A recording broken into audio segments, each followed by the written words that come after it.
staying up for 16 hours, and in the middle of that 16 hours, you gotta be like, oh, right, I have a quiz due today, and having to do that, like, really quick no. on one of your breaks, and you're just like, oh, don't worry about me. I Oh think I no. think I did really good in that quiz, though, so I'm pretty confident about that one. Yay. The exam I have Hell next yeah. Wednesday, I have no confidence, and I'm gonna fucking cry. I believe in you. I'm gonna cry I'm so sending much. you all my love. Yay. With love, you will persevere. Yes, I will.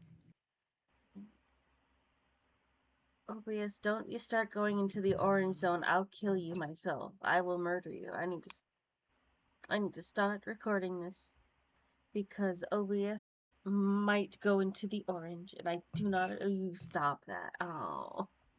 Oh no. It's OBS. I worked too long last night for you to be going into the orange and the red for you to lose the final stream of OBS, you can't 999. be homophobic right now. You cannot be You cannot be homophobic. homophobic right You now. cannot be acephobic. You cannot be the transphobic. You cannot be any kind of phobic. It's rude. Man. It's recording now, so I will not lose the 999. That is good.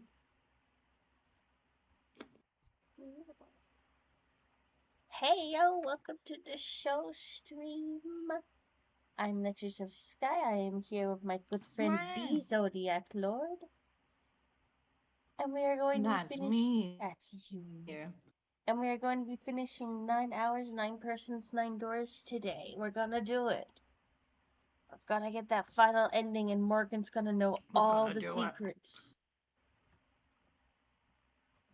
I'm gonna finally know all the secrets after so many months. You're gonna know all the secrets of this game. Because the other How many ones, they got months has it been? um, what? When did we start playing this? Good question. When did we start playing this? I don't know the original save dates anymore. Did I write it down on my thingy? Yeah, my chose. Oh, I go stare at my channel. I wonder if I upload the first one. Well, when I upload the first one, it's going to tell me anything. I uploaded those late. Yeah.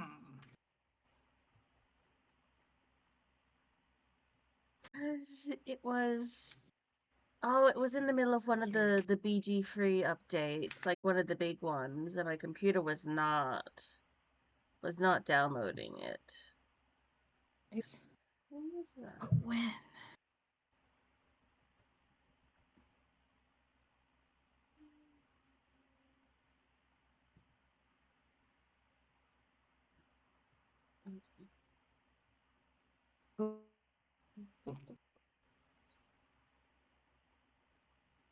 This is definitely not me being curious if it was about 9 months ago and we can be cute. When was August? In my heart, August it's is 9 months ago, but I don't know if it's actually 9 months ago. I don't think it was February. I think it might have been a bit before that because I started uploading them in August. So I'm gonna say about June, April, anywhere between April and June. That sounds about Hmm. I see. I'm staring at the Boulder Gate updates and just being like, when was your big problems? There's so many of you. I don't know. There's so many. There's so many updates. Either way, it was a time ago. Almost a year. Close Oh enough. well. Maybe half a year. We've been doing it for a time. Mm-hmm. Yeah. Mm-hmm.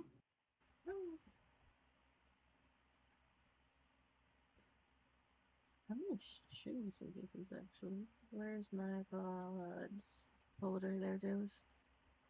So this is da da da da da da.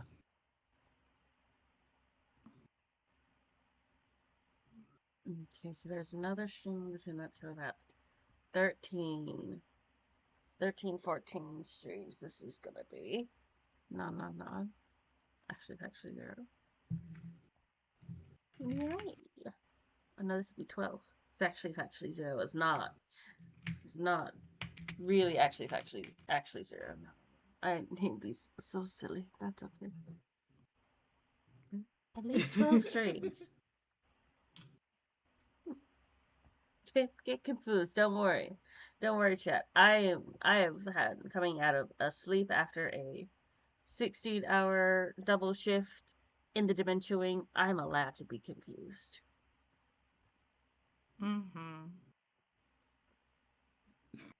We promote healthy sleep patterns here, unless you work night shifts or you're a nurse.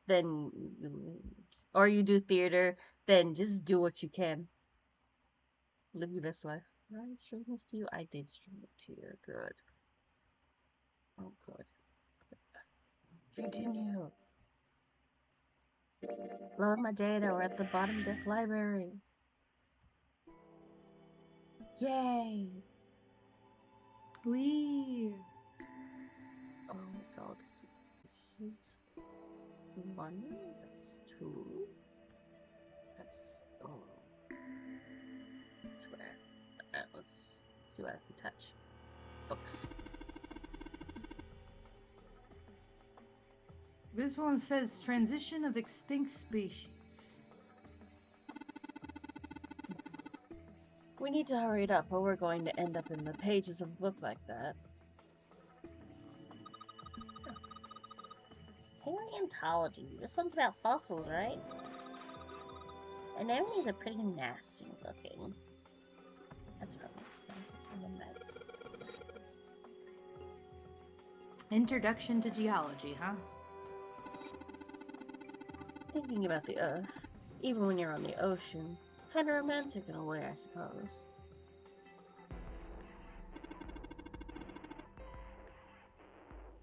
Theories of the Cambrian explosion?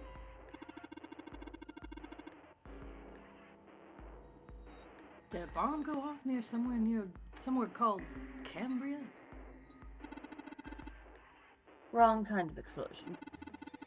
Roughly 500 million years ago, during what is known as the Cambrian period, research suggests that the variety of living organisms increased by an order of magnitude. Why that happened is, however, still something of a mystery. There are a number of theories. This book is most likely a collection of them.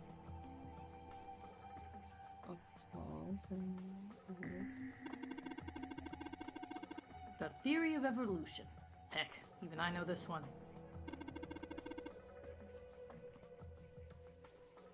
This is the Darwin guy, right? Well, yes and no. Charles Darwin wrote a book called On the Origin of the Species. In it, he put forth his theory of evolution. Yeah, I remember that part. He called it natural selection. Exactly.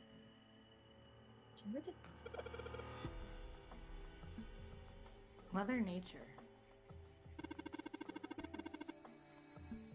Is that some sort of book about hippie chicks? Probably not, except perhaps tangentially. It's most likely about environmental protection.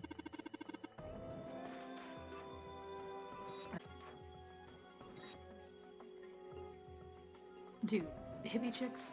Really? No. Ew.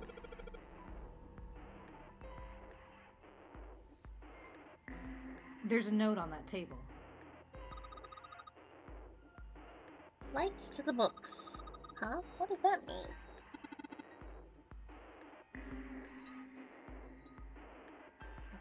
Interesting. Well, intelligence often hides itself in darkness. Have you thought about the pages of a book? Each page only sees, what, maybe 2 or 3 minutes of light before the reader's on to the next? They spend the rest of their lives locked in darkness. Rather like myself. Well, that's horrible. Well, don't get me wrong. I'm not complaining, not at all. I live in the darkness, yes, but that is to catch the truths others might miss. I can hear the voices hidden in the dark. Oh, these ones.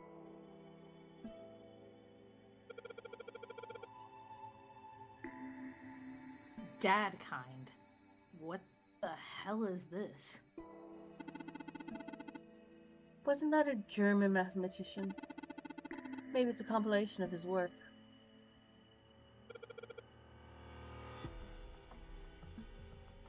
Liburnus? This book is in German. I can't read it. Looks like it's the complete work of something. I've never heard of it.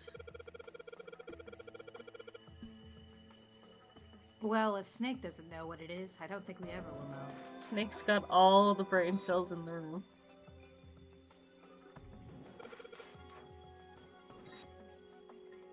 Owen, huh? Owen isn't enough to go on. Perhaps it's about the English Revolutionary? Sheldrake. Sheldrake. That's a baller name. Isn't Sheldrake... Why? Yeah, that's Sheldrake. I don't know.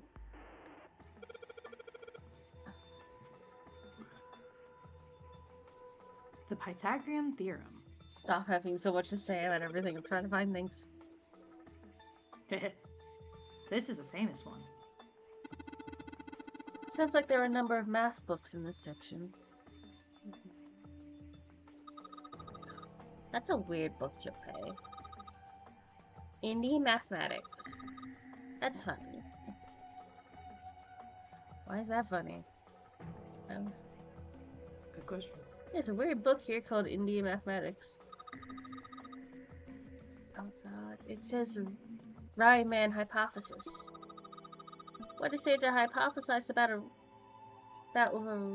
Riemann? It's pretty straightforward. Heavens no, there are many factors. Length, girth, lubrication or lack of. It's an exciting and rapidly growing field. What are you Whoa! What are you guys talking about?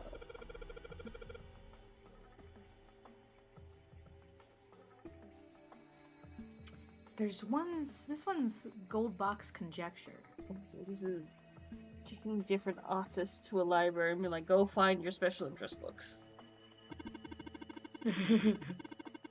This is where all of them got their hyperfixations. Mm-hmm. Conjecture? What's it about? Like magic or psychic stuff or something?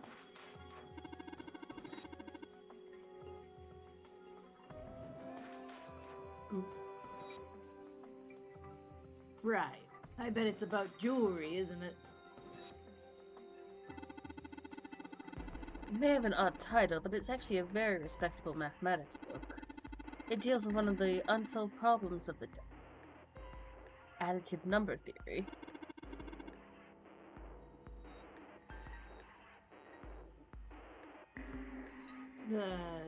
Sorry I said anything.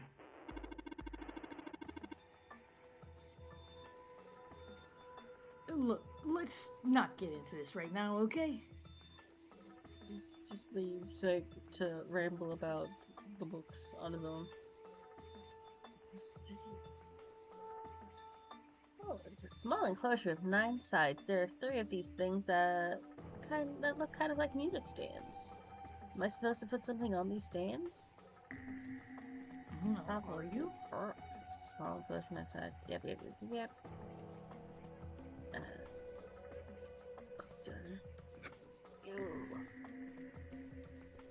I should stop.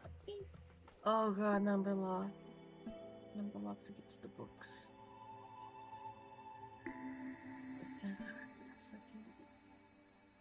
Well, this iron plate is bolted down. Don't think it's a door. Think it's just a wall. Okay, but what am I supposed to do? I'm not messing my brain. Oh, this is scaffold for the top floor. Goes all the way to all 4 corners of the room. How do I get back up? That one.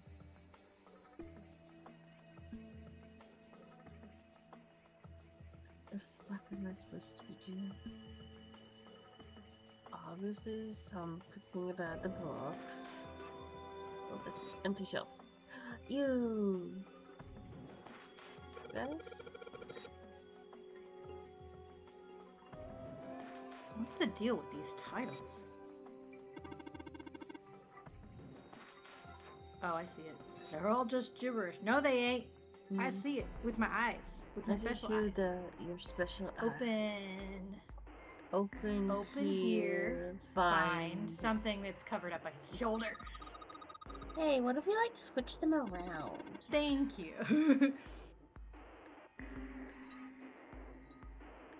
Switch them around. Yeah. If we move them around, maybe they'll spell something. Oh, I get it. Yeah, heck, it's worth a shot. Oh. Do it. Oh. Open here, find bulb. Find bulb. How about this? Oh, looks like putting those books in the right order opened this thing up. That was a piece of cake. Hooray! You did it, Junpei! I guess that turned out well enough. So the letters from this title spell out, open here, find bulb. Now the bulb. Powerful like bulb. Wow!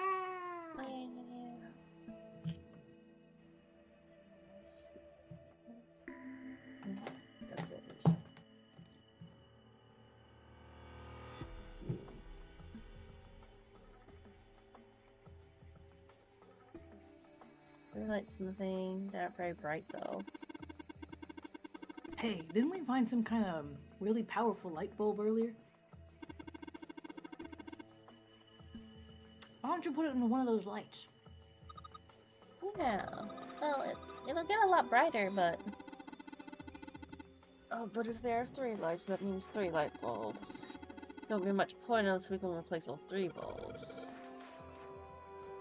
We need 3 light bulbs, huh? I mean, you could just take one and switch it around. I don't want to touch all this. What are you doing? Modern Japanese literature, huh? Oh. A picture book. Here? Looks like it's an old folktale. Don't you think it's a little weird that this book's the only picture book? Maybe you ought to hold on to it. Tales of Old Japan. Fine. This book is the one that stands out. I will find the rest of them. Agriculture and historical organizations and folklore. What's this? Origin of Japanese folklore? Looks like there's a bunch of books about Japanese culture here. Mostly ones about folklore, though. Well, folklore can cover a wide range of subjects. History, urban life, religious trends, environmental changes, oral traditions. Folklore can cover all those things if you know where to look. Well, this looks pretty deep. Dump that wall.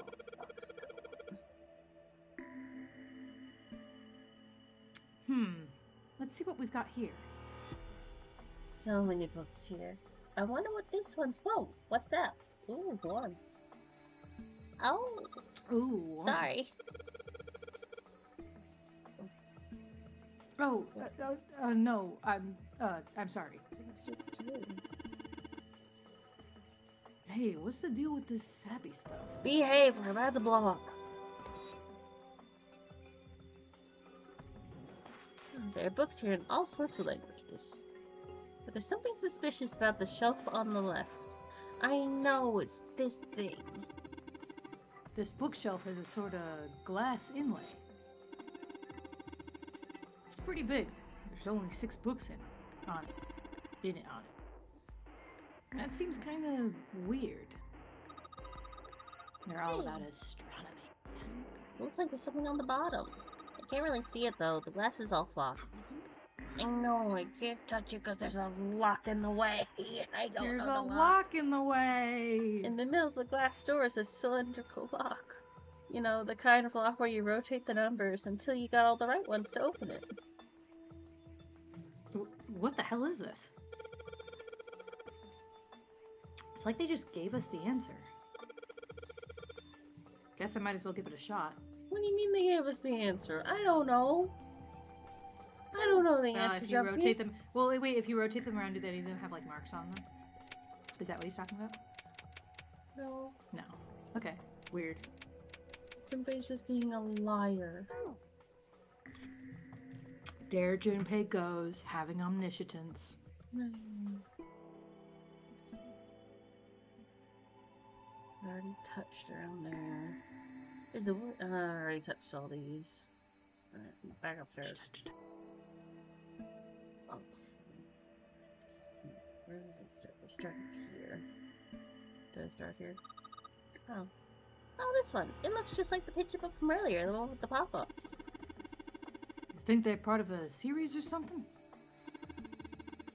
They do have the same binding. Look. Fundamentals of baseball. That's a weird picture book. Nice. This athlete's gotta start somewhere. Human equilibrium theory. Mm-hmm. I'm fine. Mm-hmm. Human anatomy. Regeneration of internal organs. Well, that escalated quickly. Mm-hmm. Ancient gladiators. What's this book doing here? Well, maybe they were researching human physical limits across history.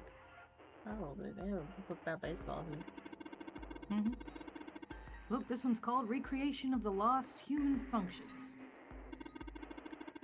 I think they're talking about if you, like, lose a part of your body, then you could grow back. Yeah. I don't think so. Maybe they're talking about reconstructing abilities like humankind once possessed.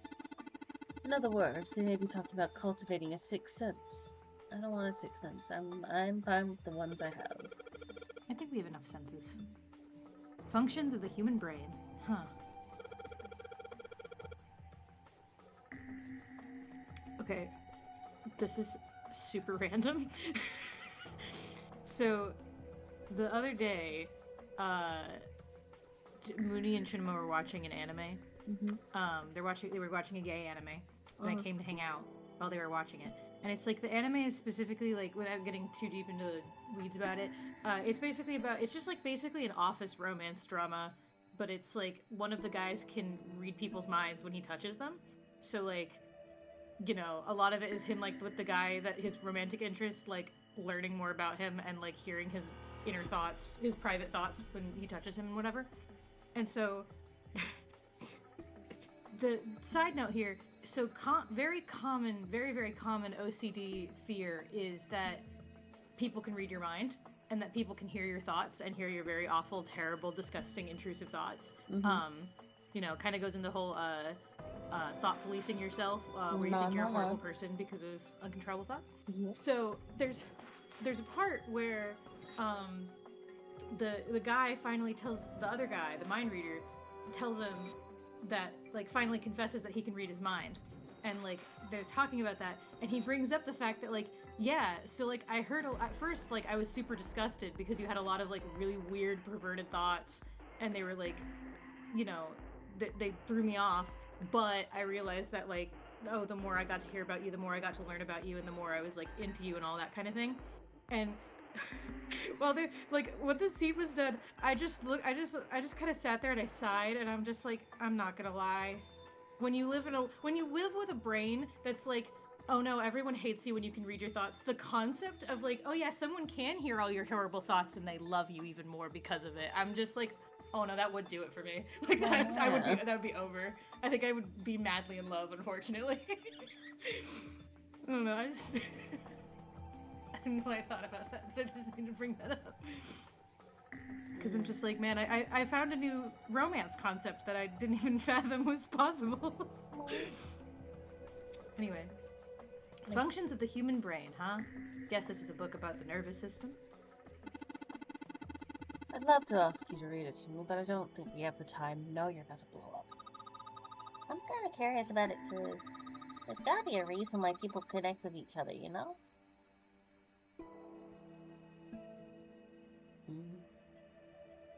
Oh, this shelf has books about the nervous system, like functions of the human brain. This is what we have topical.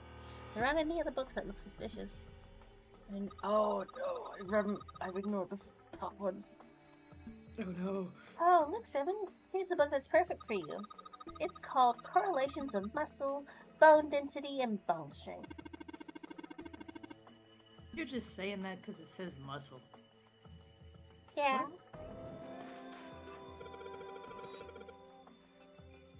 Principles of monkey behavior. Huh. I'd imagine that's books describing praxeology studies of monkeys. Monkeys are very similar to humans evolutionarily, so I imagine the research was fruitful. This book is just called Dissection. This bookshelf must be all medical books. From what I can tell, it sounds as though these books have been organized by genre. This library must be massive. I'm rather impressed by how well organized it is. Now I'm thinking about the philosophy of animal experience and science. Experiments in science. This is going to be a problem. This library is going to be a problem. Everything's going to make me think of something else. This is what I mean. Let's start from here. Why did mankind lose their tails? Junpei, do you know what this one's about? Because we didn't need them anymore. Why are you asking me? I didn't even know we had tails to lose. Maybe you should ask a human with a tail. Junpei, why do you think they call it a tailed one?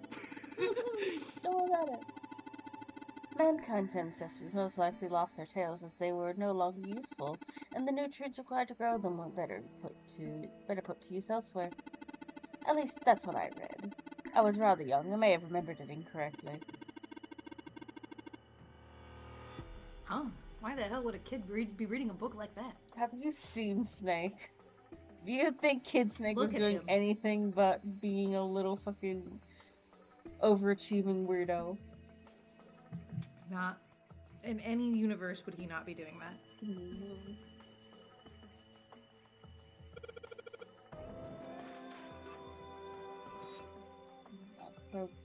Micrographia. Huh. Micrographia. Yeah, that's right. Ah, yes. Robert Hooke's famous work, first published in 1665. He built a microscope and examined insects, inorganic substances, and other things too small to be seen in detail by human eyes. He then drew pictures of many of the things he'd examined and published them in a book. I'd hazard a guess this shelf is concerned with natural sciences. Creatures of the South Seas, huh? Mini book. I wonder if this one's got pictures of colorful fish and stuff. This book's called Introduction to Geology. I guess the books on the shelf with transition of extinct species are about living creatures.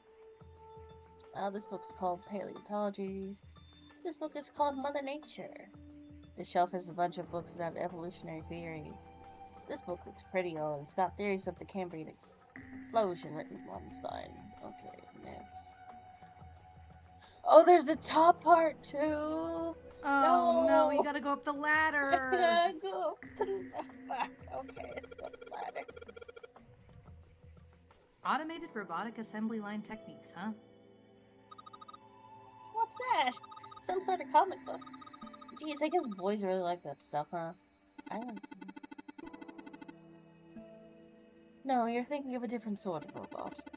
This book is talking about automated machinery that's used to build things like cars. What's that one called? Man, it would really suck if we were on a time limit, you know? Like there was a timer counting down before we all die. Anyway, it says Foundations of DNA and Genetic Engineering. don't know. Communication and computer science. Huh. That's a pretty generic title. To be honest, it's so vague, I don't really know what it might be about.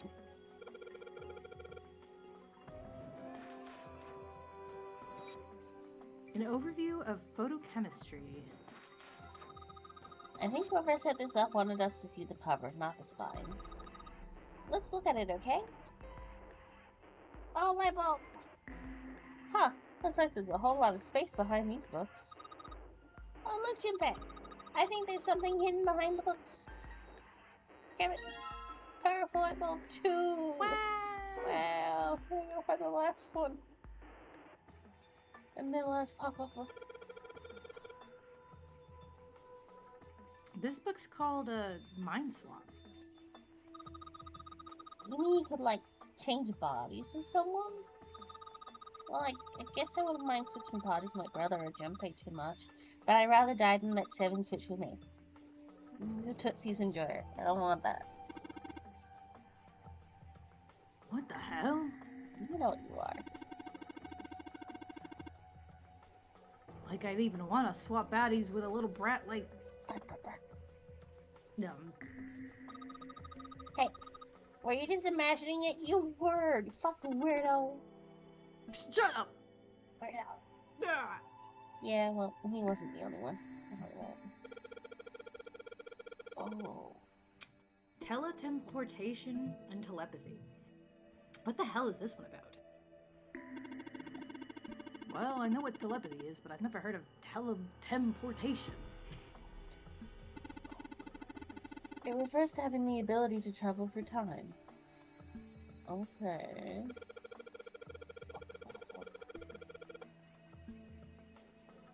Kitab al-Azif.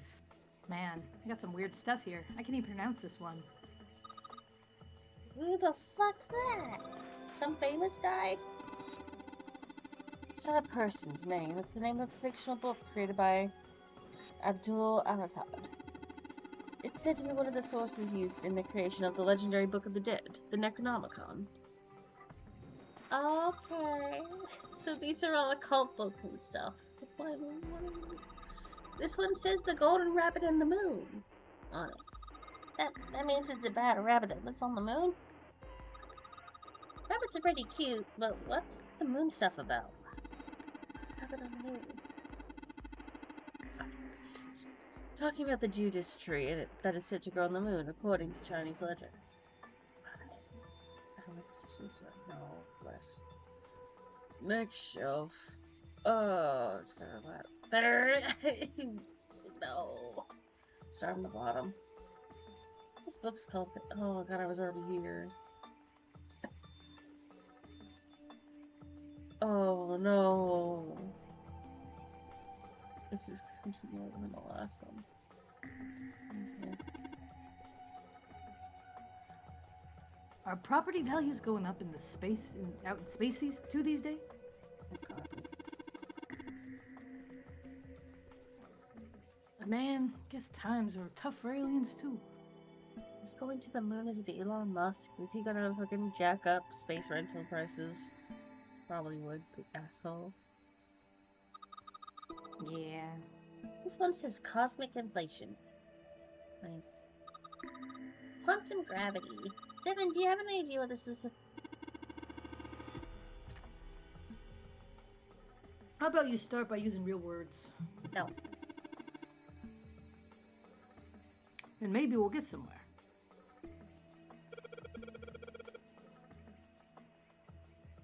Theory of general relativity, huh? Oh, I know this one. That's Einstein's, right? Yeah.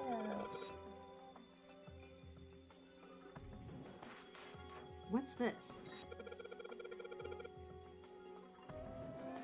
An overview of conformal field theory. Ah, well, this is a theory that posed an invariant quantum field where conformal transformation can take place. Oh, I'm losing it.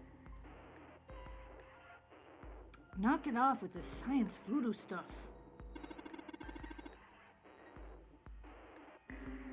You're trying to put me to sleep? Superseismic string theory and 10-dimensional space-time.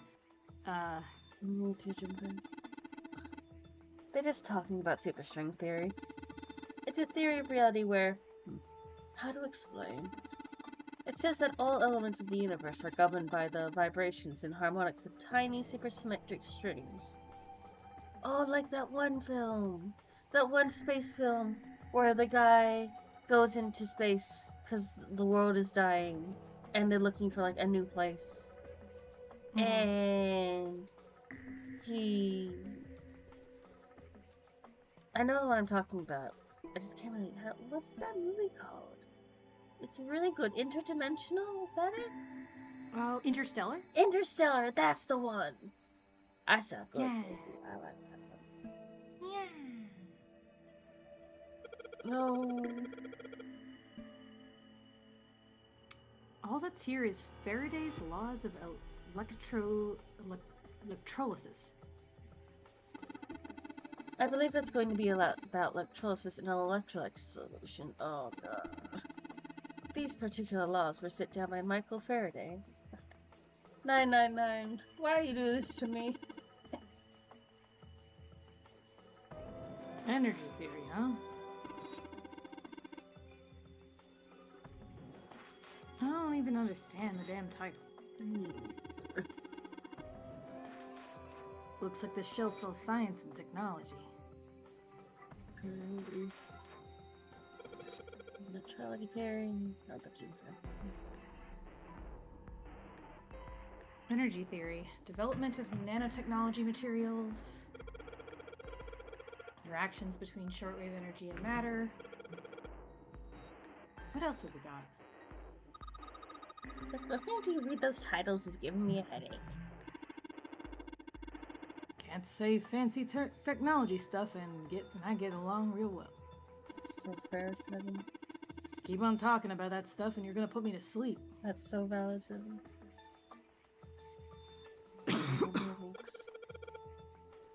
A history of Buddhism.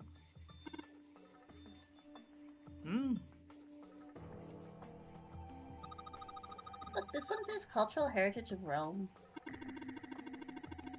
But that's gonna be serious inheritance tax.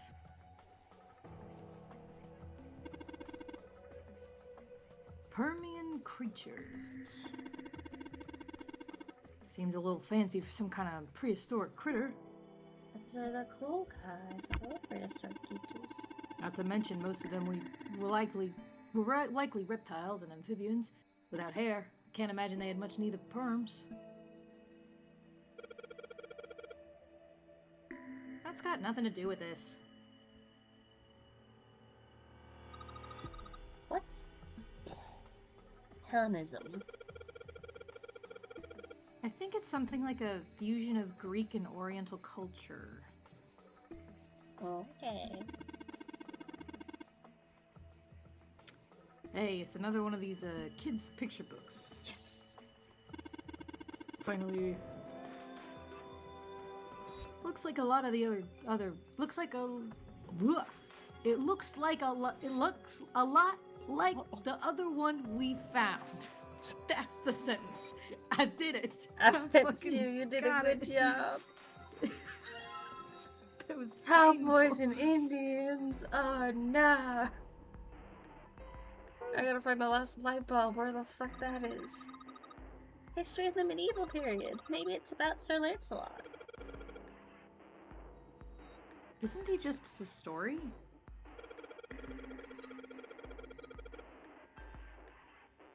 I don't think you're gonna find a guy who didn't really exist in history books. Junpei, you'd be surprised. I don't trust people truthful in history books. Yeah. Oriental history. Maybe this one's about China's 4,000 years of history or something? Hey, Chinese history and Oriental history aren't the same thing. I know, but Westerners think they are, Junpei. It's true. This one's called History of the Western World.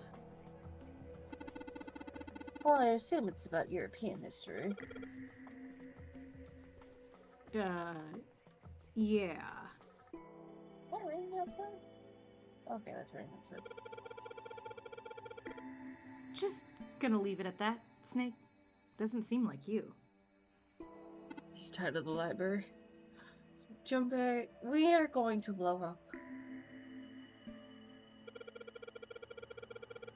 Hey, look at this. This book's called Greek Mythology. I love Greek mythology. That's the Chimney book. It's a German book. Damn, that thing's huge. Hell yeah. Can't imagine anyone's actually read the whole thing. Chimney. Chinua would. Pretty sure it just put me to sleep.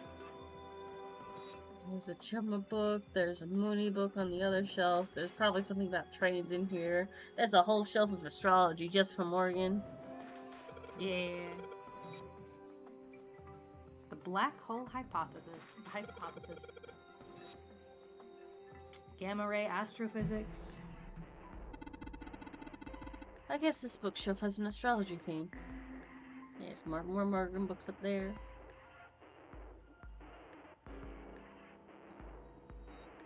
Okay, that's the history one. This is back when we started. Yep, that's back when we started. Now I get to go down. I don't want to do the same thing down here. No. No. Shelf full of math books like Pythagorean Theorem. Oh. Algebraic number theory. Math, huh? There's another one like that over there. You mean something like primary number theory, or analytical number theory, or geometry? Geometry. Geometry. Oh my gosh, how did you know? Nobody said anything about those.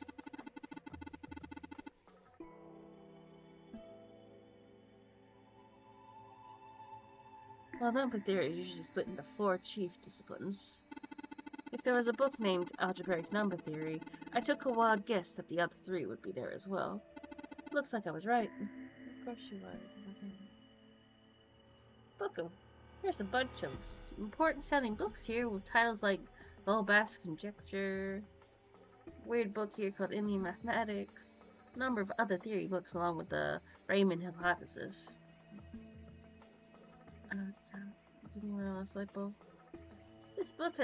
This shelf has books on Japanese folklore and other oral traditions. This book is called Agriculture and Historical Organizations and Folklore. This one's a book on Japanese culture called Modern Japanese Literature. There isn't a picture book on this shelf anymore. It stole it. It's mine now.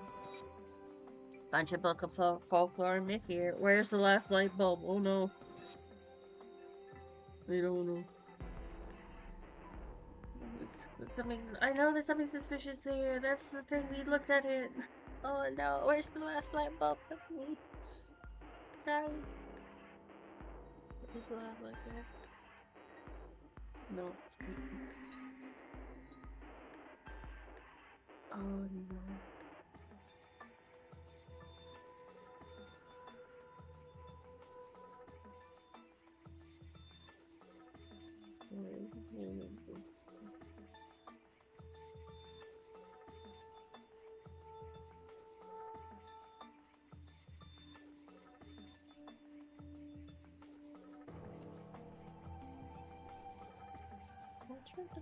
Secret area.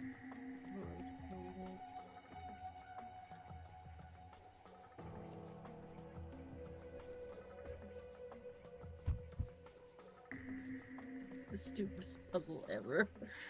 Why would they do this to me? Aww. There's a couple of books on the glass shelf. From left to right, they say Volume 6, Volume 3, Volume 2, Volume 4, Volume So 1, that's and why he said it was 5. really easy. Junpei, I'm autistic. You can't do this to me. 6, 3, 2, 4, 1, 5. 6, 3, 2. 6, 3, 2, 4, 1, 5. Yay. You did it, Junpei! Yay! I don't know why, but I don't feel particularly happy about being praised for that. I do. I do in a Junpei voice. I feel happy about being praised for that. Oh, whatever. At least the lock's open now. Let's see if we can get it open, alright?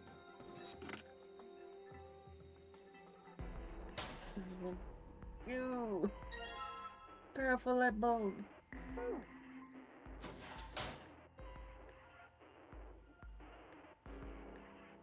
Yes, bulb there.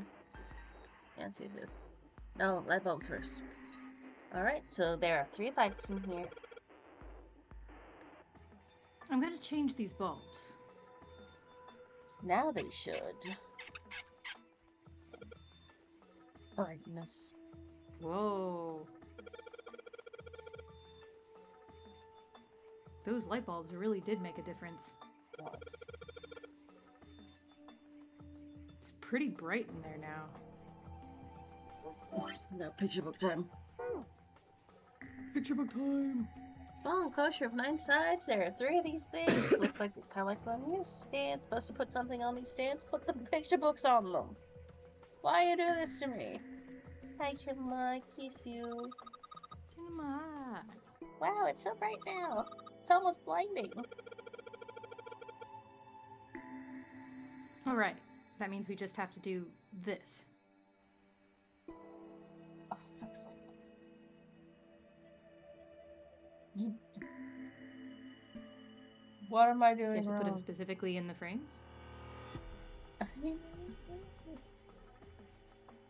Is it supposed to be the picture books? It is the picture books. There's nothing else in this fucking library. Do you have to do the thing where you have to exit it and then they'd say something? I might. No, it just hates me. What am I doing wrong, game? Did you inspect the books at all? Oh, Is there like something you have to notice on the books themselves that tell you to do it? I did tell Morgan that you love him too. Okay. I love you too. Here's a baseball in this one. Come on, Junpei, let's see what's in it. I'm stupid. Going on a limb here and say it's probably baseball stuff. Whoa.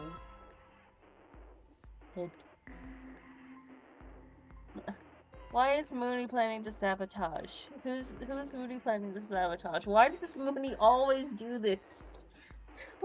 When I'm see, as I've learned that last time we streamed, whenever they were like harassing us in the chat and going crazy, apparently that was specifically to delay us. What? And not have us finish the game, according to Chinema, as I've been told. Why? So we can't let them win. As proved by the fact it took me nearly an hour to do this one escape room. We don't need assistance. It's got a magic wand on it. Okay. So, what's inside? Aren't you going to open it? Pretty sure it's just gonna have pages inside oh. Cool.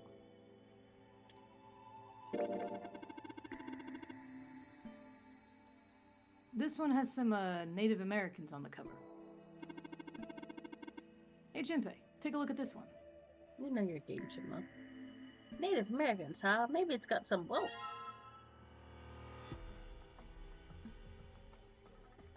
World. Okay, now I can put them in there.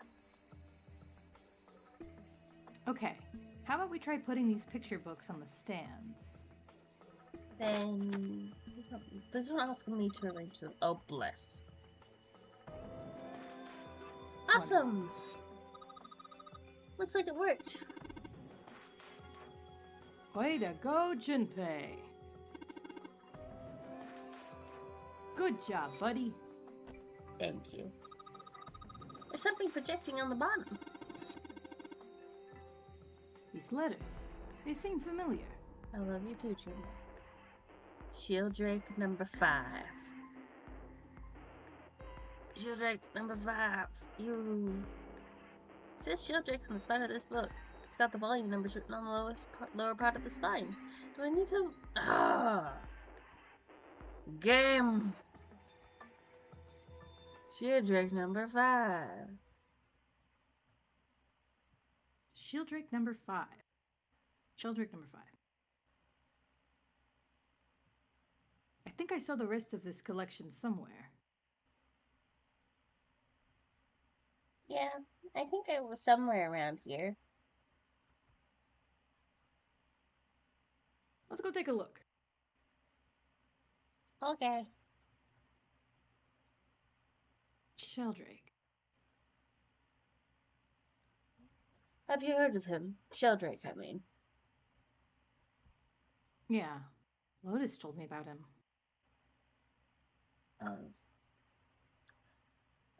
There's a British biochemist named Sheldrake. He had a rather interesting theory. Morphogenic fields, which relies on the theory of morphic resonance. Really? From Lotus, huh? Well, Clover also said something to me about that stuff. She did. Yeah, what was it? The ability to access a morphogenic field is affected by a couple of things. The first is epiphany, and the other is danger.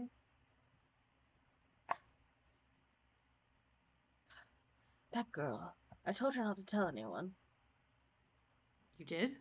Why? Well... Look, man, I didn't push it because we're in a hurry, but I'm kind of sick of this. How about you just tell me, okay? Tell you what? Don't give me that. About the experiment.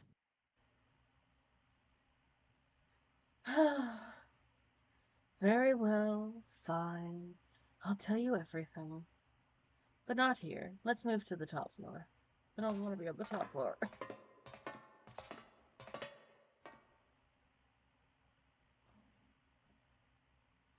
I suppose I might as well start by telling you why I kept quiet, and why I made sure Clover did as well. To be honest, the explanation is quite simple. Zero told me not to. I had little choice. He didn't walk up and tell me, of course. He gave me a message engraved on a card. That's...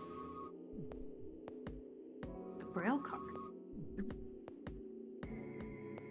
It looks just like the one you showed us earlier. So you had 2 cards. No, only one. Huh? What do you mean? I thought that card just had some rules for the notary game on it. Yes, it did. And those were the rules I read you. However, they were not the only thing on the card. There was something I didn't read. Well, perhaps I should say there was something I couldn't read. And that was... Tell no one of the events that took place 9 years ago.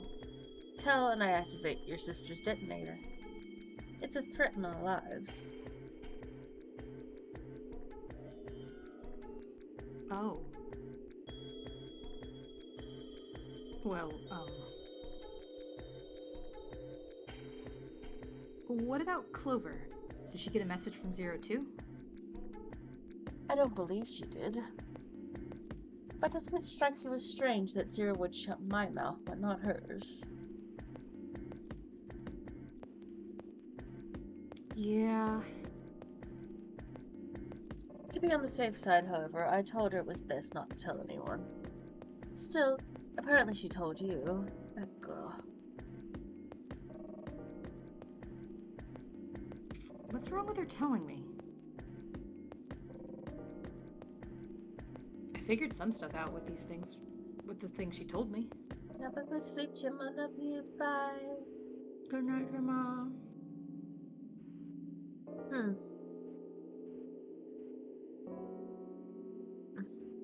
I mean, it looks like the whole activate her detonator thing was just a bluff. She's prancing around downstairs, happy and as calm now, and happy as a clam now that you're back. That's very true. I've decided I can trust you. I've decided to tell you the truth. The chance that Santa is zero is very high. I feel I can assume Santa doesn't have the time to observe us at this moment. At any rate, even if he were, I would very much doubt he would kill us.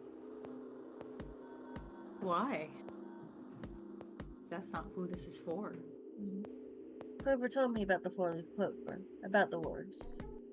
If he knew about that, then he was in my group during the first experiment. I'm sure of it. He wouldn't kill us. No matter what the situation was.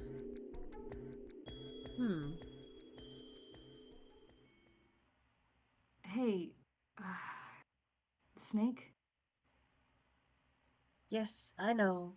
You want to know what happened during the experiment? Yeah.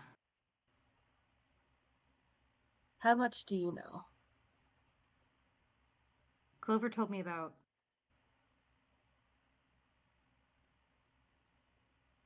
Bunch of stuff. I see. The morphogenic field in the experiments 9 years prior. How the experiment had taken place simultaneously at two... No! I have a log. I cannot. Dang. That's okay. Two previous locations. One in Nevada, one on the Gigantic. And the girl that died during the experiment. She told you that, did she? At any rate, I now know how much you've learned. All that remains for us to determine is who did this and why, right? Yes. Can you tell me what happened? Yes.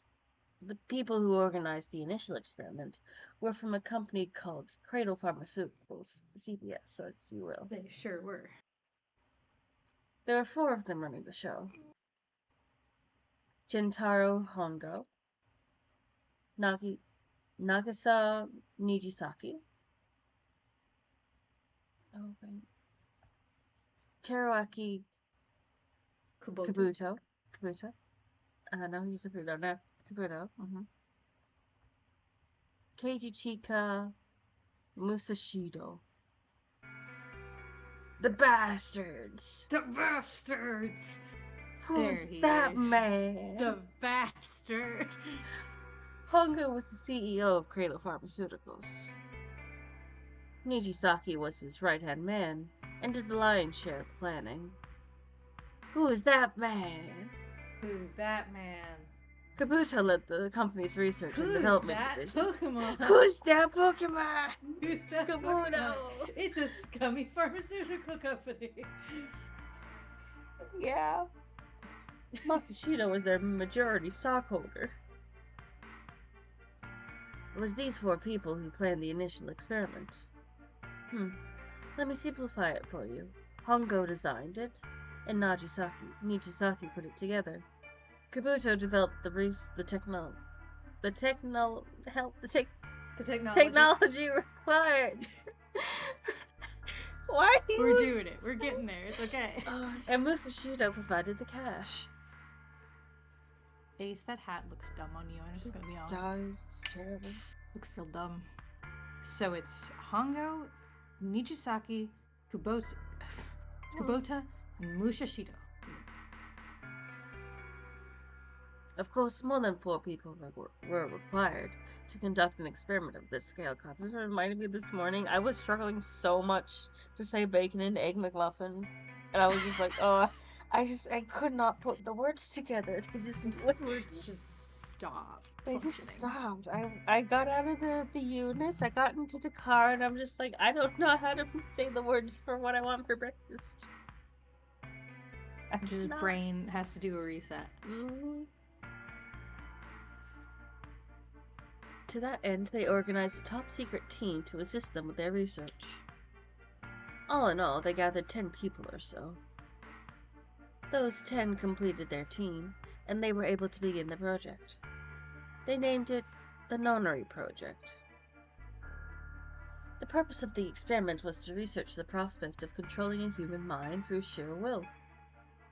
The vessel, I suppose you could say, for this control was the morphogenic field. Right, and these guys ran a pharmaceutical company. They were on the CPS, yes. Okay. Yeah. Why did the glycerin suddenly begin to crystallize? Why did the crystal structure of EDT undergo a sudden change?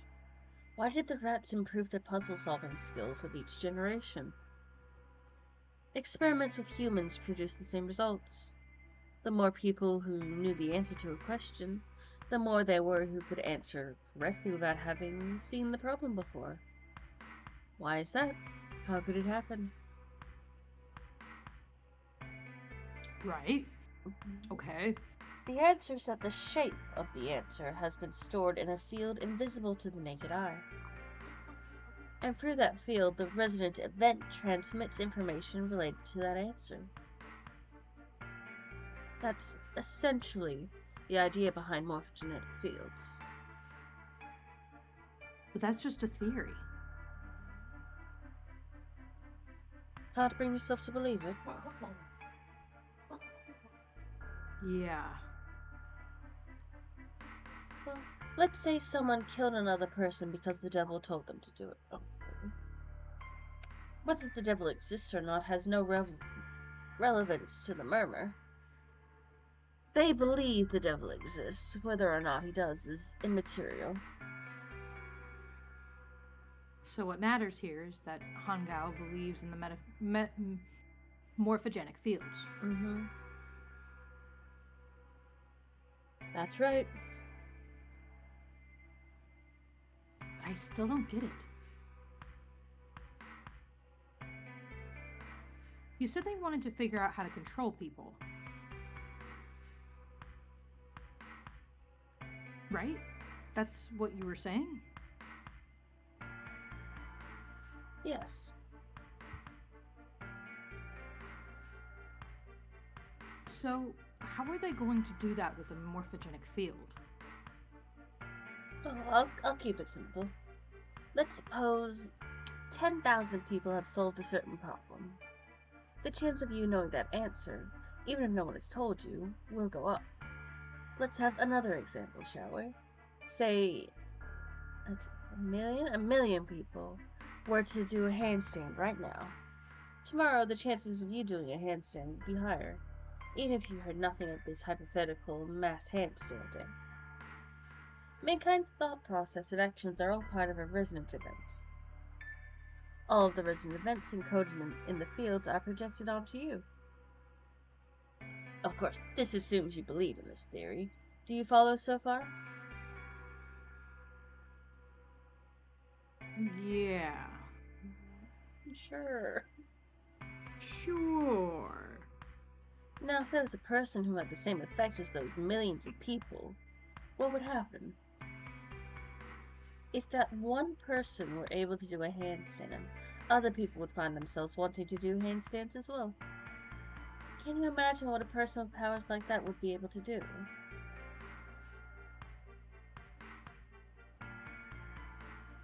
Come on.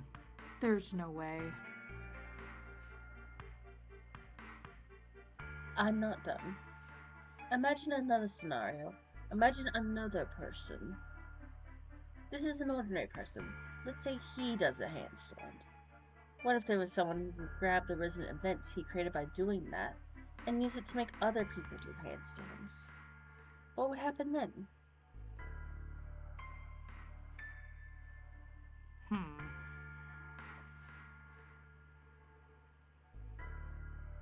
A person who has the power to write to the field and someone who can read from the same.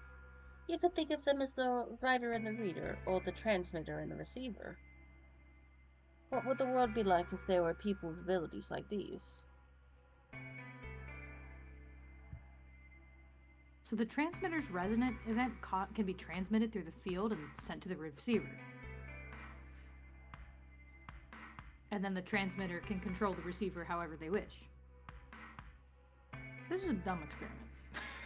That's what you're saying, right? This is a dumb experiment. I mean, I guess is there doing some meta thing where it's like we're the transmitter and that's what's happening? And Junpei's the receiver.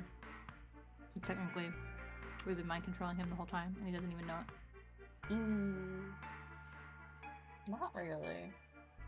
Yeah. Close enough, at least. Come on, that's just crazy. Well, if you want to prove that, then you'll have to test it first. At least, that was how they thought. That was why they decided to do their experiment. That was how the Nonary project began. By the way, Junpei, have you ever heard of the Gansfield experiment? Yeah, that was an experiment in telepathy, right?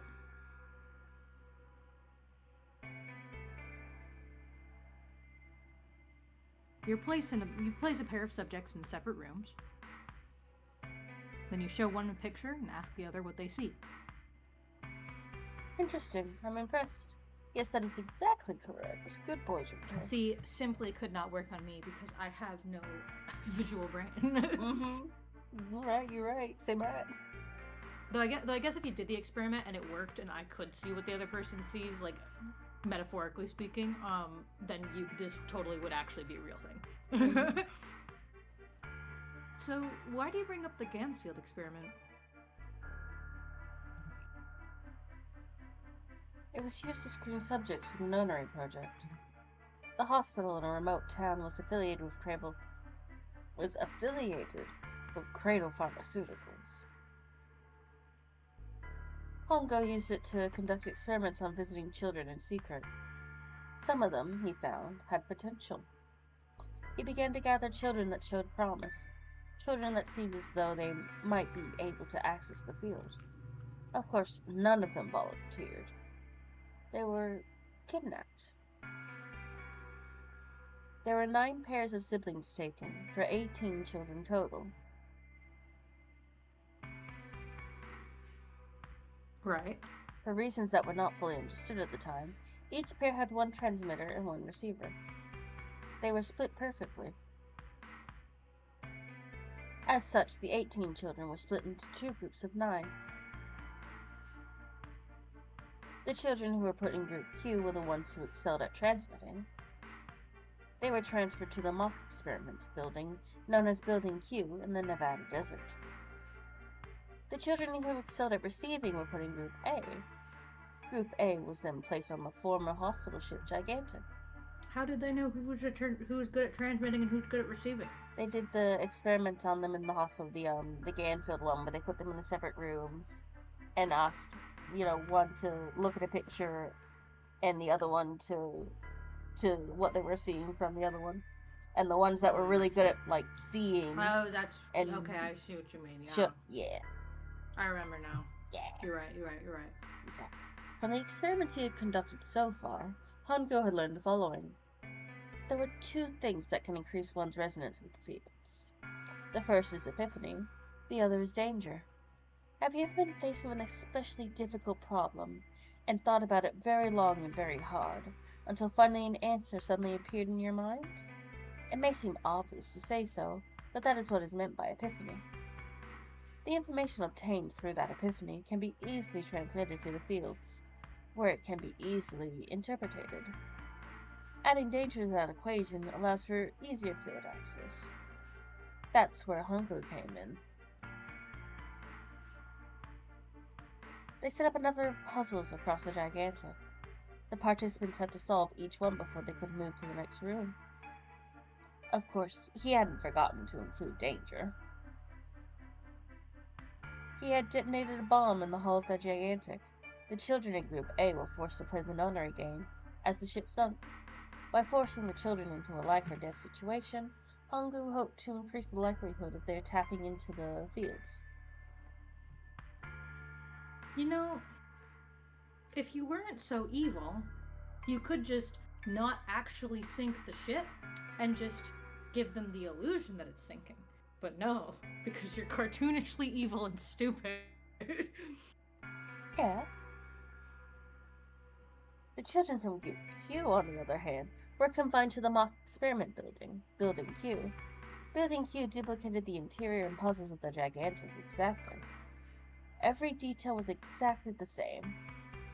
Hongo explained the situation to the children in Group Q. Solve the puzzles you find throughout the rooms. When you have the answers, transmit that information to the children in Group A. If you succeed, they will be able to solve the puzzles and escape. But if you fail, then the Gigantic will sink and your brothers and sisters will drown. Those were his orders. Do you know why the astronauts of Apollo 13 were able to return to Earth safely? No. No. It was because NASA had access to a replica of the Apollo 13 capsule. All the equipment, the instruments, everything, all of it identical. Everything was just like the real Apollo 13. NASA was able to replicate the situation the astronauts found themselves in. By putting themselves in the same situation, they attempted to solve the problems the astronauts were dealing with.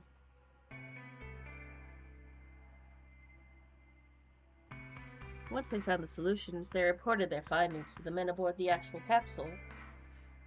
That was how they were able to return safely. It was the same with the Gigantic in Building Q. The children from Group Q had to use the power of Epiphany to solve the puzzles they found, and transmit what they learned through the fields.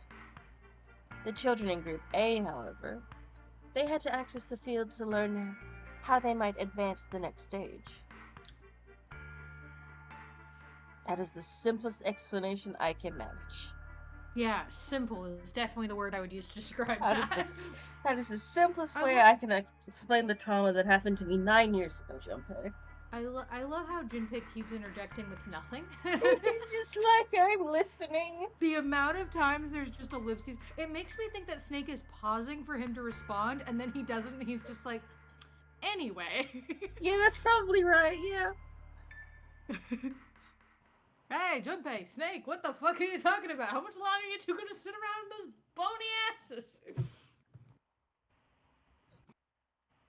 Get down here already. At least another few minutes. Oh, he's right. Let's go, shall we? We don't have much time. We need to get out of here, and soon. Hold it. Oh. There's one more thing I want to ask you. What? Are you sure that there were 18 kids? Why? Well, I thought it was only 16. Oh, yes, that was what they said on the news, wasn't it? Yes, I have no doubt that 18 children were abducted and used in Hongu's experiment. After all, you couldn't exactly play a nonary game any less, could you? Well, yeah, but... Are you saying that the news got it wrong? Yes, I am. There were 2 more children. However, they had no relatives that I'm aware of. I imagine no one filed a police report when they went missing. How interesting. They were brother and sister, like Clover and I. The brother's name was Owl. Oh, was it? The sister's name was... Her name was... Her name was Akane. Oh, was it now? Was it fucking now, huh?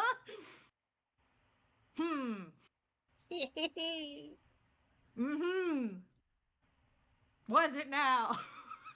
That was the girl who died. Oh, did she? Interesting.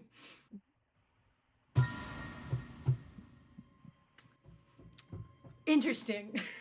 How fascinating. No. That's Junpei. That's okay. Akane Kurashiki died? 9 years ago?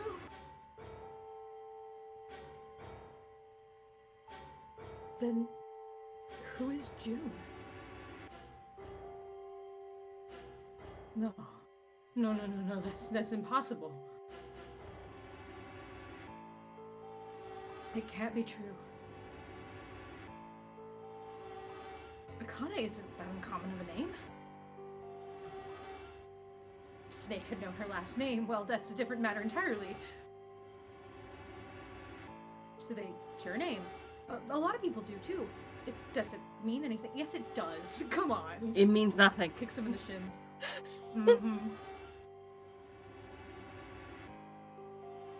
It was someone else. Of course it was. It has to be.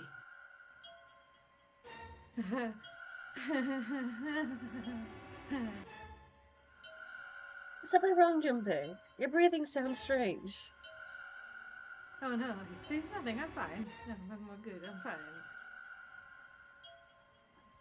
Let's get back down there, all right? Mm-hmm. I couldn't do it. Why didn't I ask? Because you know what the answer's going to be. What's her last name? Because you know the answer. I just couldn't get the words to come out.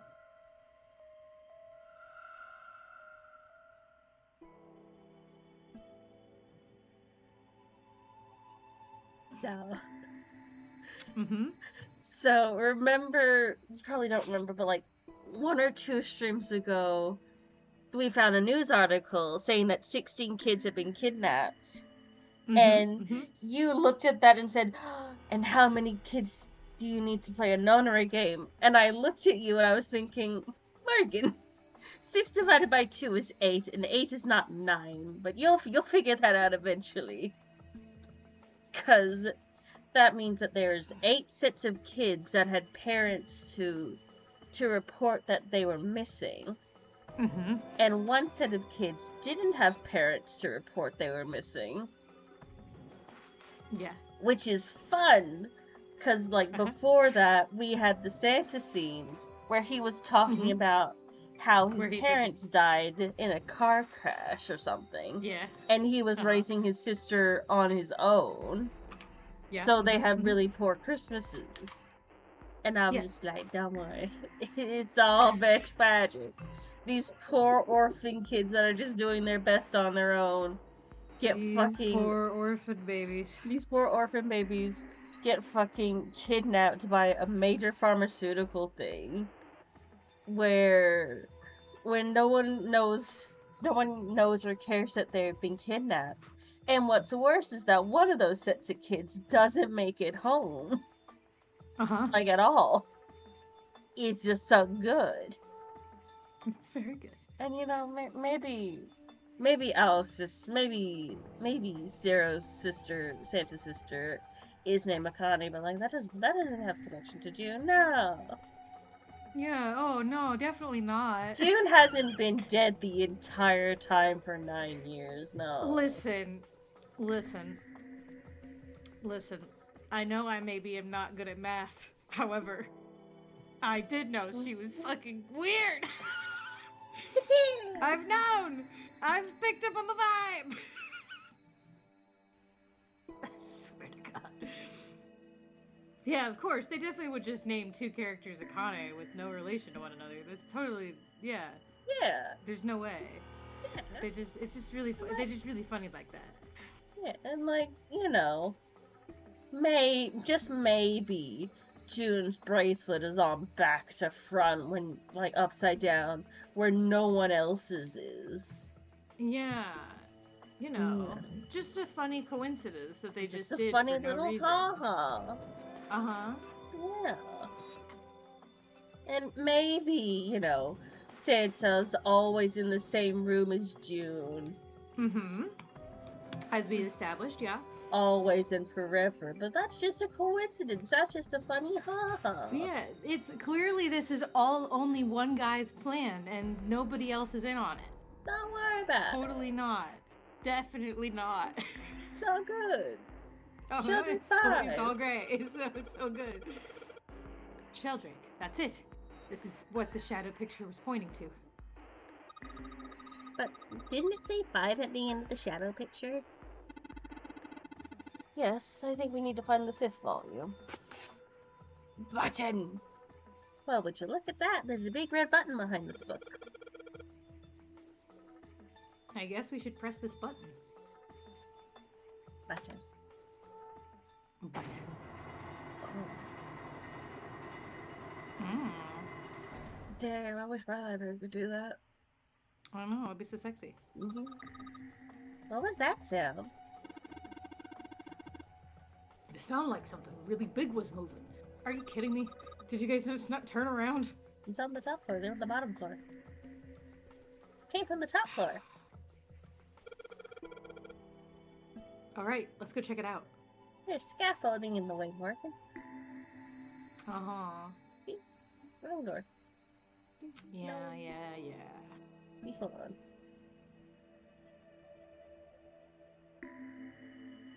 Fuck. 13, 14, 10, 13, I think? There's a keyboard in front of the numbers.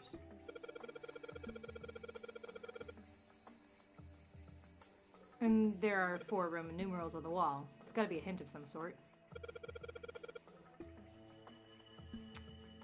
13, 14, 10, and 13. I'm correct.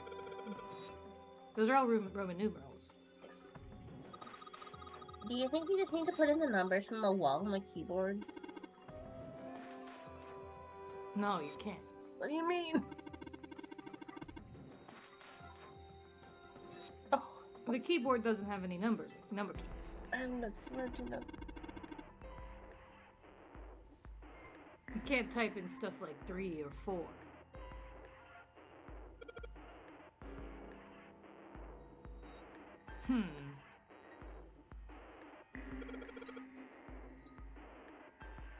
Then that means...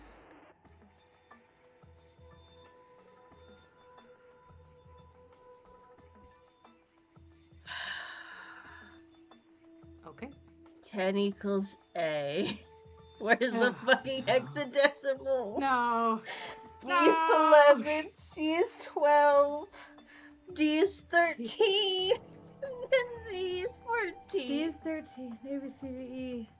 So it is... Oh my god, we're almost onto the wall. It's D, E, A, D. I bet you've got to type something on that keyboard. Let me type these letters. I know the words.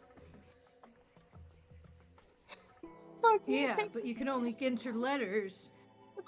You can only type letters in there. You can't do nothing else. Like you can only enter 4 letters.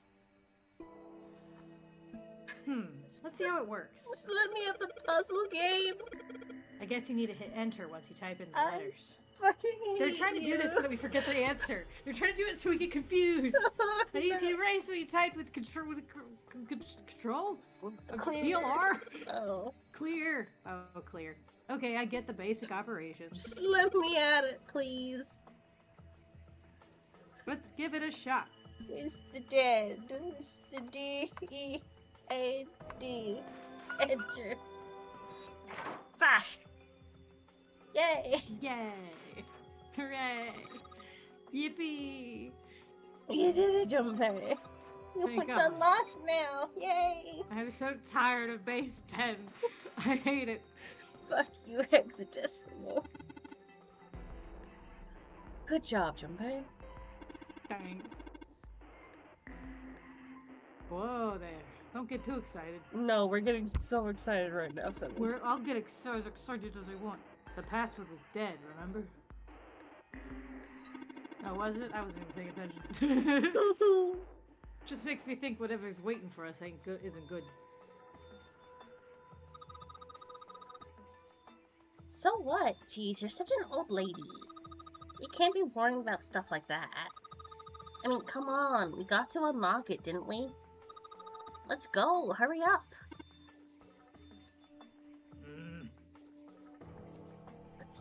Let's go. Let's get out of here. Alright, Handle. It's time we got this over with.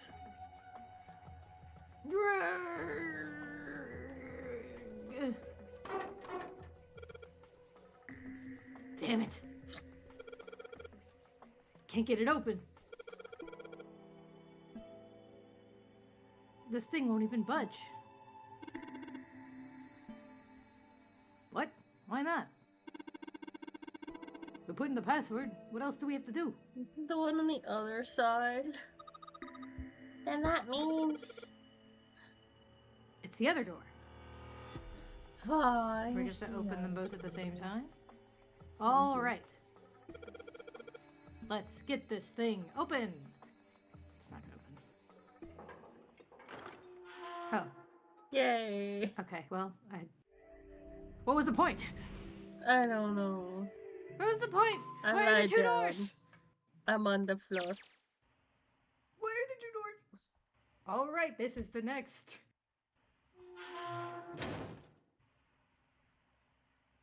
The door. Not again. We just got out of here. Did that just close on its own? Don't tell me we can't go back.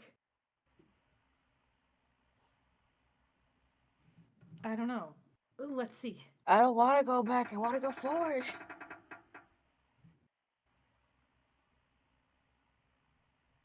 Yerg.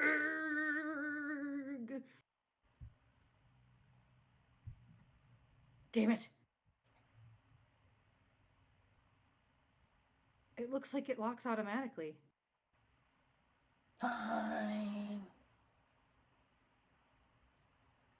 Is there any other way out?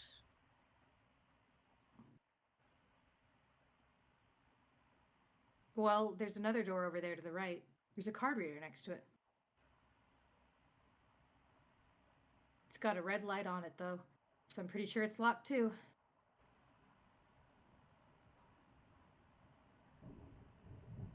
But there is a card reader, right? It's thundering out there now.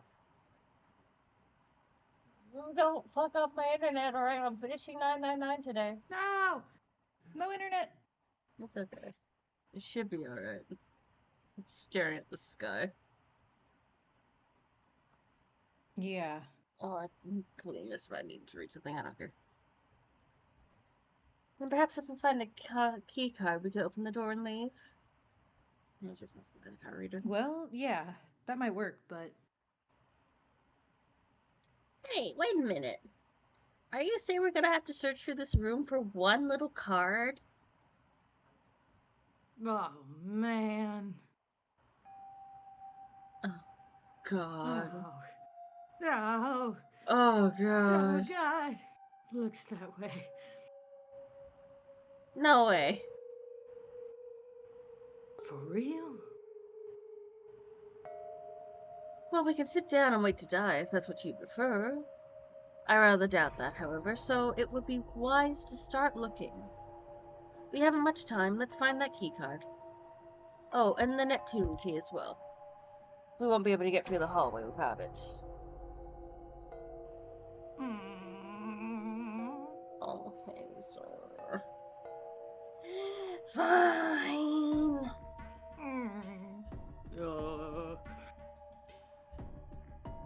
Alright then, let's begin.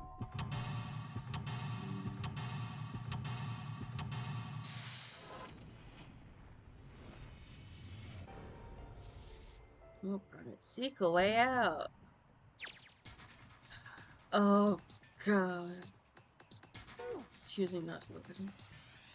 You, I want you. Hey, Junpei, isn't this a nautical table? Yeah, I feel like I've seen this before. A new material has been added to the file screen. Yay. I'm so glad. Study nautical table. We started there. Where's that? Is that England? Probably, I think so. Down and across. And then they decided, you know what? We want to get there, but we don't want to be on land, so we're gonna go around. Yeah. Like, that's so valid. Alright. Are we about to have to go through a montage of solving a bunch of puzzles that we already did? There are piles of crap everywhere. Man, this place is a mess. So messy. I don't know where to start. Some of this crap looks familiar. It sure does, buddy. I think a lot of these parts are parts of puzzles we solved in other rooms. If that's true, then this room could be Zero's laboratory. Perhaps Zero would shut himself in this room to devise the machines and puzzles he'd need to see his plan come to fruition. There's Lucy's head.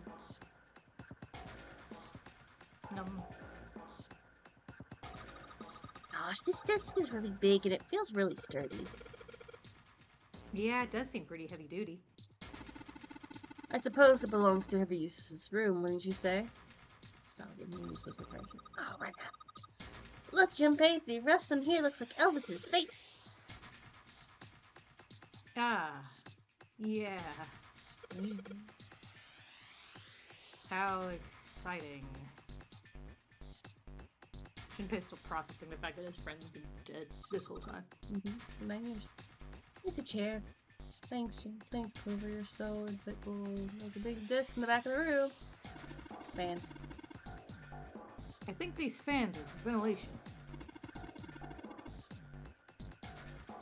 Yeah, they're probably here to circulate air. Don't do metal work or chemical work in a non-ventilated room, kids. You will get lung cancer and die. You will die of toxic chemicals. Well, just a pile of junk. There's nothing useful here. I appreciate you so much. Oh, I don't. Oh no. Is there anything else in this little corner? Oh no. Oh no. Everything I touch it. This is bad, mostly for ventilation. I can see walls on the other side of them. And a metal box in front of the van openings. Don't think we can get out that way. Glad. Remember, kids, don't do metal work in a non-ventilated room. Don't do metal work.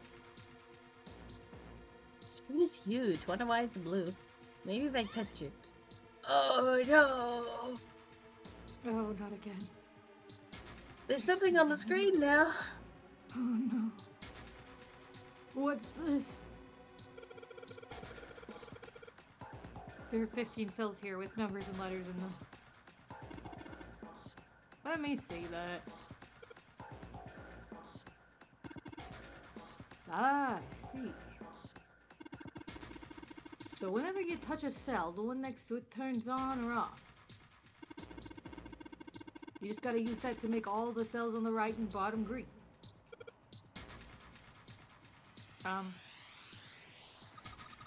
Hey, Junpei, I found this piece of paper under the thing. Do you want to take a look at it? Do you think this might have something to do with the puzzle? It's a piece of paper Clover gave me. There's a bunch of numbers and letters connected by equal signs on it. Just like she said, this is probably related to the puzzle on the screen somehow. Thanks, Clover. This really helps. I'm glad. I bet I could solve it. You probably could. We're lost. Alright, let's go back and try again. Anyway, it looks like I just need to make all the cells all green. So, the first... Yeah. So, okay. I know the first one, though. The top left, the D needs to go away. Oh, it does it to everything. Oh, okay. Well... That one still needs to go away. We just need to make it go away without... and get everything else back. I would assume that means the one on the top right also needs to be lit up. Yeah. Okay. Okay.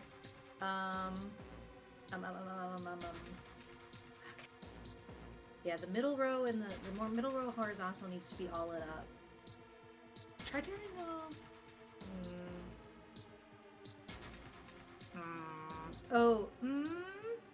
Okay, try turning off. Wait. Brain. Okay, no, yeah. Okay. Try turning off B. Now turn off the middle left. Or turn on. No, wait. Nope, never mind. Don't do that. Bottom. bottom left. See what happens. Okay. So yeah, it's gonna need to be that middle one. Oh no, I knew that. I don't know why I pretend like I didn't know that. Okay. I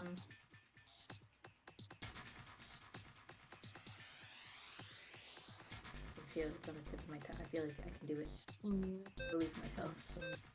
That needs time to keep it up. That needs nice to keep it up. This suits all of them. That needs those two. This suits all of them. Yeah, basically the ones we need to be lit up is everything in the middle, horizontal.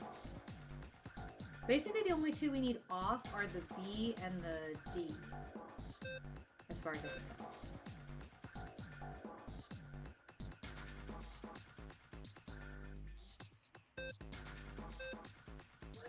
Need to be on.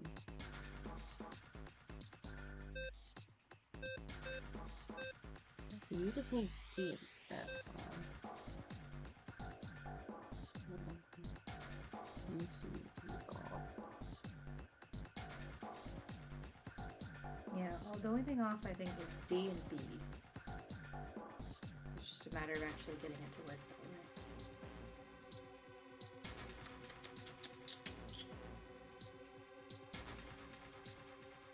Ooh. No, that wouldn't do. Well, it would do most of it. I can feel it in the tip of my brain. Try?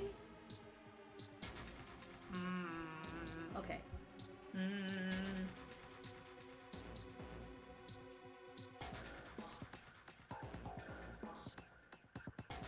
On the tip of my brain.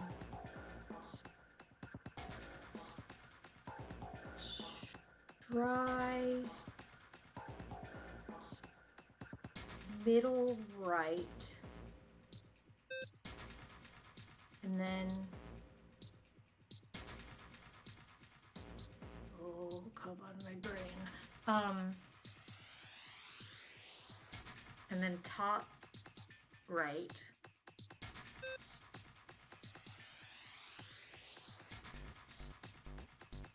Oh, it's right there. My bone. My bones. Okay.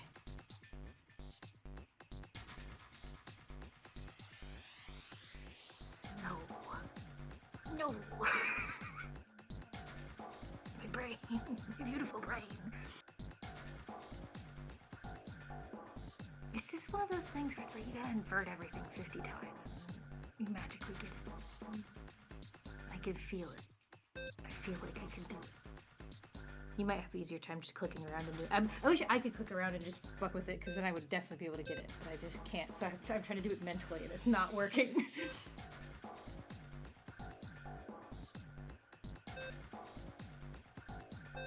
At this point, all I know is I know it needs to be off, and that's half the battle, but that doesn't give us the answer.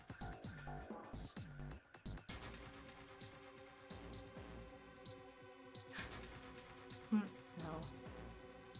Me gasping like I thought I knew the answer. Don't want you. Wait. That might be. Wait. Oh. Yay! Oh, yay! I did it, Joe. Fucked around to find out. Yay! We sure did it. You're so smart. Definitely had a method to the madness. Definitely. Seems you've done an excellent job and solved the puzzle. Thank you. I know that sarcasm, Snake, but we did a good job. Just what I would have expected of you, Junpei. Hey, come on, you're embarrassing me. Blushies. Whoa, don't get cocky, kid. We don't got time for that. Shh. Look at this. Check out the right edge of the control panel. What do you mean? The lid slid open. Something came out. Oh, that, yeah. Cross emblem. Ooh. Oh, does that mean I gotta fight 4 puzzles for this guy? No. Alright, I put the emblems into the 4 stations on the desk. There's no way you would have enough time to do any of this in real life. I'm just gonna be frank. Huh? Especially when it's implied that Junpei's doing all of it by himself and everyone's just following him around. Nothing's happening. Hey, what's Snake doing?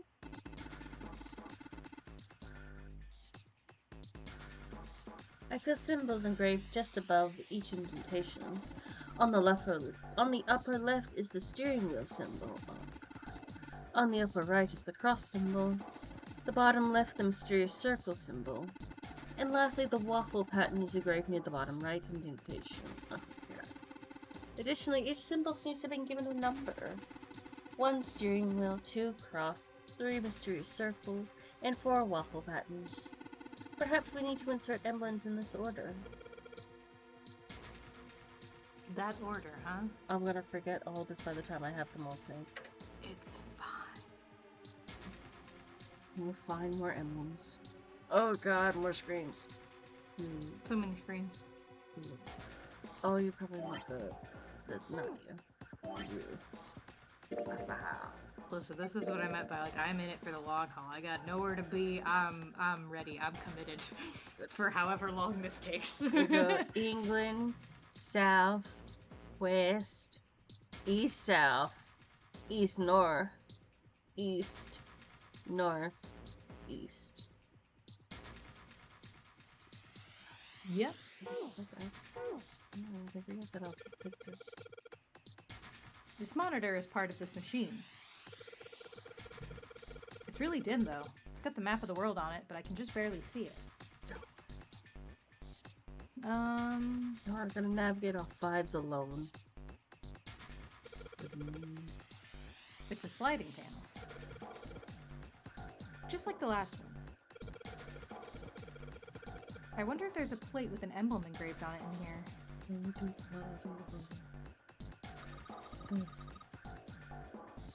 Junpei, there's a wheel over here. Ah, that should work like the steering wheel.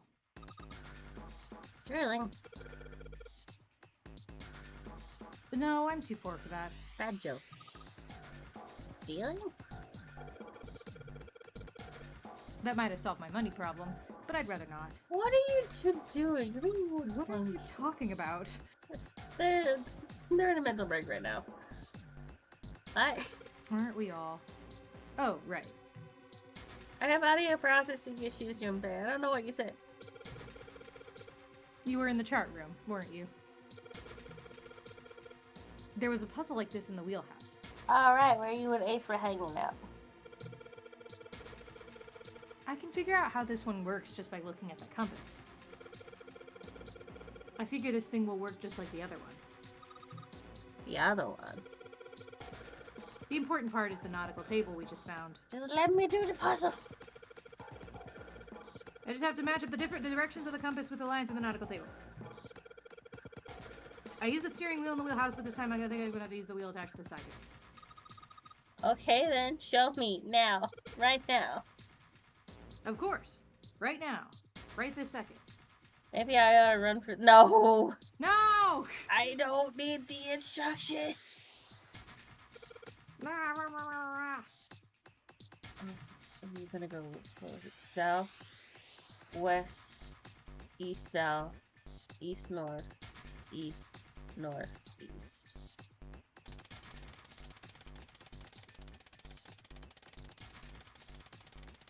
South. West. West. Southeast. East, south. East, north. East. North. East. Okay. Yay! Yay, you did it, Junpei! Good Yay. boy! Who's a good boy? Me. I am a good boy. Who's a good boy? Clover, what the fuck? Ah, knock it off! It's me. I'm a good boy. Hey, we don't have time for screwing around right now. Shush. We're dying. Do you keep forgetting we're dying? It's fine. Don't worry about it. Check out the right side of the monitor. It just kind of slid open. Something came out. Oh yeah. I spent like an hour in the library room, Santa. 7 is fine, don't worry about it. I heard a noise too. You know, that big box in the hall by the exit? What? I think it might have made noise. Big box in the hall by the exit. Okay. Like something unlocking, you know? Okay. That's another part A noise, of the huh? Helm. Boom. Oh, is this the other puzzle? Oh god, I'm lost. Oh no. Metal shutter looks pretty sturdy. It's framed with black and yellow warning stripes. Alright, let's open it.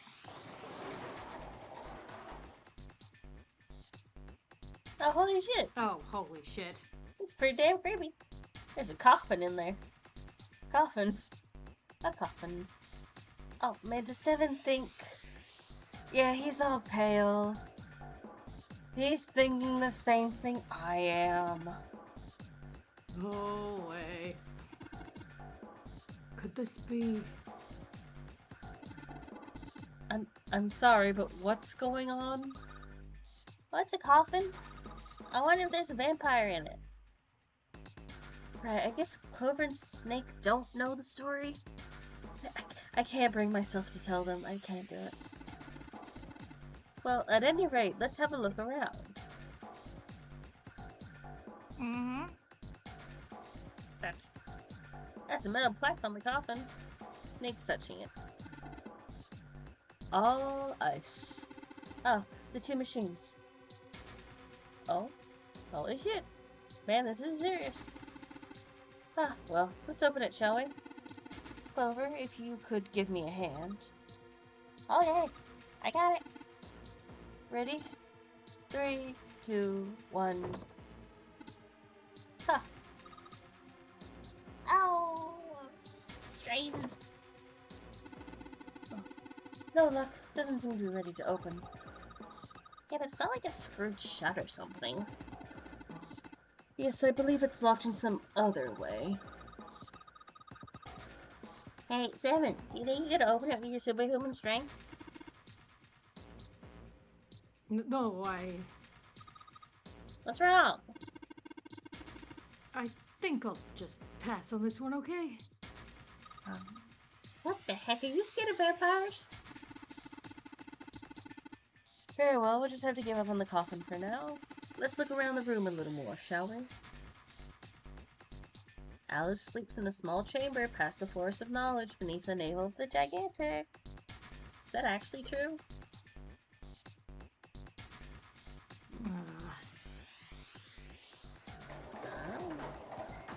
We'll leave that alone.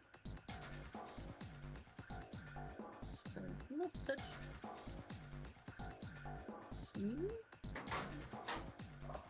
There's some pieces of red paper in the middle shelf of the cabinet. Give them to me. There's something written on these pieces of paper. Looks like we've got 3 sheets of the stuff. New material's been added to the file screen. What are these?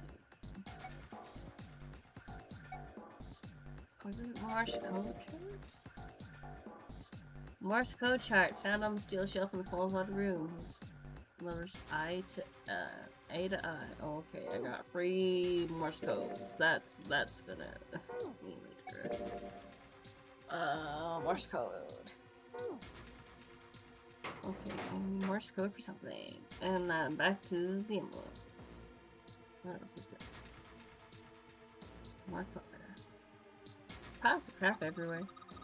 This is a pretty impressive mess. If we try to search every one of these, we're gonna be at it till the cows come home, or until the thing blows up, you know. Well, that doesn't seem too bad. We won't have to go bring them in ourselves then. Don't you get smart with me, kid.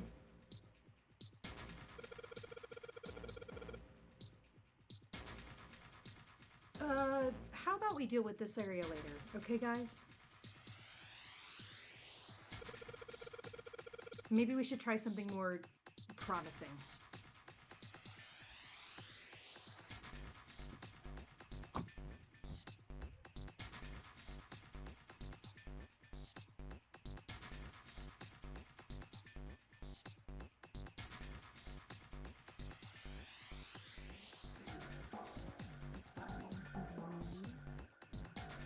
touched you, didn't I? Oh. I didn't touch you. Whoa. Wow. Oh, Wow. now we got something on the screen at least. Huh? What is this? It's Morse code. It's 2 dots, 4 dots, 1 dot. Oh, I can't. Oh, wait a minute. I saw something like this when I figured out that Morse code puzzle back in the communications office. It's all back to Morse code. Hi, Chinema. Hey, Gemma. Morse code. Yeah.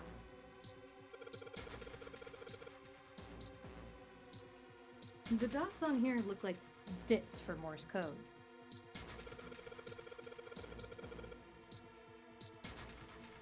There's 2 dots on the first line, 4 on the second, and 1 on the last. Okay, Gemma, go back to sleep. Okay, Gemma. I kiss you good night. Good night. Mwah. Ah, I'm afraid I don't understand. Well, perhaps you should give it a shot anyway. Alright, I'll try. Before I do that, though, maybe I... No, I don't want to run for this instruction. I'm gonna get my iPad real quick. Well, you're Go get your iPad, I will cry. Again. Because the game loves to It is not give us the same information over and over and over again. Because it can never stop talking.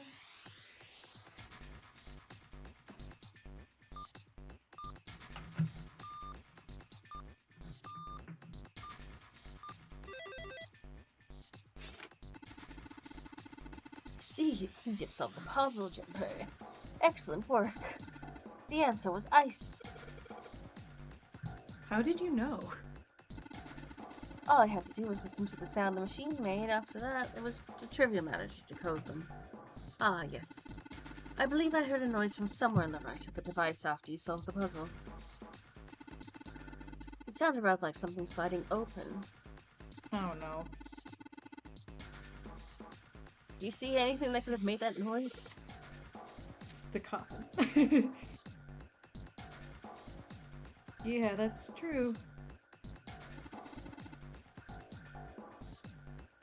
Ah, yes, one more thing. I heard a sound from behind the shutter. Perhaps the coffin is unlocked now. No. What? Give me the mysterious circle. The mysterious circle. Where's the shutter? Wrong way. No, that way.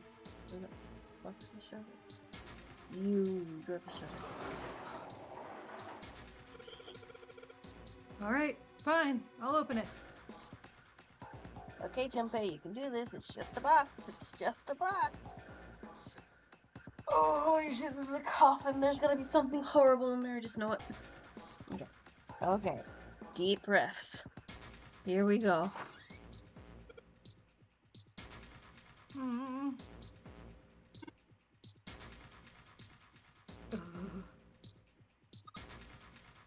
What are you guys so freaked out about? Fucking nothing in there. Oh man, there's nobody in there. Oh, shit, can't believe I was scared of something like that. What do you mean, nobody? Were you expecting someone to be in there? It's a long story. Ask Junpei about it sometime. What the fuck? Well, just like Seven said, there's nobody in there. There's something in there, though. Well, 2 somethings, actually. What is that? Oh, No, what is it? Neptune key and alien. 2 things on the bottom of the coffin. Looks like we've got a plate with an emblem on it, and The Neptune key! Yes! Yes, we finally found it! Now I can get through the hallway. That's correct, Clover. But we do need to get out of this room first, you know. Yeah, I know. Okay, let's get the hell out of here as quickly as possible. I don't have any objections to that. I don't think we'll use the Neptune key in this room. It's really important though, so I'll keep it in my pocket for now. As for this other, as far as this other thing goes, oh hell yeah, hell yeah. Let me go. Which one was the first one? The first one was the helm. Let's just drop the emblem and steering wheel. Oh, fuck. Oh, Oh. no. Well, now we got something on the monitors at least. What's that? Like some kind of puzzle? Oh, that's too busy. Sorry. Looks like some kind of puzzle. I wonder if these are the rules. Here, I'll read them to you. When you touch a number area, the area of... Touch a numbered ball after selecting the area will cause that ball to move to that area. However, you cannot move the red balls. You can only move 3 to 5 into a single area. Check. Yep, check the red button to once moved all the balls except the red ones, which you cannot move. The distant root of the balls in the area must match the number of that area. That's it.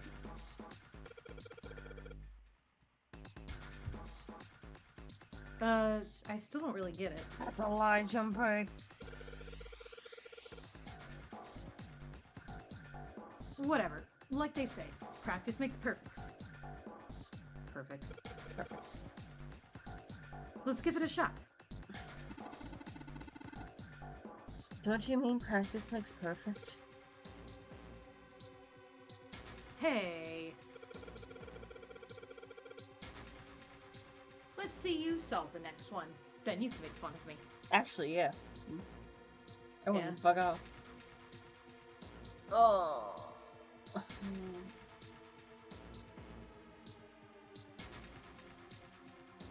So, what do we do? Number roots.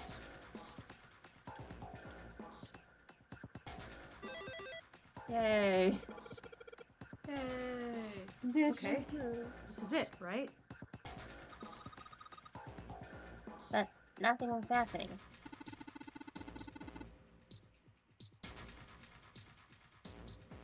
There are still 3 more indentations left empty. I imagine something will happen when they are all filled. Doesn't that seem likely? Please don't tell me we're gonna do that every time I'm gonna cry. Ball, my eyes out. Boss. Let's put the emblem of the cross. They're gonna do this to everyone. Hey, Junpei, something just showed up on the screen. This puzzle sure looks a lot like the last one. Yeah, there's more of these red balls you can't move. The numbers for each area are different too. Looks like it's got the same rules as the last one, though. You sure you don't want to double check that? No, I'll be fine. Please don't tell me the instructions again. If I get confused, I can just look at the screen over there, right?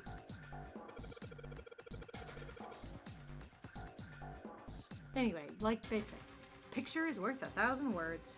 Words. Are they doing that on purpose? Let's give it a shot. I think so.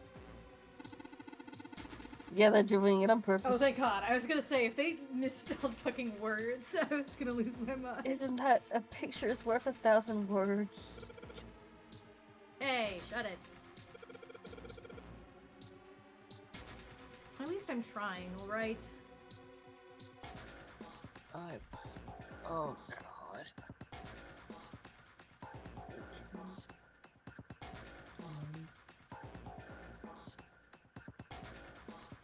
So the easiest one for one is to get to 10.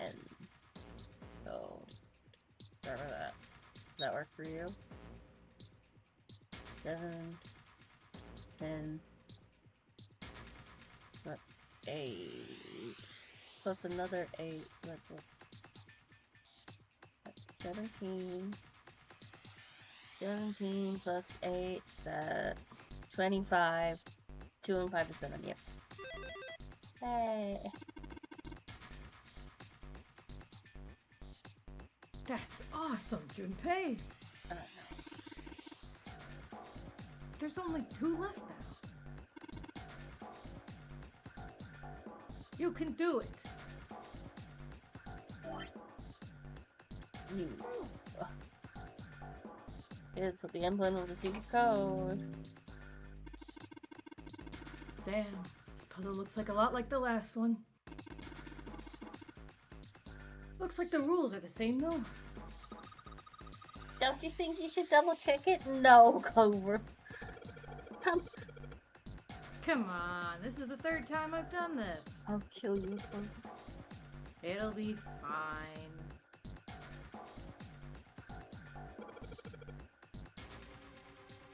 So this,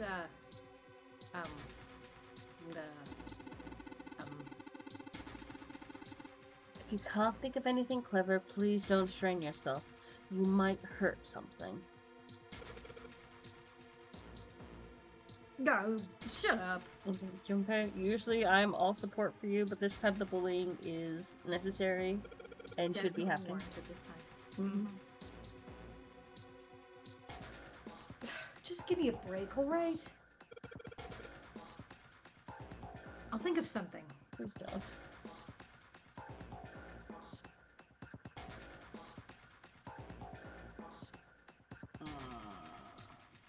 Okay.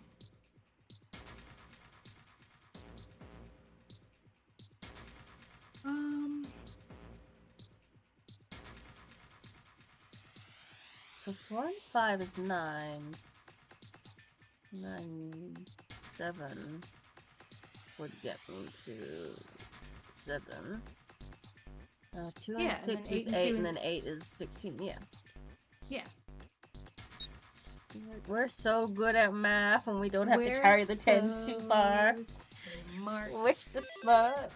We're got such big, sexy brains. Excellent work, Junpei.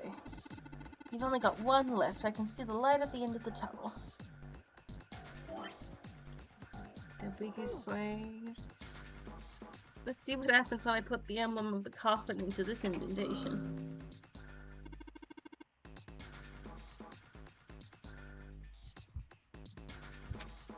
This is the 4th one.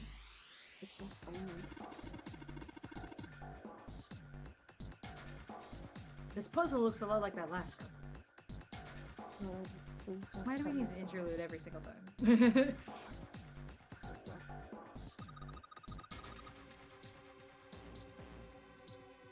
I think this is probably the last one. Once we solve this puzzle, I'm sure something will happen. Alright.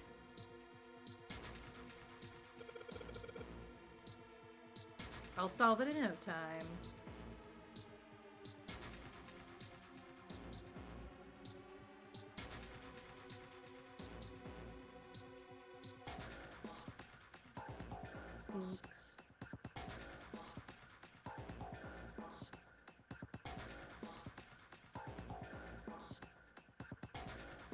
Six.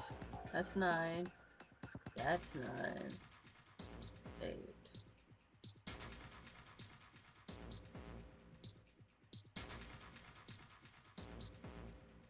That.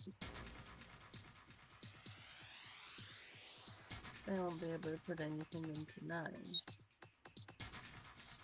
Because there's only 2 and it needs to be 3 or 5. You know what? Everything can go in here. Fuck off. Oh. Good job. Huh? Where did that noise come from? From? Oh, sorry, that's you. That's okay. Underneath the keyboard. Way to go, Junpei. You answered all the questions. Damn, Junpei, good job.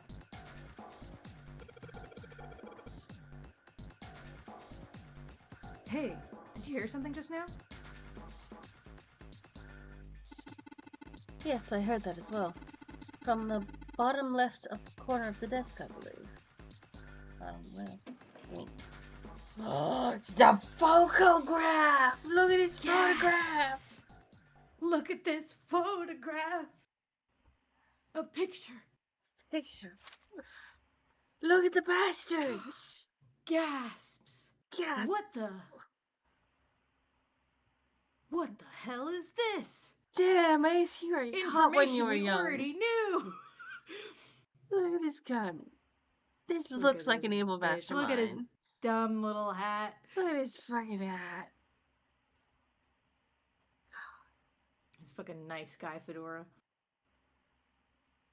This man with the mustache on the right. Bum bum bum. He's the same guy we found murdering in the captain's quarters. That's Zero. Yeah. He had the Zero bracelet on his left arm.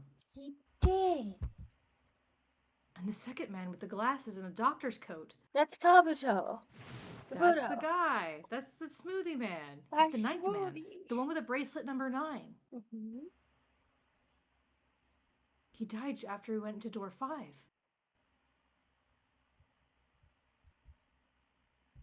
But this guy, the one in the striped suit. This guy.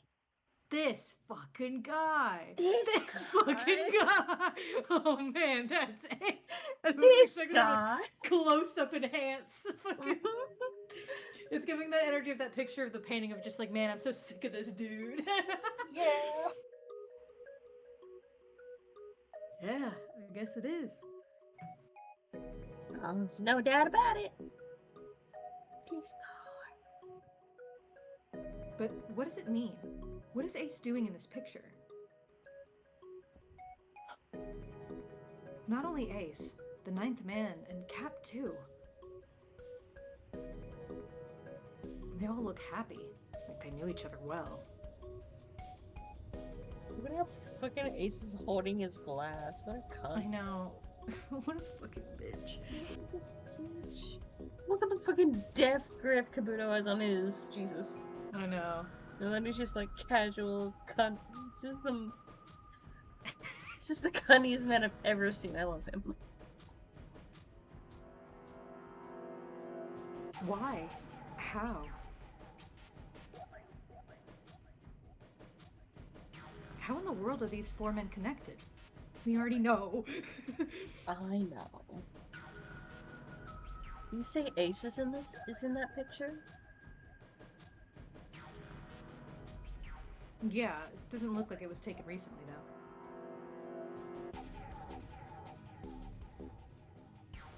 Ace, the ninth man, and Cap all look around 10 years younger.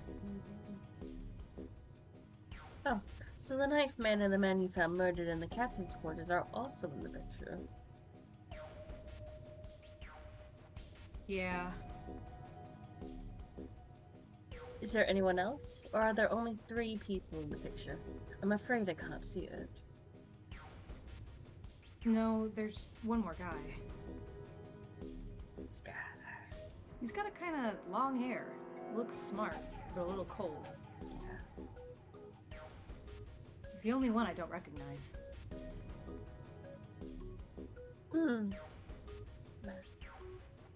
What's the date of the photograph? It doesn't have one. Did you look on the back? The back? Did you not turn the photo over, Junpei? God, Junpei. Yes, the reverse. Yes. The other side. Ah. Praying for the success of the Nonori project. With Nijisaki, Kubota, and Musashiro.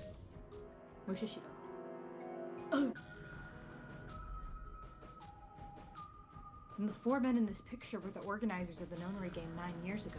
I like that the background of the photo is like clearly the grand ship. hallway. Yeah. God. That means Ace, the ninth man, and Cap were all responsible for making it happen. Yeah. But I feel like I should be more shocked about this. Because we already knew. Mm-hmm. It's almost as if that's just how things were always supposed to be. Yeah, you knew that before. Go on. You were shocked in a different timeline. Why? Why am I not surprised?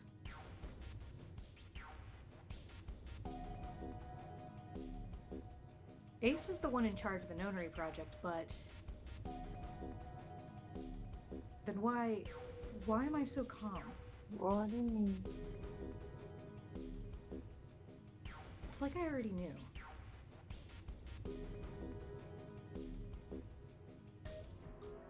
Oh, of course. I understand now. Ace was the CEO of Creative Pharmaceuticals.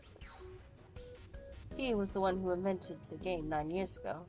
He was Gentaro Hongo.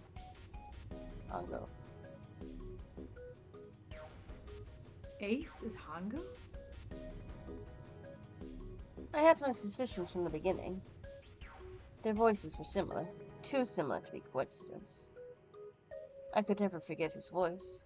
It was the voice of the devil. I couldn't be sure, though. After all, I had no way to check. I certainly couldn't ask him. Even if I had known, however, I never would have told you. Zero made it quite clear what would happen, what would have happened if I did. Oh my gosh, I had no idea! What? Huh. I didn't know that Ace was Hongo! Yes, I suppose you wouldn't have. 9 years ago, you were in Building Q in Nevada. But Hongo was in the Gigantic with us. I know! That's why I didn't know what Hongo looks like. But why? Why didn't you tell me? I mean, I'm your sister, right? You could have told me. Or told her about me. I'm sorry. I apologize for keeping this from you. But if I told you, Clover, you would have told everyone else. And if you did, then I would have been forced to tell them about what happened 9 years ago. I had to prevent that.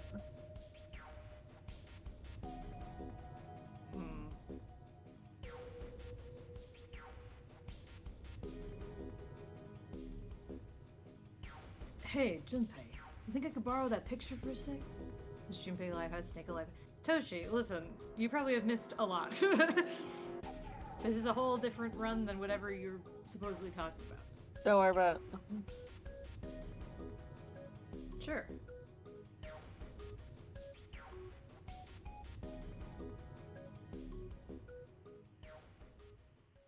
Hongo, Bota, Nijisaki, Mushishido. Hongo, Kubota, Nijisaki, Mushishido. Hongo, Kubota, Nijisaki, Mushishido. Hey, Seven, do you... Shut it! Just be quiet. How's up, Junpei? Just thinking. I'm this close to remembering. This close. He doesn't remember being a cop in this timeline. Toshi, it wasn't you. That was Seven. Hongo, Kubota, Nijisaki, Mushishido.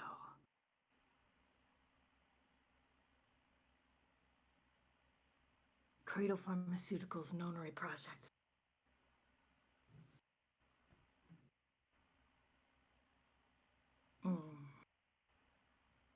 Shit.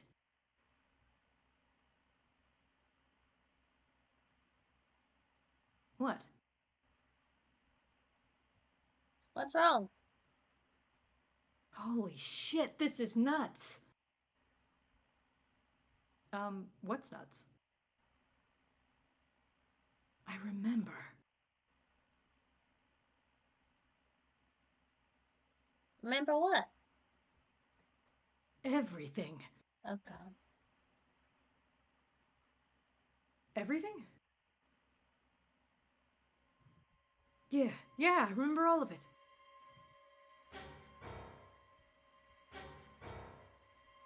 My memory's back.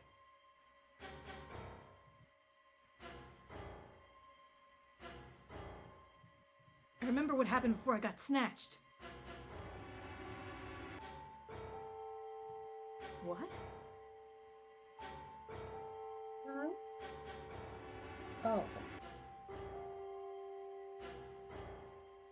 Let me tell you what happened.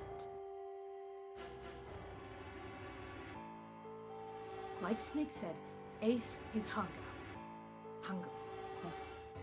From the right, the other three men are Mushishido, Nijisaki, and Kabuto. Mushishido was the man with the cash. Nijisaki was Hango's right-hand man, and Kabuto developed the actual technical details of the experiment.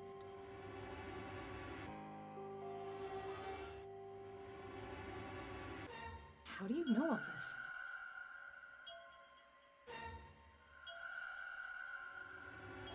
Come on, man, I told you. I finally got my memory back. Hell yeah. No, that's not what I mean. I'm trying to ask why you knew all of this stuff in the first place before you forget it. You really want to know? Of course. Me too. I want to know too. Tell me. I'm indifferent to this. It's gonna take a while. Hell, it'll probably take me a good 3 days to tell you everything. Oh, I don't have 3 days. Someone just give me the abridged version. Give me Helsing abridged. We don't have 3 days. Just give us the short version, alright? Short version, huh? Alright, fine. I'll give it a shot. No promises, though. I'm a detective.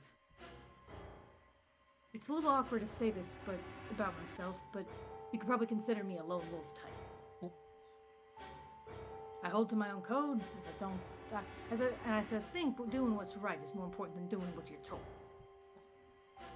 That's why I followed my gut that night.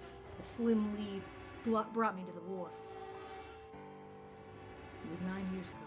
Shorter. The wharf had been cold as fuck, and I could barely see squat. This is not a short version. This is like me when I say, like, I'll tell you the real quick version, and then I tell you about 15 superfluous details. I was investigating a massive kidnappings, all of them children. Sometimes a TLDR of your cat group in your cat drama stuff is just be like, okay, I got to sit down for an hour to talk about all of this, and I'd be like, okay. Sometimes a TLDR of cat drama is me sending 18 voice notes that are like a grand total of 20 minutes long. Yeah, it's good. Yeah. They'd all had one thing in common: a history of visits to one particular hospital. Missing. Where have these 16 boys and girls disappeared to? A hospital under the management of Cradle Pharmaceuticals. And my investigation had turned up the evidence that Cradle had been involved in the kidnappings. After a little sweet talking, I managed to finally get a real lead from someone inside Cradle. This is not a short version. My source told me this. Tonight, a ship is set to take the children to a large passenger liner docked offshore. The man sounded exactly like me, so I headed to the wharf. From the shadows, I searched the harbor until I found a ship he was talking about. There was a bunch of movement near it. Men in black suits. Many of them were carrying large bags. The bags, there was something about the way they moved as they were carried. No doubt about it, there were human beings in those bags. I moved before I realized it. I came out of hiding with my gun already in my hand. Don't move. I felt metal touch the back of my head. Drop the gun.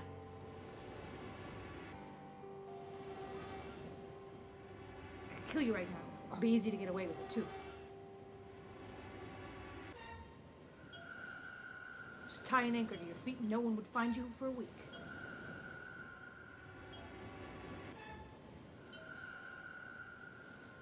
That what you want? The fish here would love me. He kept digging the cold metal thing into my skull. See, my only thought was, why didn't you just kill him? Gunshots on the wharf, don't want to deal with that. Fire patrol. I guess. Yeah. Probably But thought, I don't know, locking him in the ship is doesn't feel like an easier solution. Yeah, Sam's definitely don't worry about it. Ace, Especially if you're doing like such a sensitive experiment. no, Ace is not the brains of the operation. He just comes up with the ideas. You know, you're right. He's just the idea guy. He's the idea guy. He's just the fucked up idea guy. Mm-hmm. Gah. There was nothing I could do. I did what he said and laid my gun on the ground. Then suddenly, there was a sharp pain in my neck. A needle. A drug? What? That was my last thought.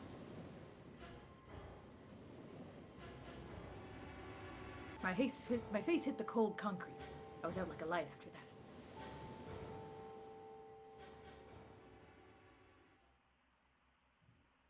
that. Ugh.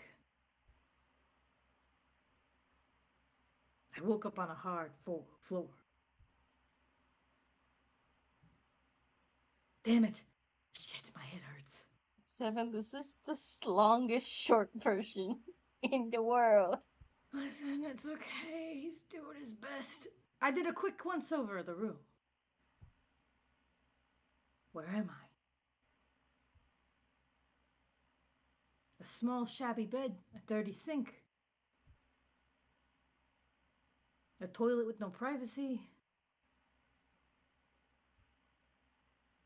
I'd seen it countless times as a cop.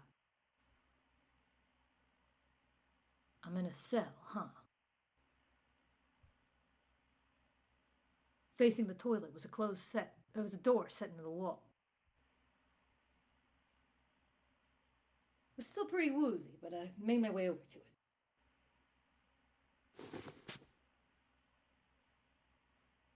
I pushed and pulled on it, but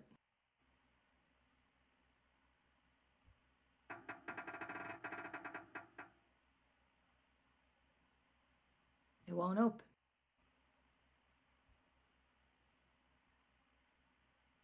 Not like I expected much else. It would be dumb enough to put me in a cell and leave it unlocked.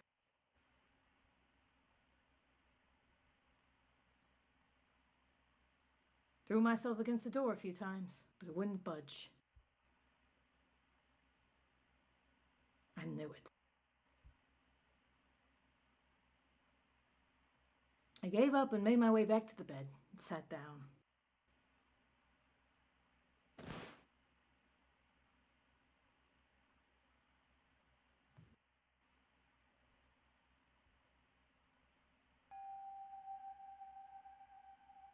I sat there for a very, very long time. Who knows how long? Then I heard a faint voice. It's 9. The voice was far away. I couldn't understand what it was saying. But I could hear one. It's pretty high. Probably a little kid. Oh. Her ear. King. No, it was several.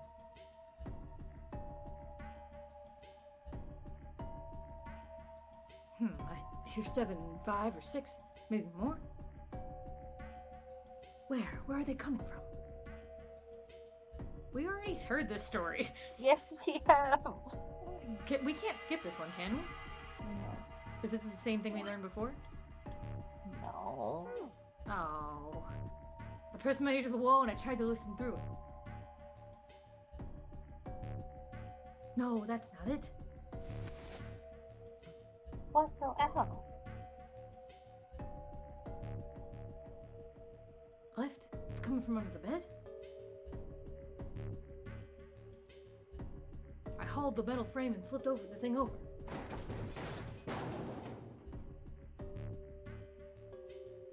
And there it was. There he is. bed hidden an air vent under it.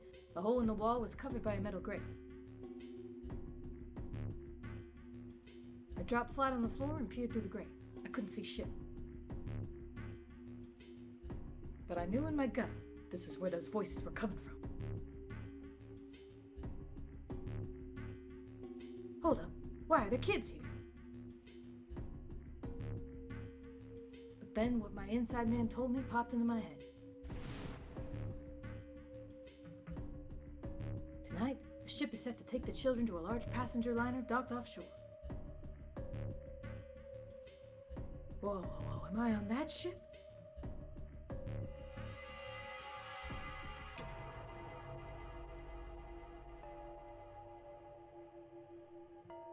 It didn't matter.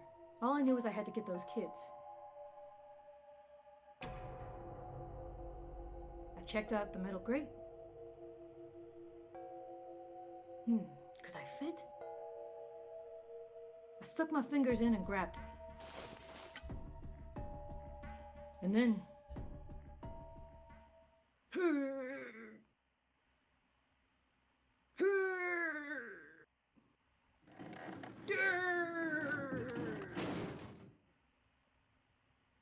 Strong man. Yeah, how'd you like that, you son of a bitch? I finally got the damn thing off. Sweat was dripping down my face, so I wiped it off and crawled inside. There's just something about him and his fucking face is so orange silly. yellow shoe. So I'm just like...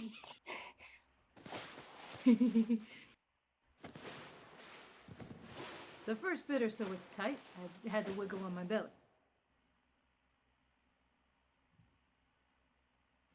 Widened up eventually. There was space for me to crawl along on my hands and knees. I went from crawling like a worm in dirt to skittering like a bug. Couldn't say it was much better, but I'd take what I could get. And when I'd been in the thing long enough to start wondering where it'd take me,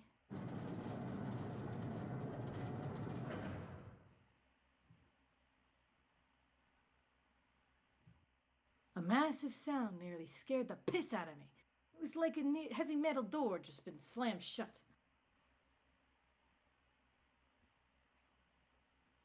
Then there was a voice. Warning. Warning. Emergency incineration command has been acknowledged. Automatic incineration will take place in 18 minutes. Please evacuate the incinerator immediately. Repeat. Emergency incineration command has been acknowledged. What? I wasn't even sure what it meant, but anything with incinerator is bad news. Then, almost as if it was a cue, I heard a mess of young sounding voices. No! Help me! A bunch of them were straight up screaming in terror, and all the sounds together made a howl that made the hair on my neck stand up straight.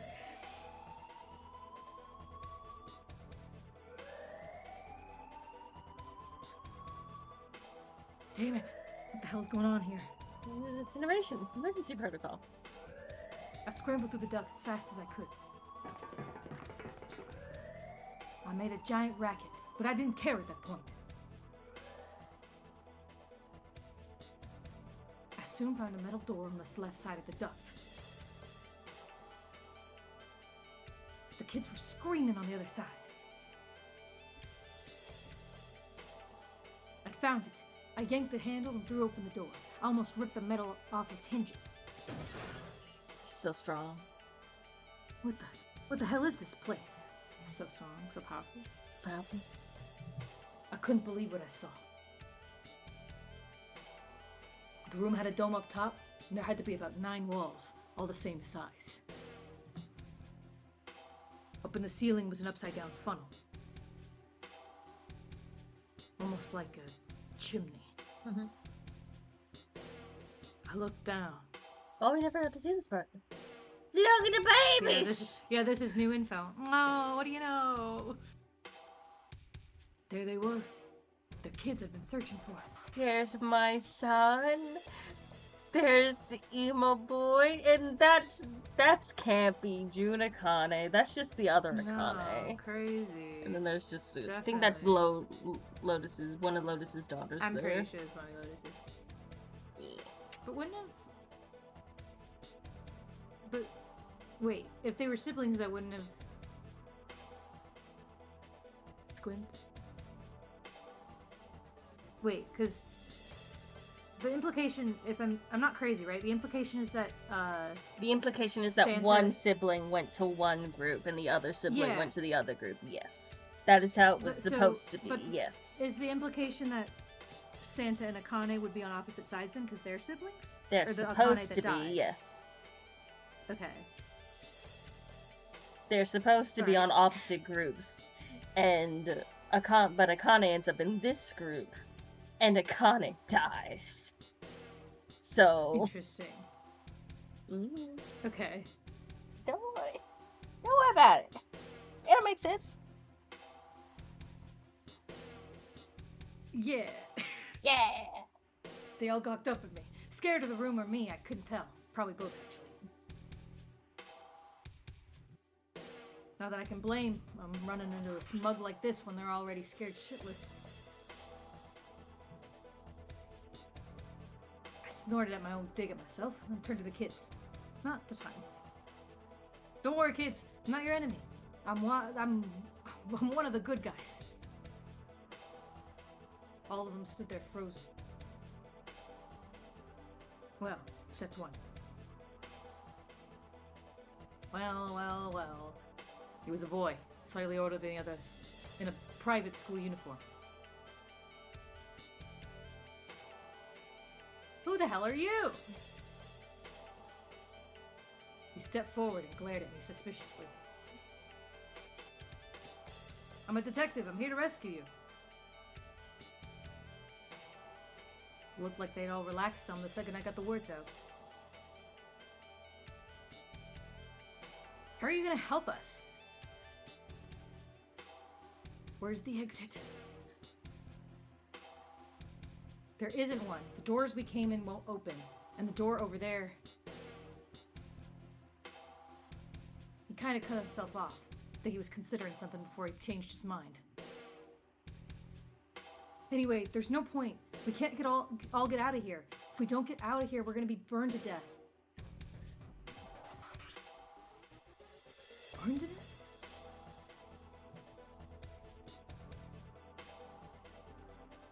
Can you hear it? The voice said the incinerator's gonna start up soon. So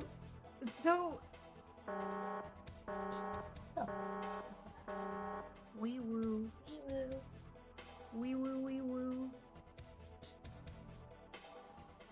The voice spoke again. Incineration will begin in 15 minutes. They only had 15 minutes. I looked back down at the kids. Looks like a good 20 or 30 feet to the floor. No way I could pull them up. Too big of a distance for any of us to reach.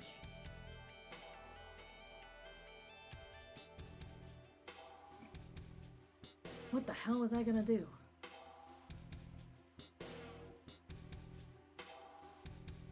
But then I got an idea. Wait right there. I'm gonna be right back. What? Where is he going? Are you just going to leave us here? They just got frightened again. I'm not the best at that kind of thing, but I tried to reassure them with a smile. Don't worry, alright? I'll be back, I promise. So just stay calm and wait right there. Got it? I didn't want to hear them respond. There wasn't time.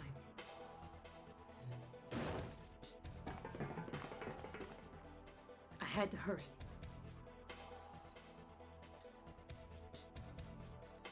Well, as fast as a guy could on his hands and knees.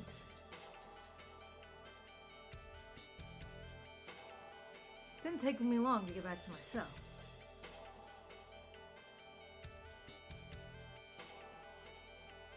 Still, no way out of there. But I had a plan. I need something from this room.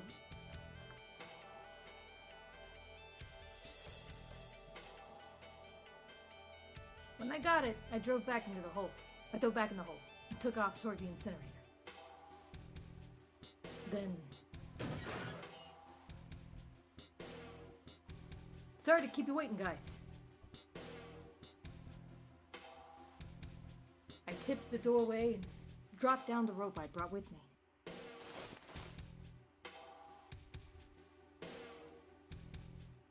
Back in the cell, I'd torn the bed shreds into strips and tied them together to make a rope.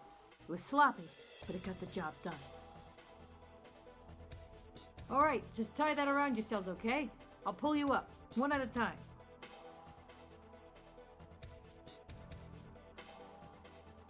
Right. Huh? Wait a sec. Something was off. There were more of you before. Where'd the rest of you go? The boy in the uniform answered. I let them go on ahead.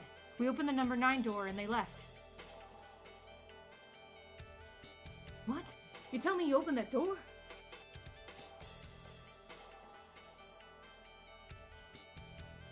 That's what I said.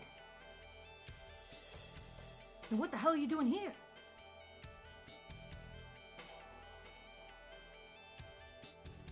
We couldn't go with them. Why not? Look, the only people who could go through the numbered door... He was in the middle of explaining when... Wee woo, wee woo. Wee woo. Wee woo. Incineration will begin in 5 minutes. The walls shook a bit from the voice bouncing around.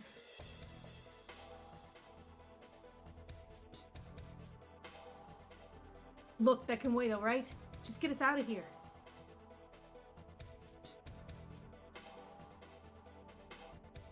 Right. I grabbed onto the rope. The first one I pulled up was a girl with a ponytail. Next was a girl with a red necktie. A boy in a jacket came after, said he'd climb up on his own. The boy in the uniform was the last up. Like the other kid, he climbed the rope by himself. He looked pretty scrawny, but I guess he was stronger than he looked. He moved fast, but it was almost to me. We heard some knocking. Everybody looked at the door. It had a thick square window set into it. On the other side, an angry face was staring in. Oh, yeah. Jesus Christ. Yep. God damn it, what's going on here? Why is this room empty? Where the hell are those fucking kids? Fucking asshole. What an asshole. I mean, I'm assuming I know who that is. Yeah. The door opened, and a man stepped in, looking half mad with fury. I recognized his face. Saw him many times in photos during my investigation. The man's name was Gentaro Hongo, the CEO of Cradle Pharmaceuticals. I don't even want your suit. Not anymore. Not anymore. It's on you, so it's ugly. Letters, lover of pinstripes until they're on the wrong man. Yeah. Honestly, yeah. Hongo saw the boy hanging from the rope. Grrrr! Yard. God. It was like he was an animal. He lunged for the rope. Hurry! I know. The boy in the uniform booked it up the rope. You son of a bitch! Get back here, you little shit! 10 feet. 15 feet. 10. The second I could reach the kid, I grabbed him. I hauled him up and tossed him into the duct behind me. Ah, no! Anky man. No! Hangao had lost it. His face didn't even look human. It was like the bastard pulled off his fake face and he was really a terrifying devil or some kind of damn monster. I quickly reeled in the rope, leaving a furious Hangao yelling at me from the floor. You fucking bastard! You won't get away with this! How dare you compromise this experiment! Experiment? What experiment? Oh, wee woo, wee woo. Wee woo. Incineration will begin in 1 minute. Hey, old man! What the hell are you doing? Hurry up! The boy in the uniform was trying to get my attention. I may have thrown a salute in the raging asshole's face before closing the door behind me. No point going back to the cell, so we went down the other direction instead. After about 30 feet, we came across another duct on the left. This one was headed down. Everyone nodded and took turns sliding down. The duct emptied us out into a narrow hallway. There was a door on either side. The one on the left was a normal double door. But the one on the right was familiar. Oh, Xenosaur. It had black and yellow stripes and a device next to it on the wall. The plate on it read Incinerator. Incinerator. Yeah, that's where we were. It was the girl with the red tie who answered me. We were inside an incinerator? Yeah. 7. Come on. Yeah, Uncle might still be there. Looks like it's been shut off, though. Wait, what? If he's still in there.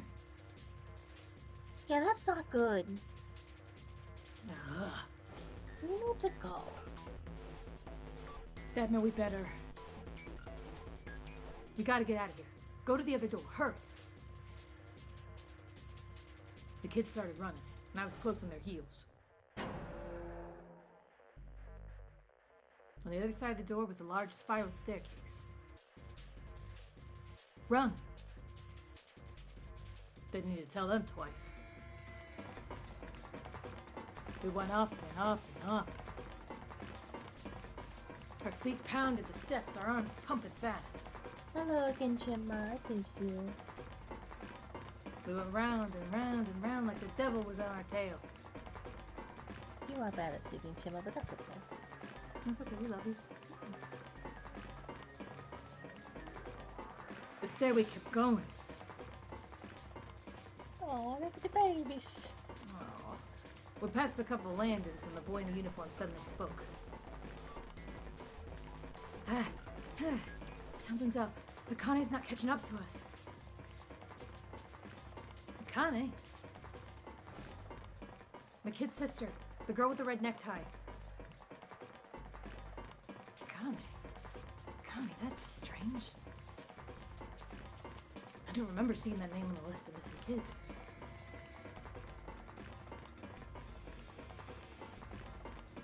Hey, Akane! He cupped his hands around his mouth and yelled. We're making very good progress. Mm-hmm. Nobody answered him. Maybe we ran her. The boy in the uniform skidded to a stop. I stopped too, so did the other 2 kids. When did we do that? But we passed a couple big rooms on the way here. Maybe she took a rest on one of them. No, that's impossible. Sorry, Grandpa. You keep going. I gotta look for her downstairs. He turned to go. Hey, kid! Wait! God damn it! I said wait!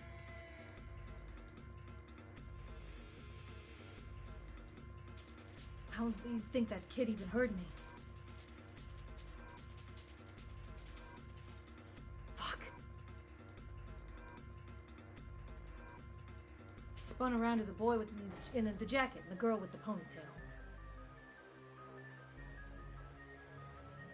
I'm going after him. You two keep going, alright? You got it. The girl nodded and ran upstairs with the boy.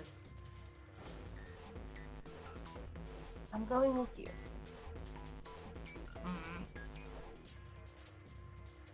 I didn't have time to argue. I just nodded and took off down the stairs. I could hear him following me. We ran all the way to the bottom floor, calling for Akane was nowhere to be found. God damn it, where the hell did she go? I could tell the kid was frustrated. And then suddenly... Help me! Somebody help me! We heard a girl's voice. Akane! The boy in the uniform threw open the door, leapt into the hallway by the incinerator. We rushed in after him. I couldn't for the life of me believe what we were seeing.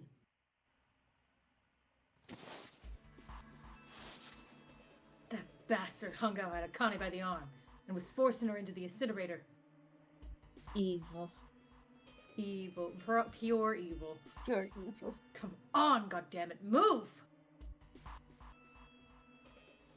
No, I don't want to. Let me go. Please let go of me. She'd planted her feet squarely on the floor and was struggling to get away. Bahanga was bigger and stronger. No, because he's an adult man. He wasn't gonna win. Akane!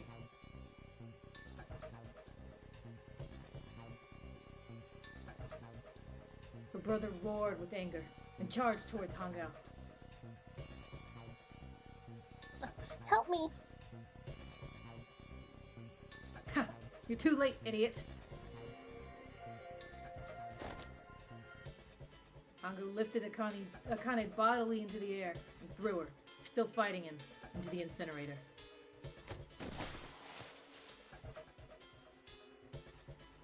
Ah! Before we could even blink, Hangao leapt through the door after her.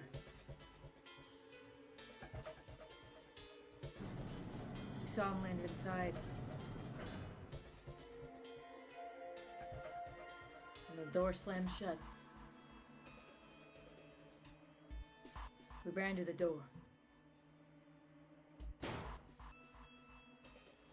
We did everything we could think of to get into that thing open. But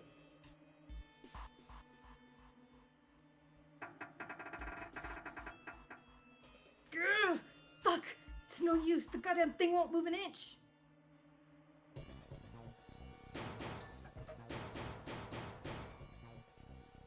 He started slamming his fists against the door. He was close to shattering his knuckles with how hard he was pounding on it.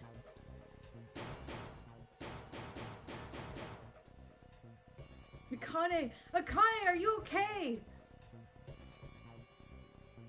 You came back! Her voice was muffled, but all of us could hear was the sheer terror in it. What should I do? I think I'm trapped in here. Where's Hangao? He went out the other door. What? Warning. Warning. Emergency incineration command has been acknowledged. Automatic incineration will take place in 18 minutes. Please evacuate the incinerator immediately. Repeat. Emergency incineration command has been acknowledged. Are you fucking kidding me? It's the same damn thing. Are you there? Yeah, we're here. Just hang on, alright? We're gonna figure out a way to save you. His words would have seemed like a sick joke to her if she'd been able to see how white and bloodless his face was right then.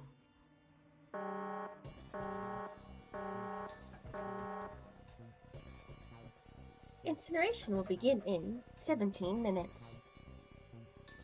Please, please help me. I'm really, really scared. I don't want to die. Please, I don't want to die. I don't want to die. gonna be alright. I'll figure something out. I promise, okay? You hear me? I promise. It was torture listening to her sobbing on the other side of that door. Her brother was nearly crying himself. He could only stand there, fists clenched so tight his knuckles were white.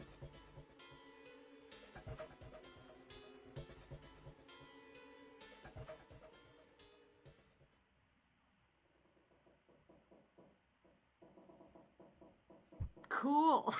Cool. What happened? What do you fucking think happened, Jinpei? What do you fucking think happened? Come on, man. Put yourself in my shoes. It doesn't end good. You think I want to remember that? Then... yeah. Shit. If I'd known it was gonna be like this, I almost wish I hadn't remembered. Hey, are you sure? Huh? Look, I don't want to ask this either, but there's something I don't get.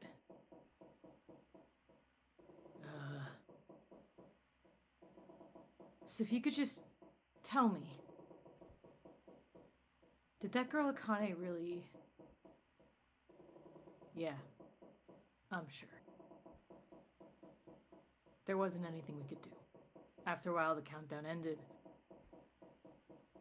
And we heard something burning.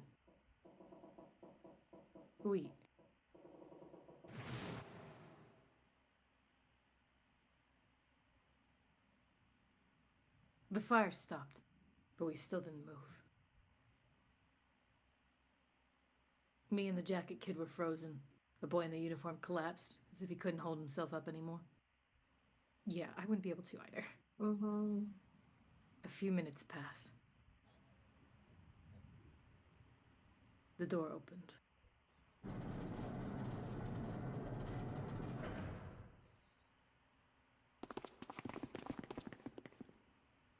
The boy in the uniform tripped over his own feet running in.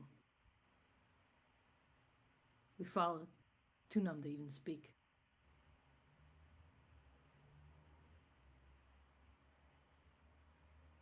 The air in the incinerator was hot. Every breath made my lungs feel like they were on fire.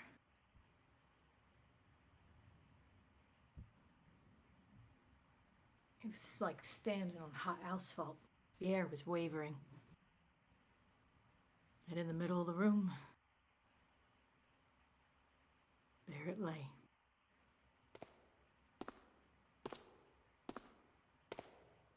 Kid's legs were shaking so bad, I don't know how he managed to walk. I couldn't see his face, but his body somehow looked empty. Finally, he reached it. He fell to his knees and his legs gave out on him. And then...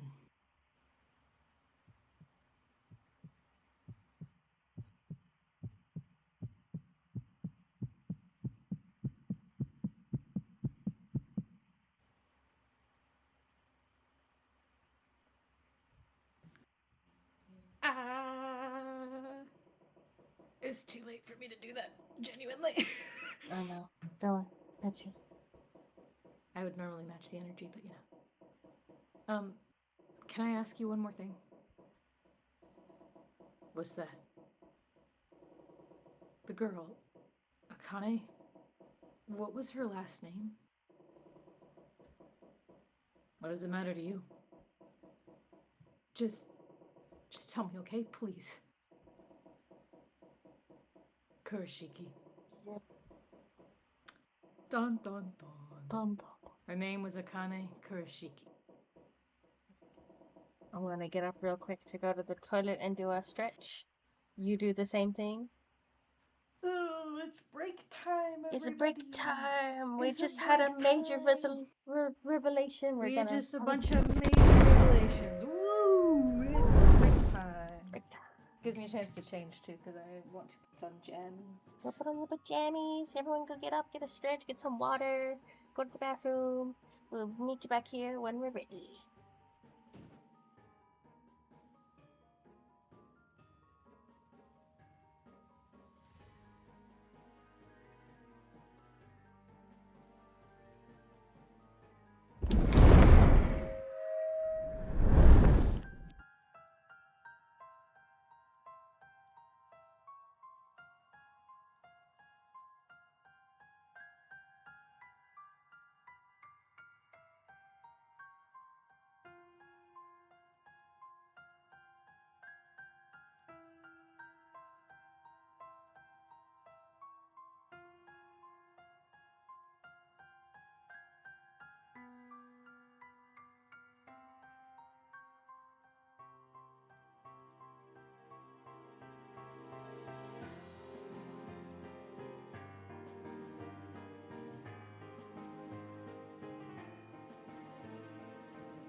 I apologize for the wait.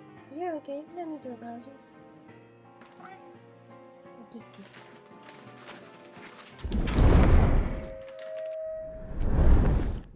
I am ready now. And some Yeah. Cheetos? Love Cheetos? Yes. I've just been really into baked Cheetos again recently. Good. It's kind of Hershey.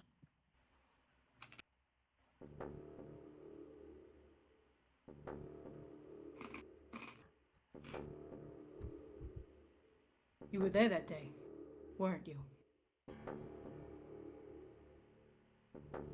The tall kid in the jacket. That was you, wasn't it? Yes, it was. You are correct, Detective. Don't misunderstand me. I told you before how Zero threatened me. There was nothing I could do. I couldn't say anything about what happened 9 years ago.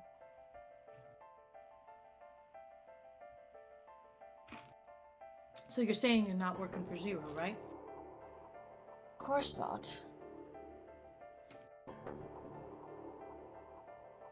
Clover?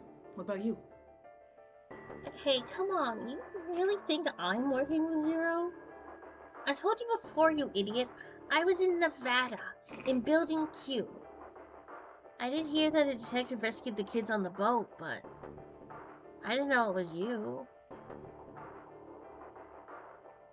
Well, I guess I believe you.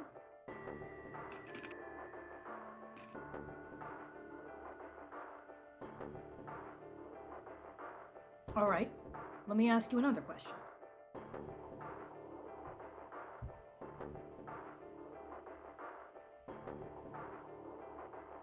Santa's real name is Ao Kirashiki.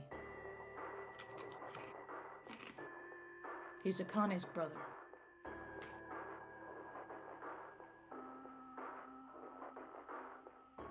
You know what?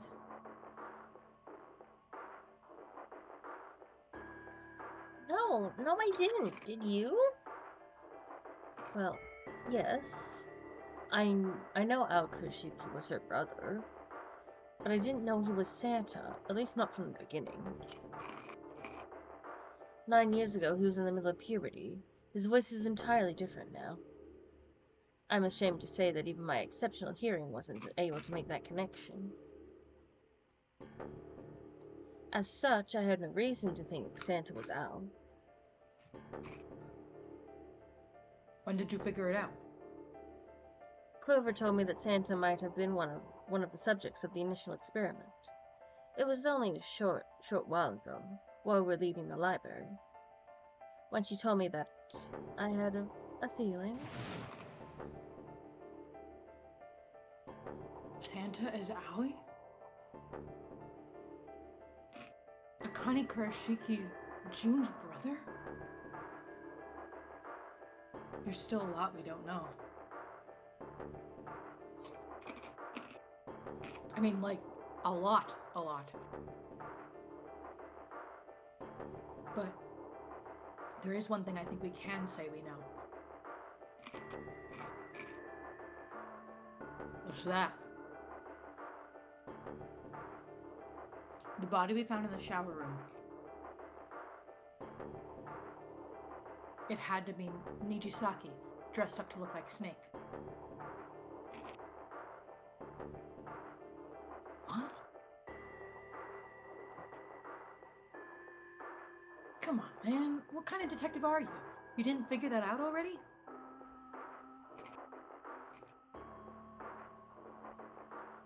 Okay, go easy on me, man. I just got my memory back. Alright? Cut me some slack.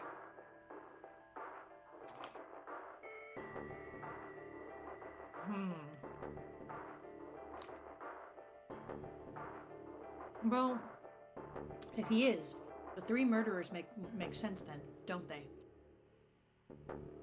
The 3 murders. Yeah, that's right. Murder. Kubota blew himself up, but that was murder too.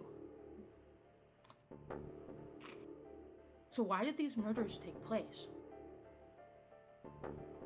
Junpei is correct, and the body in the shower room was Nijisaki's. That means all the people who were murdered were involved with the creation of the nunnery project.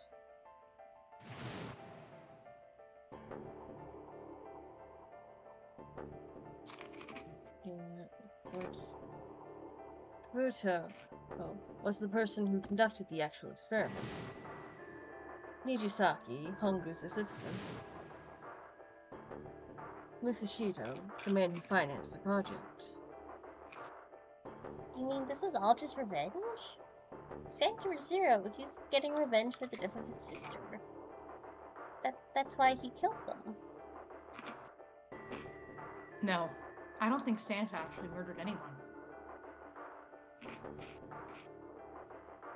If I'm right, it's not hard to figure out who the next victim's gonna be, is it? I'm pretty sure I don't have to tell you. Yes. Yep. Right. The next target will be Gentaro Hongo. The person who planned the nunnery project. In other words, Ace. Awful picture. Evil man. What? Whoa, what the hell is going on here? It must be 6 a.m. Our time is up. Shit. Come on, we need to get out of here. Let's go. How? He hurt. I'm betting this sucker opens the exit. Come on, let's go. Yeah, new materials were added to the file section. Wow, what a Oh boy. Keycard 0. What new file do I have? A picture taken 9 years ago. An old picture is in the drawer of the desk in the small cluttered room. It's a picture of the 4 people who created the nunnery project. On the back it says, praying for the success of the nunnery project. With Nijisaki, Kabuto, and Musashito. Awful, evil man. Mm-hmm. Stinky. I do like this one. I like it. How the fuck do I get out? Outside. Alright, let's just swipe this card. Junpei, look!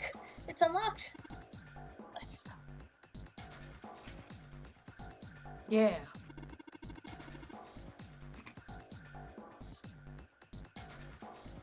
Now we can go back to the library. Hurry up, Junpei. We don't have time. Let's go. Let's go. Alright, let's go.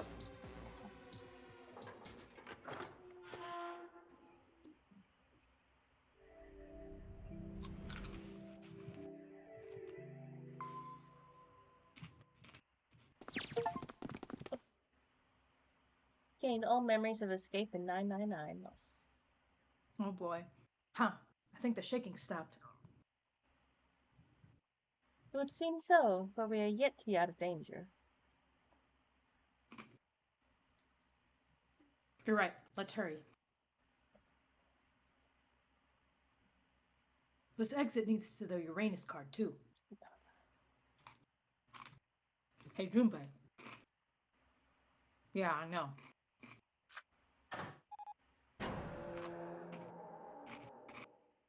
Alright, it's open. Let's go. Let's go.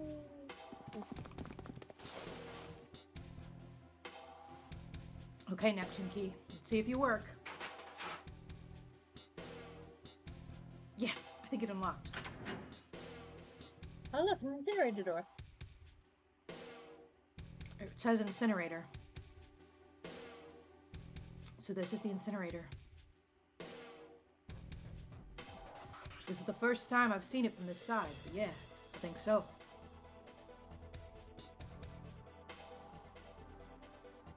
Then there ought to be a lever near the door. Yeah, right here. Pull that and the door should open. Got it.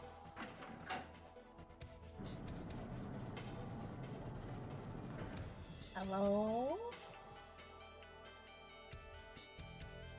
Let's go.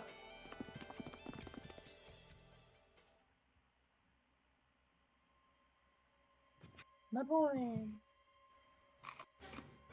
What the hell's going on? What's wrong? Are you okay? Oh, Jumpy. You came to get me. Of course I did. I made a promise. I'm so glad you're here. I'm so glad. Hey, what happened to you? I'm fine. I just fainted. I wasn't feeling very good. Yeah. I'm feeling a lot better now, though. Are you sure? Yes.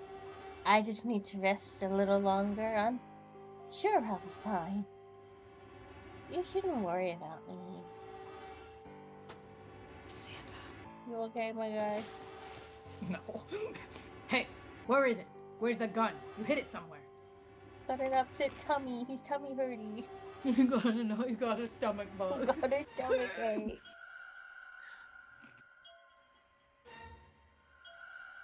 I don't have it. I got sucker punched and they took the gun. What? Who took it? Well, who do you think? The other two. What? Isn't that obvious? I took the gun. Ah, here we go again. Oh, we're back. Ace. The iconic pose. The pose ever. The one Hello, where I realized I Junpei. was right. It is so good to see you again. I hate being in this situation. This is what, the 4th time? Wonderful. Just what the hell do you think you're doing, Ace? maybe I ought to say Gentaro Hongo, CEO of Cradle Pharmaceuticals. You have me at a disadvantage, and I don't like that. You know me, but I don't know you. Do you have any idea how much I've suffered? Can you even begin to understand my pain? You incinerated like an 8-year-old girl. I'm just a little guy who suffered so terribly. Bunch of children and a detective ruined my experiments. Life is so hard for me. You're hard for me. Life is so hard for Hangu. Prosopagnosia, right? Huh. Another irritating insect. And how do you know that? Good question. No matter. If you don't want to answer, it makes no difference to me. But you were just like, I don't know how to answer that one, Chief. He was opening and closing his mouth like, It's just This is a a waste waste to of have my time brain. anyway. It's time for me to go.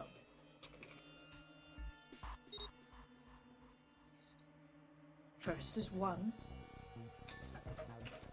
Give me your hand. Ah,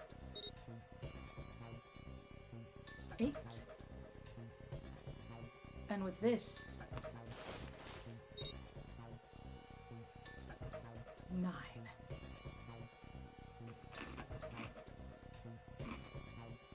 The 9th man, Kubota's bracelet. I believe I've won this game. I've had quite a time playing with you. I must thank Zero, I suppose. Wait, what? Ace doesn't know who Zero is? Ugh. What the hell are you planning, Santa? At any rate, this game ends now. I will escape, and the rest of you will have a slightly less pleasant ending. I suggest you enjoy your final moments. Goodbye. Wait!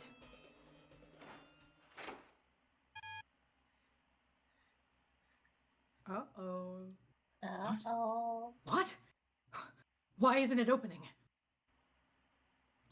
'Cause you have the wrong bracelet. It's not a 9, it's a 6. that's Oh, the no. wrong digital route. It's the wrong digital route. One more time. Ah, Now open.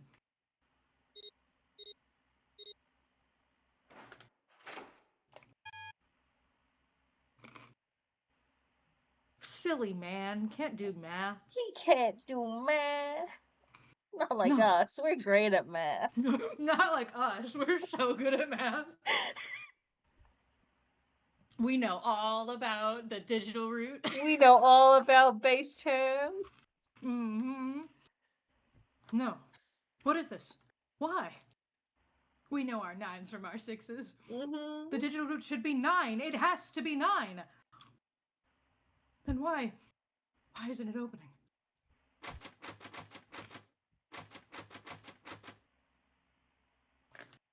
Now. Grrrr! Beat his ass. Ugh.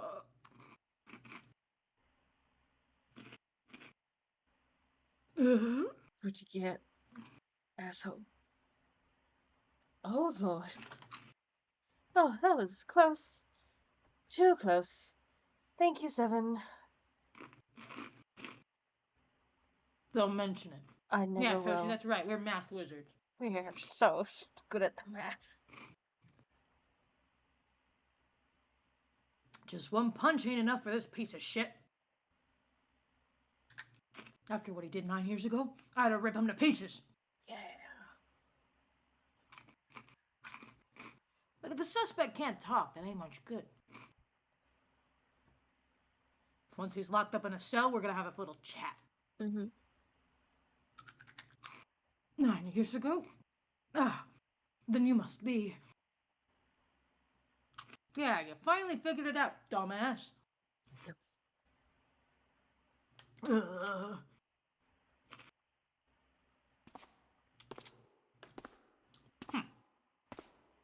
Ace. You killed Kubota, Mijisaki, and Mushido, didn't you? Wait, Mijisaki? All right. You don't know yet. All right. We'll just go through them in order then. Let's start off with Kubota. You talked to Kubota and managed to convince him to go into door 5 alone.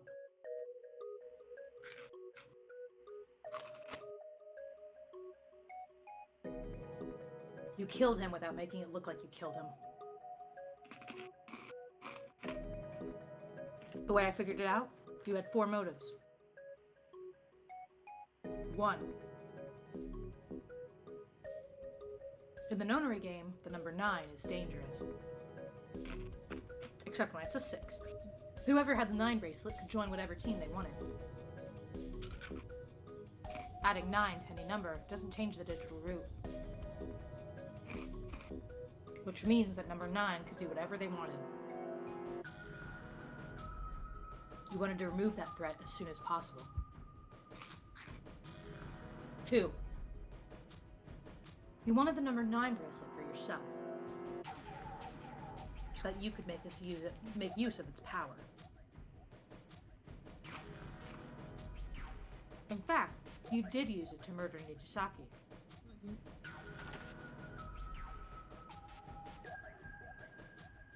3.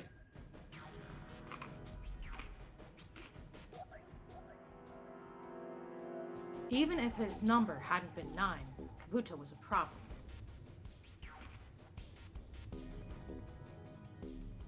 He knew your past. He knew what happened 9 years ago, 9 years before. You needed to silence him before he told anyone. 4.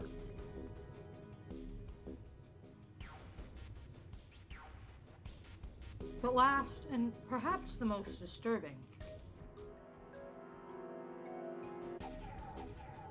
you used Kubota for your as a test. You wanted to know how serious this nonary game was. Was it truly life or death, or simply a harmless prank? You convinced him to break the rules so you could see what would happen.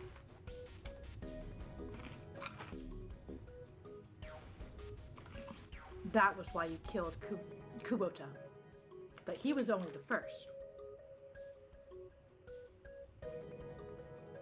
Next was Nijisaki.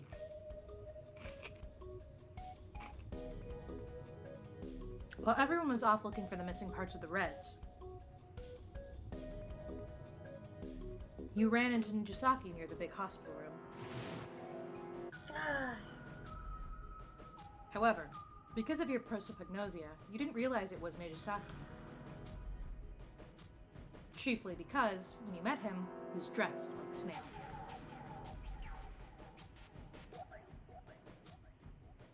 That was why you thought Nijisaki was Snake.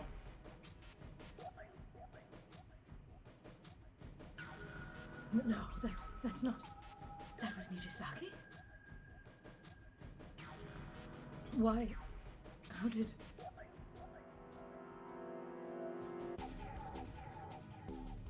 I'll get to that. Anyway, you thought he was Snake. Snake was one of the kids in your experiments 9 years ago. You remembered him because he was the blind kid. But his presence made you think... Snake was one of my subjects 9 years ago. He probably hates me.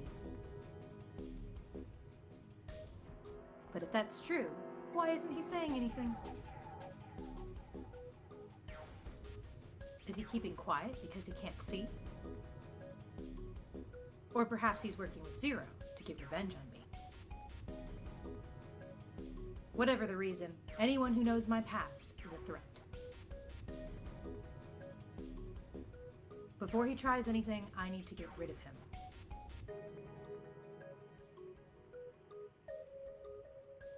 That was when you decided you had to kill him. The murder weapon was Kabuta's bracelet. You just waved it over the red. Verified your own number, and then grabbed Nichisaki's arm and forced it over the scanner panel. Then, when the door opened, you kicked him in. 9 seconds later, the door closed.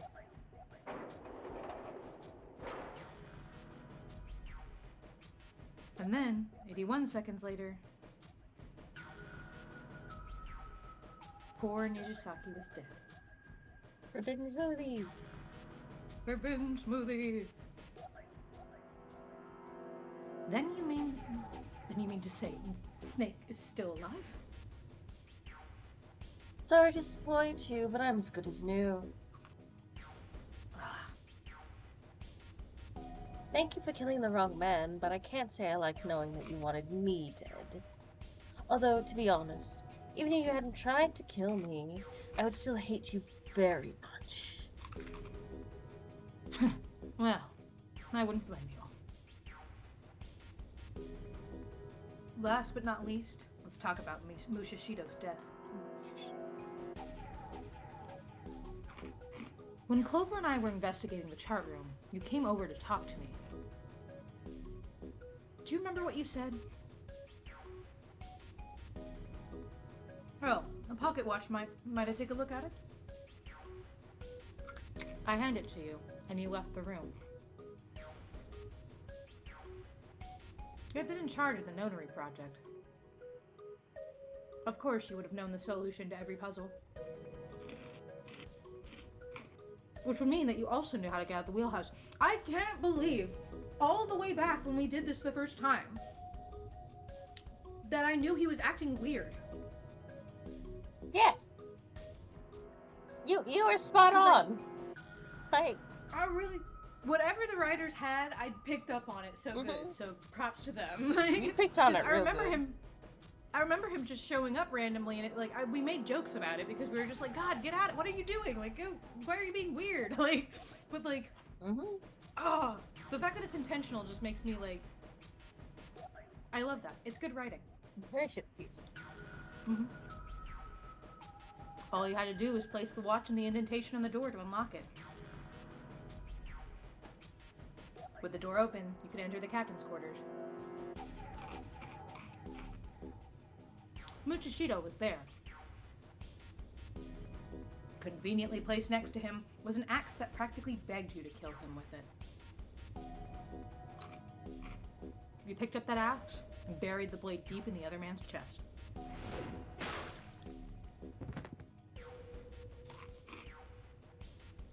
One blow was all it took. Then you returned to the chart room as if nothing had happened. There was something I wanted to speak with you about, Junpei. Could you come with me for a moment? I had no reason to say no, so I followed you to the wheelhouse. When we stepped inside, remember how you slipped your hand into my vest? I remember. You pulled out a piece of paper, the one I used to cheat during the vote. That wasn't really what you were after. Your true purpose had been to slip the watch into my pocket. It wasn't a very good plan. I had way too many holes. And someone saying the wrong thing could have brought it all down. Around you. You must have been desperate. But what made you willing to risk it all to do it? Ace. Mushishido's murder is the only one I don't understand. You obviously did it, but why? Because of this. What's with the paper? Just read it. No good. Let's see. Number 1. There are 2 ways you might survive this ordeal. The first is to win the nonary game. The second is for you to confess your sins of 9 years past. I have prepared a camera in the captain's quarters. The images captured by that camera will be streamed through a satellite and distributed across the world. Simply look into the camera and repent, not repeat. Once you have confessed everything, I'll release you from this ship. To make your confession more credible, I have left you a witness in the captain's quarters. Perhaps he will confess with you. The decision is yours. Do as you please. Are you telling me that this man, that once again we have a man who would rather kill everyone than take accountability? Yeah, take responsibility. Take goddamn responsibility. 0.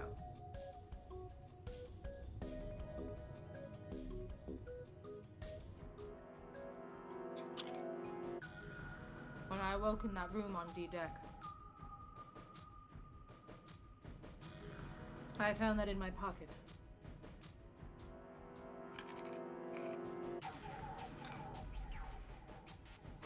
That was why I chose door 1 when we voted.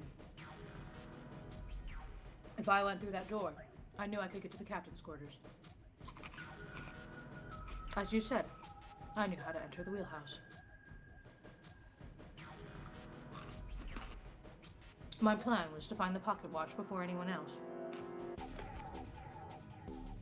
If I could, then my alibi would be set. At least, that was the plan. But Junpei be too quick for you.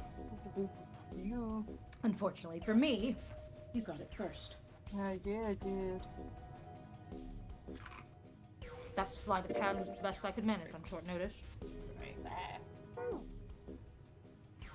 No. Uh-oh. No. You meant to kill him from the beginning, then. Mushishido, I mean? I only knew Mushishido was the witness after I reached the captain's quarters. I asked him, and he answered. He seemed groggy. Perhaps he had only just awoken from sedation. I suppose Nijisaki was in much the same state. He seemed confused and disoriented when I encountered him.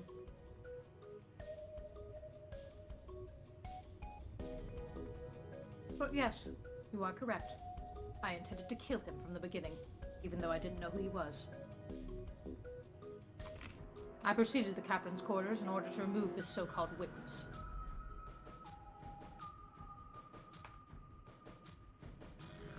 Ace, you figured it out, haven't you? You were being manipulated. Yes. So it would seem. I was little more than a puppet, in many ways.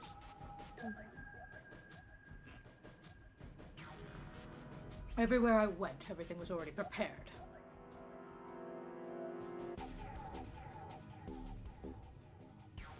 The Reds in the large hospital room were dismantled. Nijisaki was dressed as Snake.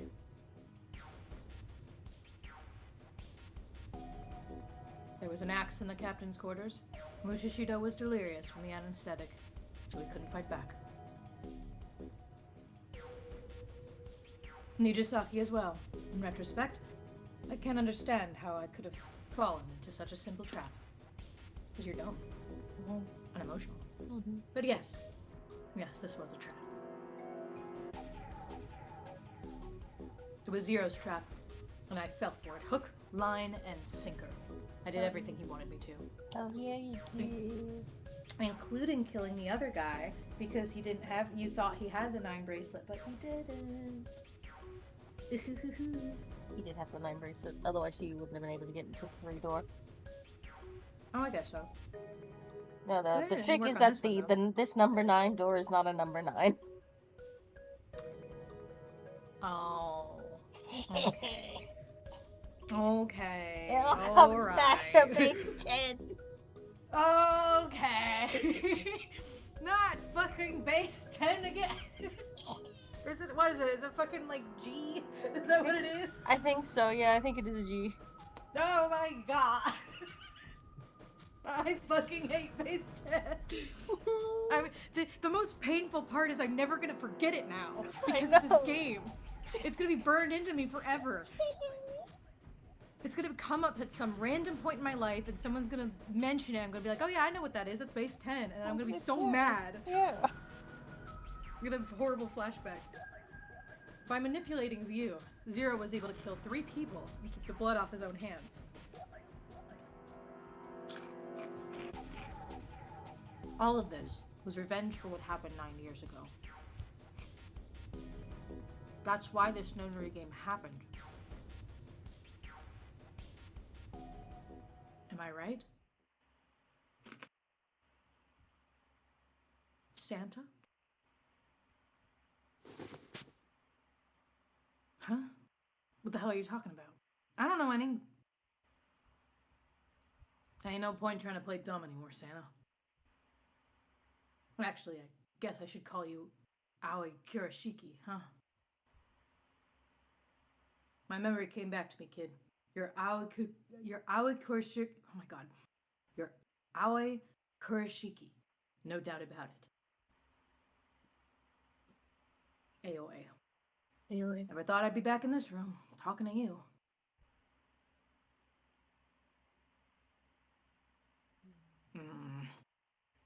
But hey, I guess that was all part of your plan, right? After all, the person who played the notary game this time around was Zero. And Zero's you. Hey, looks like you really do have your memories back, huh? Well, I guess there's no point in hiding it then, huh? Yeah, you got me. I'm Aoi Kurashiki. I was one of the kids in the notary game 9 years ago. I made it out. So did Snake over there. There's one thing. No, I guess 2 things you got wrong.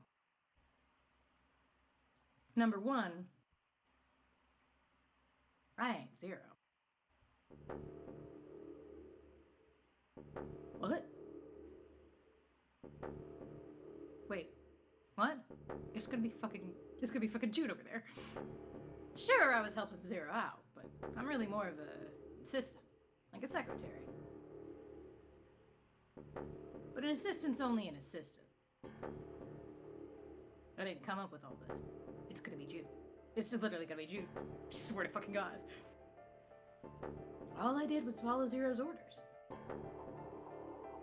Then, if you're not Zero, who is? Who I don't know, could be Junpei, Zero? the one other person it could possibly be? The mysterious person who is not who you think she is? Who Could it could it possibly be be? her? Ah. Calm down there, Junpei. Didn't I say 2 things? You made one more mistake.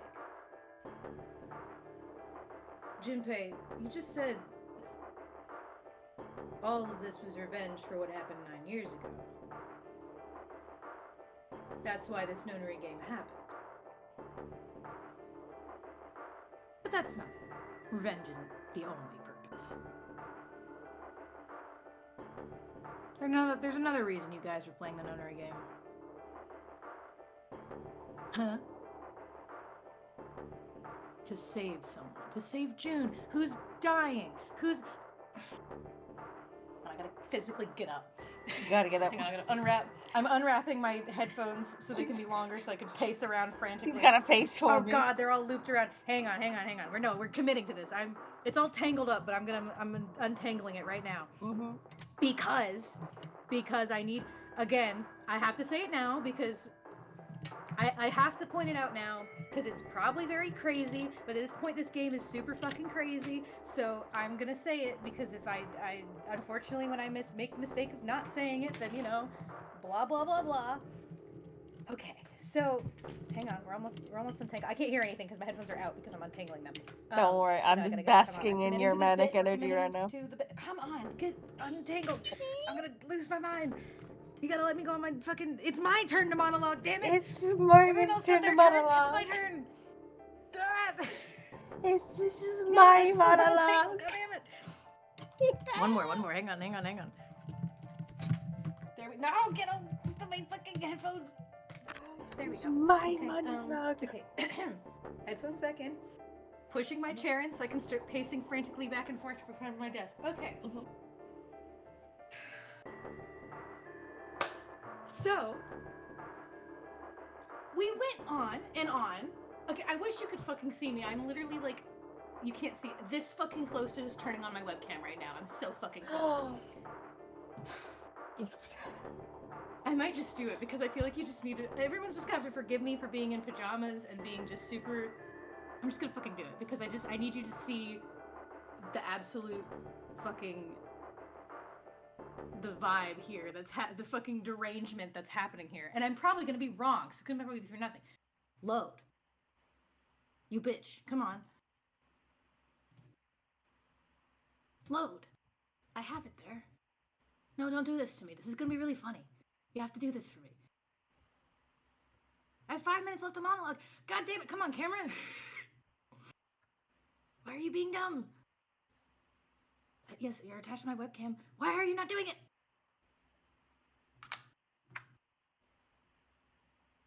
Hang on. I know my webcam works. Hang on. Do I need to close you? Is it just cannot process? Or is it a Discord? Could it be a Discord privacy thing? Are you doing that thing because I have OBS on? It might be OBS on. How do I turn you off? How do I fix it? Hang on. Let me put my display capture away. This is so important, okay? And by important, I mean not important at all. Disable? No. Are you still not gonna do it? You son of a bitch. My webcam is plugged in. I know it works. I know it works because I have it for a different thing. And it... Is it because... Hang on. Is it because you're attached to... Hang on, I'm gonna put my privacy filter on again. Is it because of a different thing? Because it's on the video capture here? Oh, maybe. Hang on. Let me get rid of you. Go away. Because I think maybe it's trying to go to my OBS and not my... Ever my stream just got a flashbang of me and my face. Remove? If I remove it, does it then work? Maybe? And I turn it off and then I turn it back on. Yes! Okay. Okay. We're on. We're doing it. Okay. It's not going to focus. That's okay. Okay. I need you to understand. You're still not on the OBS. It's just the black screen. Am I not? Oh, fuck. Wait. Wrong screen. Hang on. Am I not on your OBS? Give me a second. Because I'll put on my Homestuck ones, and that should get you here. Yeah, you can put me on my Homestuck ones. Hang on. I gotta put me on the... on this one, too. Because so my stream can see it. I'm gonna just... It's just gonna be me in the shadowy darkness of my room because the light's not bright enough, nor is my... Because now my screen is on this version of myself. There he is, there's my boy. Cool, okay. Trapped in the darkness. Listen. We went on and on for an exuberant amount of time talking about that fucking Alice all-eye shit. We talked about it for an exuberant amount of time. And at this fucking point, everything that has been mentioned in the game, no matter how asinine, has in some way or another come back around to be fucking, like, a part of the problem again. Mm-hmm. Every little weird little tangent that everybody went on has all come back around for whatever fucking reason. Mm-hmm. So, we could say, of course, for argument's sake, that, well, it does make sense because that tied into the whole library shenanigans and them going to the library, potentially. Sure. Possibly. However, we found in Zero's little fucking laboratory thing, we found the coffin. Like, the coffin that's supposed to have Alice in there. Like, that's a thing that we found. And of course, when we opened it, no one was in there. Because of course there wasn't. It was just part of a puzzle, right? It's just a part of a puzzle. Now, I'm not saying that Akane is Alice. I don't think that. That's not where I'm going. Although she could be. I'm putting it out there in case it's true. Could be. It did cross my mind. I just don't think that's probably what it is, because that'd be a little too convoluted, maybe. However, we have now been introduced to the concept of, like, preserving bodies. Like, the body preservation through the fucking ice bullshit that, like, fucking, you know, that the Egyptian queen, whatever the fuck, Alice got fucking tied into. So, at this point, with how fucking wild this game is, I'm like, exists a very strong possibility. Because, I mean, like, I'm already, like, it crossed my mind earlier during the flashback sequence of, like, okay, well, if we don't see her body, then she's not actually dead, because, I mean, that's just usually how these tropes work. But they made a point. They made a point to physically go in there, and they're like, yes, we saw her body, and we got a very sad, tragic description of seeing Akane's body in the furnace, in the room, after the incineration process. Very sad, very tragic. So there's no denying that she died. At least on, like, the literal level, because like, they saw her body. Who else could that fucking have been?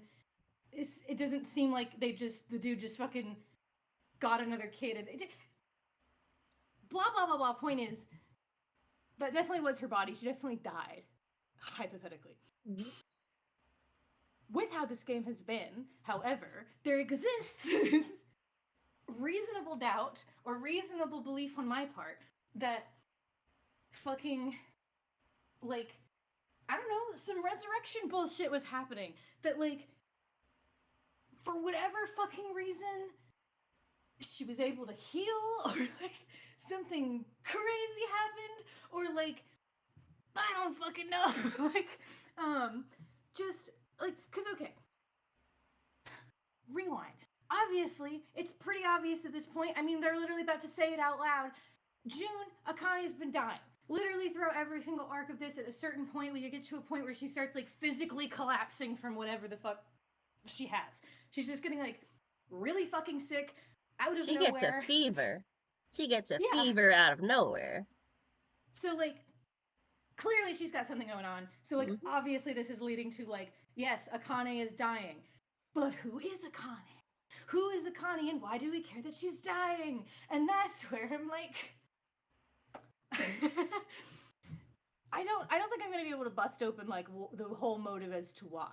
Obviously, we've established this is not just for revenge, so it's not just, like, all a revenge plot. But fucking Santa literally just said that it's not all for revenge. There's another reason why we're doing this. Yeah, so it's doing this to partly save someone. because of revenge.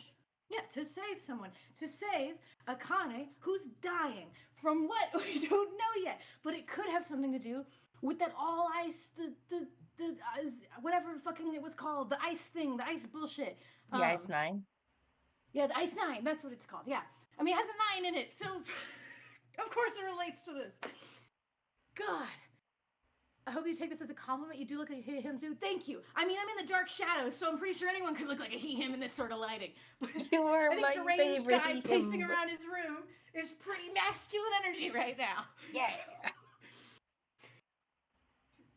So I'm like, that's my theory here. Is I think there's something to do with the all ice bullshit, something to do with the whole Alice shit. Well, like, I don't think Akane is Alice. I do think there's some connection dot there of, like, her lifespan has been extended an unnaturally long amount of time. And somehow, some way, whatever they're doing here is going to get her lifetime, like, her life expanded somehow. I don't think we're going into territory of, like, ritual shit. I don't think. I would assume not. Because this game has been, like, grounded in pseudoscience. Not necessarily all real science. But it's been, like, grounded in the idea of, like, you know, everything's explainable. The real humans are monsters, and the real monsters are human. Blah blah blah blah blah. Mm-hmm. So like, you know, I'm losing my goddamn mind over here. I'm losing my mind. Just like, I'm losing my mind. I'm losing my mind that someone over here, anytime I pointed out, like, yeah, Connie just kind of acts really weird. And, like, June just, there's sometimes where I feel like June definitely knows more about what's going on than it seems like, and I can't tell if it's just weird writing or if it's purposeful. And now I know it's purposeful because the shit with Ace was intentional. The shit in the fucking wheelhouse was on purpose. He was acting weird because he actually was acting weird, and Morgan picked up on the weird. Mm-hmm. But someone over here was just like, no, I just think that June's a repressed Japanese girl. Yeah. I couldn't let you know you had all the secrets. I know you couldn't. That would have been mean. That's why I have to agree with you on the science ghosts. Yes, of course. Mm-hmm. You always have to, because Science Ghost is real, and I can't prove it. Can't But prove that's it. because it's a Science Ghost. It's improvable. Damn, there's so much for my hope of seeing a mummy. Listen, we haven't proved it yet that Akane could be the mummy. I don't know. Maybe it's the mummy that looks disturbingly like Akane, and she wants to come back We to haven't life. reached So the end credits yet. There's still time. there could be a mummy. I don't know. There could be a mummy. Again, it did cross my mind of like, I don't know, maybe is Akane actually all ice and she just looks disturbingly like the sister? So we've struck a bargain to like make this whole plan happen so that she can come back to life or whatever. Just the point is, the fact that the coffin exists there is definitely like important. And they wouldn't bring up all the bullshit about Alice and ramble about it for 20 minutes in the last time we played this if it didn't mean something. So, that's my rant. We can get back now. I was like, I have to get up. I need to stand up and do something or I'm gonna explode at this. It's like, you'd think that me being right about things would not result in such powerful emotion. No. No, the powerful emotions are necessary. They're very real. Ah! This is a great game. It's a great good writing. game.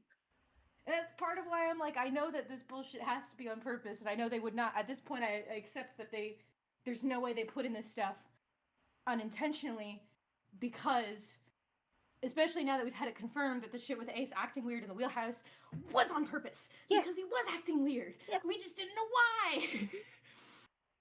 Yeah. I just knew it. I'm like, anytime he was like, hey, can I talk to you privately for a minute? Like, that was weird. And it was weird. And I'm like, so now I'm like, writers, I understand you. I see you. I'm who you were writing for, because I picked up on whatever you've woven in the text to make Ace and to make June seem weird and off and suspicious. I got it. The fucking, what is it? The magnetic fields, the mental morphogenetic fields. The morphogenic fields, I felt them. Mm-hmm. I understand them. You are the receiver. I am the receiver. I have received, the epiphanies have happened. And that's my bit. And now we will return to the game before I fall over. You can't see it because it's shot in the darkness. I'm literally standing with my feet like 3 feet apart because the energy is You're that pounding powerful in my soul. Beautiful. There we go. That's my bit. Thank you for entertaining me. And now everyone's seen my face. You're welcome. And now we will return to the game before I explode. Oh, don't worry. I expect another one of those. In about what? Oh no. 10 minutes. Well, 15 maybe. I will not wind my headphones back up. I'm sweating now, by the way. I went from being totally fine and totally temperature controlled to I am sweating. Okay. That's the power. Anyway, I will not wind my headphones back up. They will remain unwound. Just in case. In my lap. Just in case. To save someone. Save someone? Right. Did you switch your screen back? Yes. Okay. You were brought here to help my sister. Yeah, we were. Yeah, fucking we were. What did I just say? Mm-hmm. You were brought here to help my sister. To save Akane. What the hell are you talking about?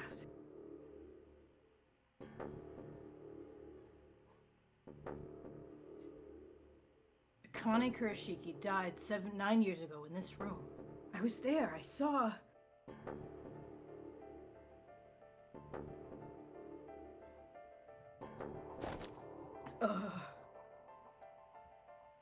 What?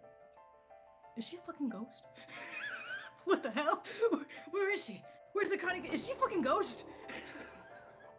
Oh my fucking god, is Science Ghost real? Holy fucking shit. Where's the Connie Kurashiki? Oh no! Oh, my head feels like it's gonna pop. 7. What the hell is going on? I don't know, I swear to god, my head feels like it's about to explode.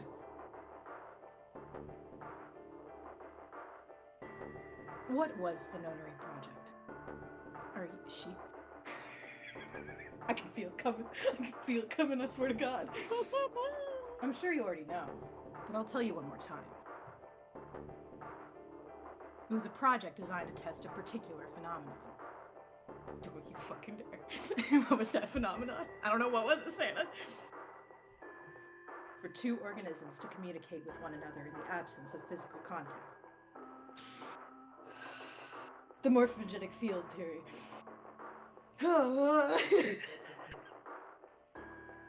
Could human beings use these invisible fields to exchange information? This experiment was conducted to determine. I'm trying to read this seriously. I have to read this seriously.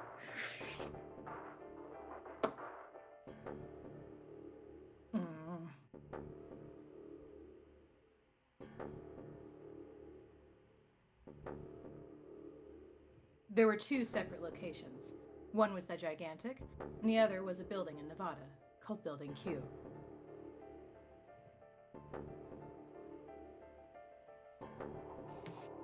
The 9 children trapped in Building Q were faced with numerous puzzles, copies of identical ones on the Gigantic. Is this where we're going to explain why she was there? Did she teleport? Is she a ghost? Has she been a ghost the whole time? Is she just teleported?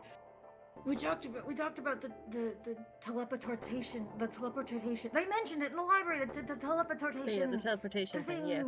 And I don't think they explained it because it wasn't teleportation. It was like teleportation or whatever, which was different than Telemorphation or whatever it was. Telemorphation. Oh no. Oh, it's coming. Science Ghost is about to be real and in a way I could have never expected. They were told to send their answers to the morphic field set and transmit them to their brothers and sisters in the Gigantic.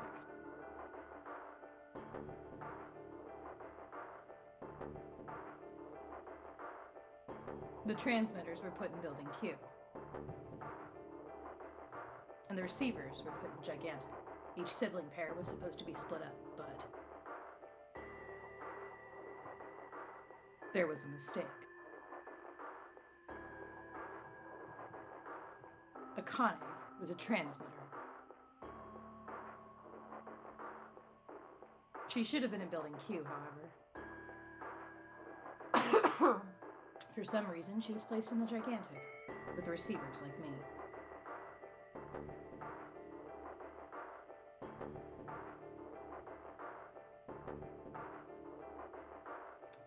Perhaps she was mistaken for someone who was supposed to be in Group A.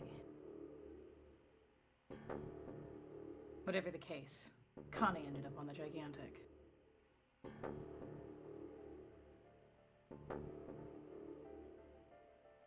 I think I've told you enough. You get it, don't you? Do I? I'm pretty sure you know where this is going, Junpei. Ooh, where is what going? Oh my god. Oh my god. Don't play dumb. Oh my god. Don't play dumb. You know things you shouldn't. Things you couldn't. How did you know Ace had prosopagnosia? Because we're a receiver? How did you know why Ace wanted to kill Kubota and how Nijisaki was killed? Were you surprised you found out... Were you surprised when you found out Ace was Hangu? I can't believe I was half right a little while ago. And what about the coffin Snake was trapped in? How the hell did you open it? Well, that's...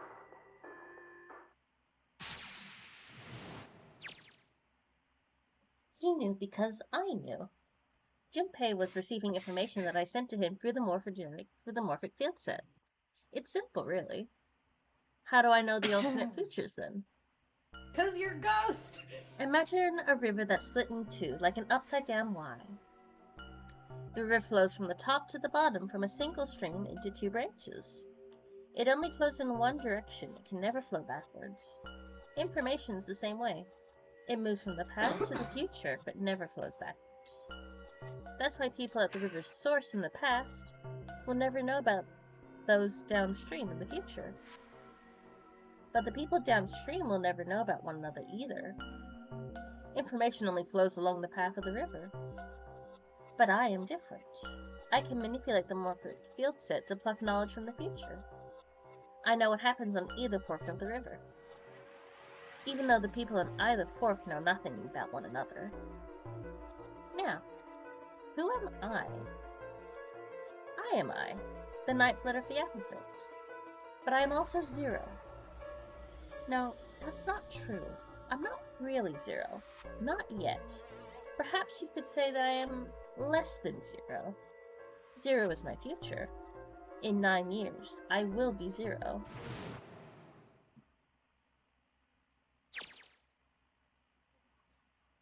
Where did she go? June. No, Akane. Where did you go? Santa! Why is Clover... Oh, shit. Freeze. Oh, Santa's got the gun. Guess he picked it up when we weren't watching. Looks like he's turned the table on Ace, though. Wonder how he likes having a gun to his head. Get up. Sure isn't about to take the gun off him for a minute, is he? Ace isn't putting up any kind of a fight. I mean, I don't think I would either, but he looks strained. I guess he's going for the door, huh? He doesn't need to verify to go through that door, but... Hey, what's your plan, Santa? What are you doing? He can't get through any numbered door with just 2 people. What the hell is he thinking? Didn't I tell you? I'm Santa Claus. Okay. It's time for me to go make a wish come true. That's it? That's all he's going to give us? What the hell does that Yep. even mean? There's about to be a ritual. There's a science ghost. There's about to be a ritual. There's about to be a thing. It's all good. Shit. Oh shit, they're out.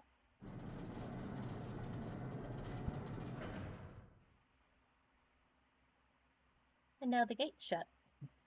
Looks like the rest of us are stuck in here. They're all looking at me. At least Seven's headache is gone. He seems to be alright. Well, I guess there's no harm in trying. Let's see if this door still opens. Damn. Well, it looks like this door isn't opening anytime soon. You mean we're trapped? So it would seem. What the hell is Santa trying to do? I don't understand what the fuck is happening right now. Oh my gosh. Oh my gosh, what? Have you considered where we are? There can really only be one thing Santa would do now. No, you can't be serious. Oh, but he is. Shit, we've got to do something. Maybe we can still get out through the door 9. There's the red. Yeah, alright, we can do this. I've just gotta... No, it's not gonna work. There's no way. The 5 of us can't open this door. 2 plus 4 plus 5 plus 7 plus 8 equals 26. 2 plus 6 equals 8. Is there any combination that'll work? Junpei, can I borrow your pen and notebook? Sure, why not? I don't think I'm going to need them. ever again. Well, she certainly looks purposeful. Looks like she's writing equations. A lot of them. Huh? Oh man, she doesn't look very happy. What? Hey, no need to be ripping pages out like that. Jeez. What the hell are you doing, Clover? Give me that. Alright, at least Seven got it away from her. Maybe now I can get a look at what she was writing. Let's see.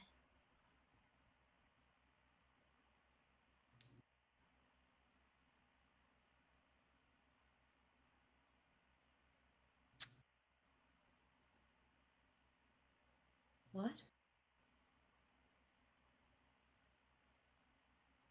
Then there's no other way. Lotus. Looks like she'd figured out she'd figured it out though. Man, this is just too cruel. It's okay. Go. It's not gonna work. Lotus. Come on, you know we can't do that. Oh, don't give me that. I'm sure you'd love to get rid of me. God damn it, you idiot.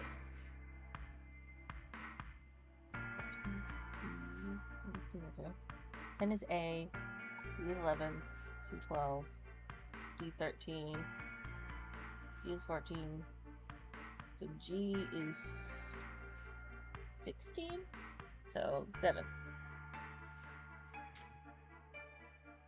Whoa, where the hell did that come from? Looks like she expected that about as much as I did. Without a, if you're not... Look, it'd be bad, alright?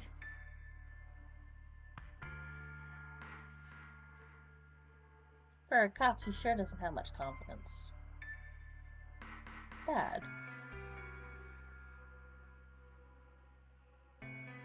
Oh no, it's a Q. Is it a Q? I think it's a Q. Oh, it might be a lowercase Q. Because it doesn't look like a G because it doesn't really have the hook. Yeah, what's Oh, Q Q would in the be other? far down there. Well, Oh, if God, G hang on, let me look is... What number is Q in the alphabet? 17th letter in the alphabet. So we're doing math on that. Because in base 10, it's like A is 11, right? A is In 10. base 10? A is 10. So then Q would be 26, I think. 26. If my math is correct. Because A is 1, so 1 equal 10. Mm-hmm. Which would be minus plus 9. Then 17 plus 9 would be 26. And... Which would be 8. Mm-hmm. Yeah. If there weren't assholes like you around, I'd be out of a job. Huh? Look, I'm just not leaving you behind, alright? End of story. 7. He's right. I'm not leaving you either. Me too. You didn't honestly think I'd abandon you, did you? You're all idiots. Act as tough as you want, Lotus. We can all see you're about to cry. That being said, however...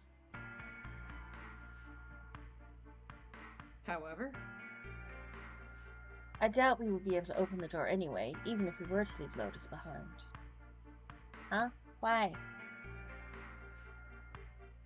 I trust you remember what happened to Ace. I couldn't... Yeah, it's definitely a Q. It's totally... I couldn't see exactly what Other happened, numbers. but... Finally, a situation where all 5 people are needed to open a door! I was able to guess what he was attempting to do earlier at the Red. Oh, yeah.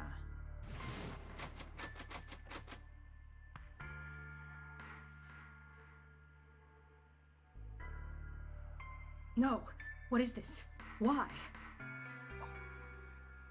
The digital root should be 9. It has to be 9!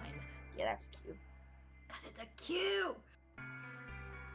Then why? Why isn't it opening? Because I did just do the math. All 5 of their numbers added together is 26. Which is Yeah, then, nice. 8. Then why? Why isn't it opening? Just to see. Why don't we give it a shot? Give it a shot. Before they give it a shot, I have to get up real quick again. I will be a second. Okay. Not gonna be a problem.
I'm back.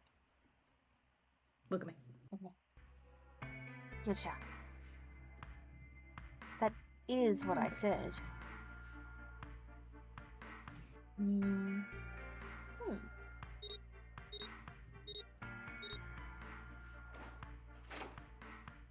Nope. 2 plus 4 plus 5 plus 7 equals 18. 1 plus 8 equals 9. Oh, you were right. It ain't opening. But it did open 9 years ago.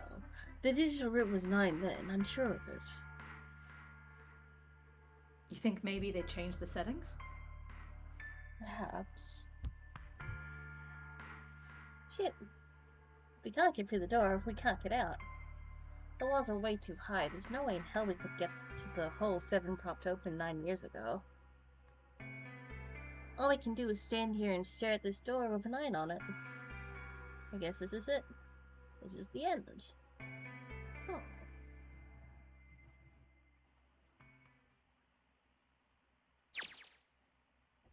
Oh, Akane vision. Oh boy. I was watching. I had watched everything that was reflected in his eyes. I was listening. Every sound that vibrated in his eardrums I heard. Smell, taste, touch. I felt everything he felt. I knew. I knew everything about him. What he was thinking, what he was feeling, what he was sensing. All of his feelings and worries and fears became mine. My mind, my consciousness was inside of him. Through the morphic field set, we were resonant, and we were one. I was him, and at the same time, I was an observer. It started with a tremendous noise like a clap of thunder. That was approximately 9 hours ago. A bomb had gone off on the ship we were on. Oh boy. That was when my resonance with him began. My resonant event melded into him and we became one. Inside of Junpei, somehow I found myself in Junpei's mind 9 years in the future. But I didn't lose myself. I was living in 2 realities at once. One was the present, and the other was the future. Perhaps you can think of it as 2 movies showing on the same screen at the same time. Eventually, it becomes difficult to separate them and determine which movie is which. However, if I concentrated, I was able to focus on one or the other. That was why I was able to grasp what was happening in front of me. Come on, over here. Come on, over here. Oh. That was my brother Al. He was yelling. No, this is mine now. I followed him. Around me were 700 children. They all looked like they were around my age. That is Lotus's daughter. She's so cute, baby girl. Aww. And my son. My beautiful son. Babies. Come on, hurry up. We ran down a long, straight hallway and burst into the large hospital room.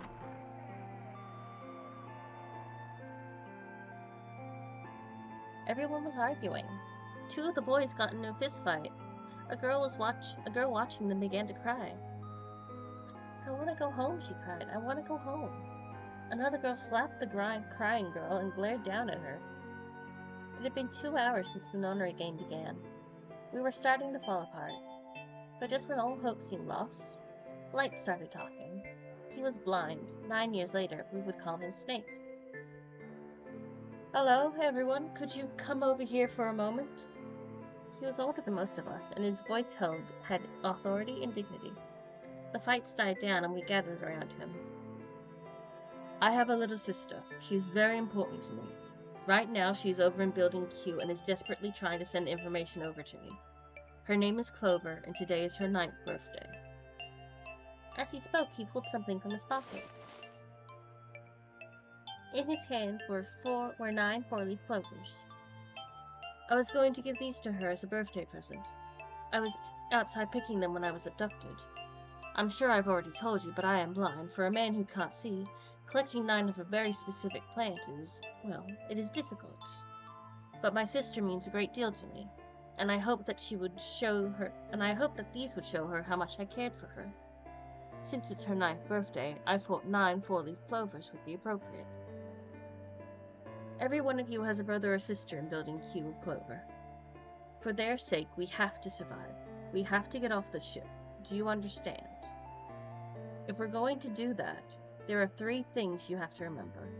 We need to trust and love, and we have to have faith in one another. If we can take all 3 of these to heart, then I promise that good luck will come our way. Did you know that the 4 leaves on the 4-leaf clover mean faith, trust, love, and luck? Those words are leaf words. So if you believe what I've told you, and you understand, then I want you each to have one of these. They're a promise between friends. He gave a clover to each of us. I took one too. Eventually, he was left with only a single 4-leaf clover. He had one last thing to say. Now, don't ever forget, so long as you have that, we will always be connected. Do you understand? When he finished, the tension of only a few minutes before was gone. We were calm. After that, we ran around the ship for a while longer, and opened several of the numbered doors until we finally found the door with a 9 on it. In fact, there were 2 doors with 9 on them, and we found them in the chapel. We split into 2 groups and walked through the doors.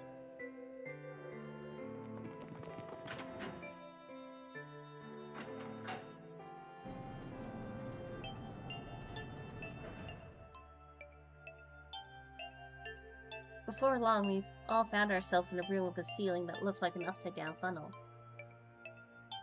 For some reason, this room had another number 9, but this time it was only the 1. But if there was only 1 door, that meant only 5 people could escape. What are we going to do? There aren't any other doors? We began to panic. Then, as if things had not gotten bad enough already,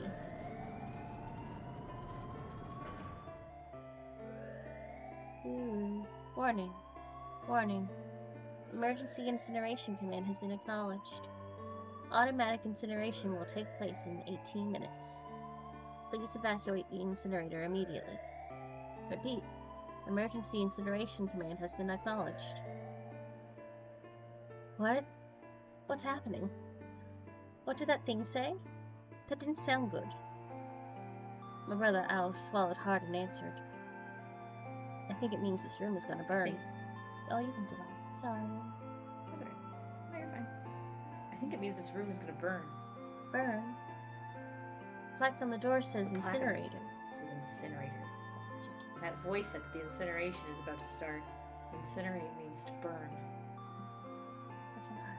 He goes to school, he knows. He goes to private school. He's so smart. goes to He's so much private older than we are. That's my big brother. He's so smart.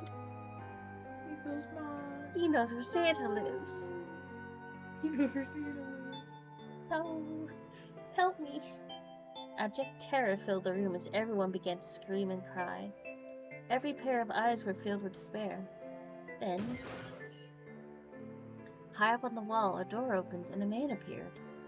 He was a huge, frightening mountain of a man, as large as a bear. 9 years later, we would call him 7. Don't worry, kids. I'm not your enemy. I'm one of the good guys. I'm a detective, and I'm here to rescue you. The rest happened just like 7 had said it did. The 4 of us who had stayed behind were saved by 7. We crawled through the vent away from the incinerator and slid down into the hall. We came out on the other side of the door 9. On the wall opposite the door was a set of double doors. We went through those and began to run up the spiral stairs. As we ran, I led the way. Behind me were Nona, my brother Al, Snake, and 7. The other children, the one who'd gone through door 9 before us, were up ahead. I could hear them cheering each other on. We ran and ran and ran. We leapt across as many stairs as we could and kept running. The stairs spiraled upward like a tornado. Eventually, I pulled ahead of the rest. Perhaps Nona had slowed them down. I didn't want to lose them, so I slowed down as well. I didn't stop, but I glanced over my shoulder from time to time to see if they had caught up. That was when I realized. Oh no, where is it? Did I drop Jumpy's present? I knew I'd had it with me when we passed through the vent. Then, had I dropped it as we slid out?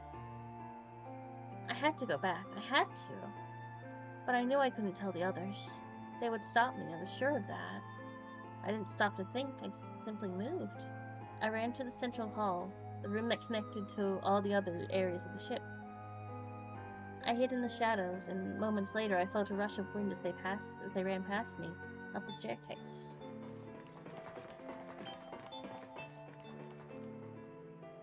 I waited until they were out of sight, and then I ran. I moved as quietly as I could, down and down and down. Finally, I reached the bottom deck.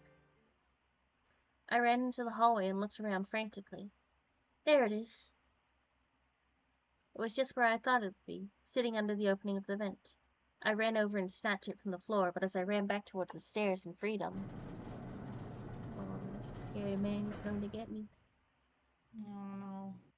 The door to the incinerator opened, and a man stepped out. It was Hongo.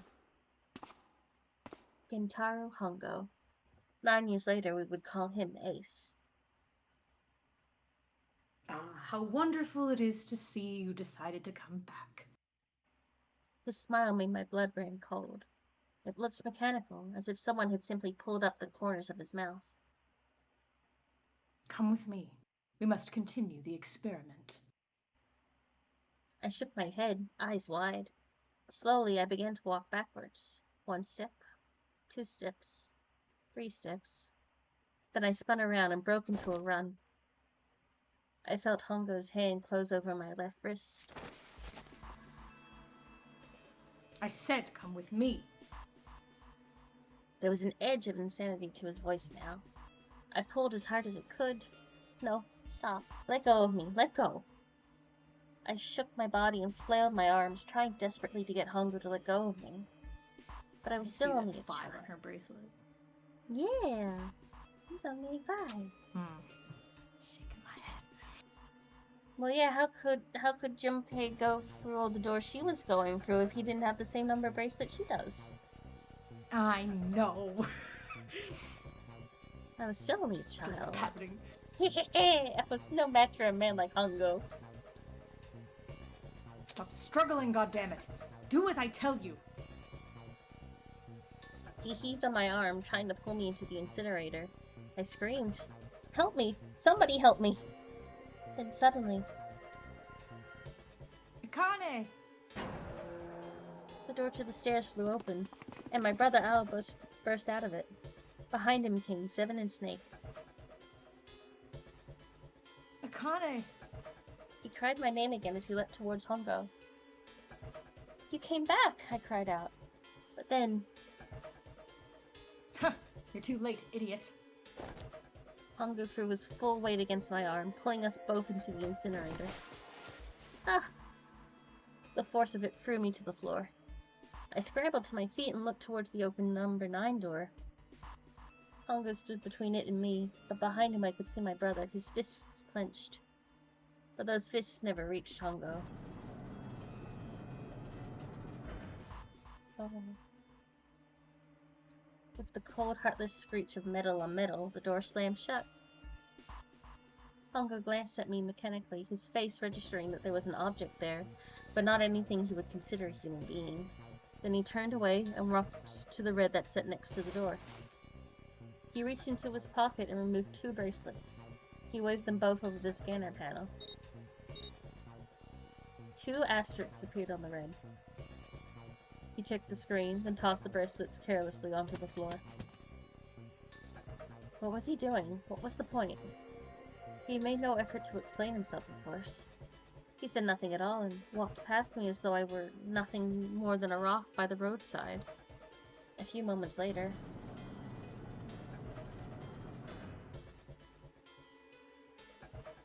The other 2 doors slid shut as well.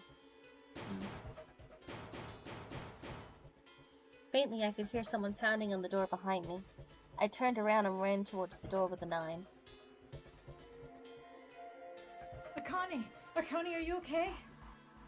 I could hear a voice from the other side of the door. A worried, frightened voice. Help me! My throat was already raw, but I screamed as loud as I could. My voice echoed lonely around the empty room. What should I do? I think I'm trapped in here. Where's Hongu?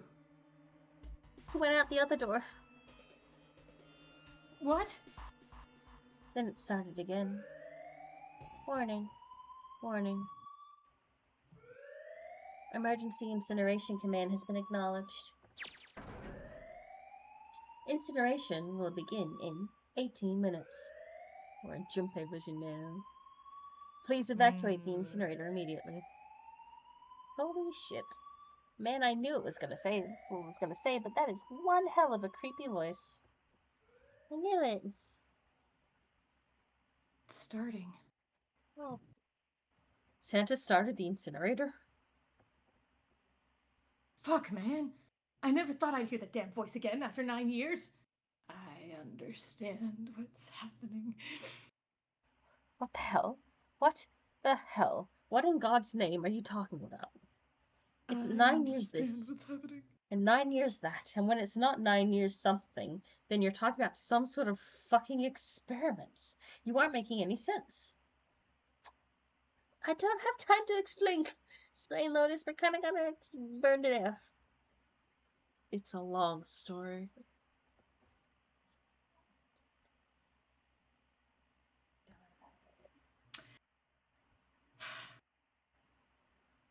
I'm sorry, Lotus, but we really don't have time to explain right now. I promise I'll tell you everything once we get out of here. But incineration will begin in 17 minutes. You know what that means, right? Incineration means burn. What kind of idiot do you think I am? I know what incinerate means. Well... God damn it. Okay, fine. I won't ask anything else. Talk about whatever you want. But you have to do something for me. 7, figure this out. What? Why me? Just shut up and stop this thing. How the hell?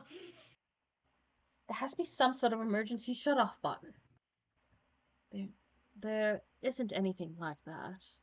I know what it is. How the hell do you know? He understands, Chet. I understand. Because I looked for it 9 years ago. Yeah, Lotus isn't happy about that. Can't really blame her. Wait.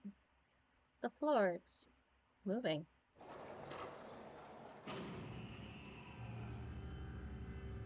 What the fuck? What else can I say about it, but... What the hell is that? What is that? What else can I say? The floor opened and a machine rose up out of it. It looks like a computer. At least it kind of did. There was a monitor, a keyboard, and a cross-shaped device of some kind. Something about the machine scared me, but I forced myself to walk up to it. I was terrified. Tears poured down my face. I wiped them off even as more took their place and forced myself forward. Finally, I reached it. I looked at the screen. It was blank. All I saw was my own frightened face staring back at me from the glass, drenched in tears. All I can see on this screen is a reflection of my own face. I'm looking kind of freaked out. I know I'm sweating like crazy, but seeing it kind of drives it home. Okay, Junpei, just calm down, alright? Everything's gonna be okay. Gah. Man, I wish this thing would just shut up. Incineration will begin in 15 minutes. Alright, back to this thing. If it's only showing up now, then it's gotta be important. But what the hell am I supposed to do with it? Hey, move. Gah. Hey, we're all tense, lady. That doesn't mean you get to shove people around. Okay, it's turned on. There's nothing on the screen, though. This is bad. This is really bad. If there's nothing on here, how am I supposed to do anything with it? Sure, I'll just push buttons. I'm sure that'll... Huh. At least it's on now. What's on the screen, though? What is this? What's up? It looks like some sort of puzzle. It's got a bunch of numbers and letters scattered around a 5x5 grid. The numbers range from 1 to 8. Do you think that if we solve this puzzle, the incinerator will stop? Yeah, well, we can hope, right? Alright, puzzle, how do you work? Oh man, that goddamn voice again. Incineration will begin in 13 more minutes. Shit, 13 minutes. Can we really do this? My heart feels like it's gonna pop. My heart was pounding like it was about to explode. I stared at the puzzle on the screen. I was sure I had to solve it somehow, but I had no idea how. My connection to Jumpy had been gone for a while. His mind was gone. I couldn't get any more information from him. I felt the seconds tick by as I stared at the screen, completely lost. My cheeks felt hot as tears poured over them. Then I heard a voice. Hey, what are you doing? What are you doing? Oh, that's Pongo. Oh. Hey, what are you doing? It was muffled. I turned around. Pressed against the window in the entry door was a face, a frightening, evil face. Yeah. It was Hongo. Not again. How long had he been watching me? Oh, don't know what to do. He was yelling, but his voice was still muffled. It's simple, really. It is muffled enough. But I suppose I might as well tell you.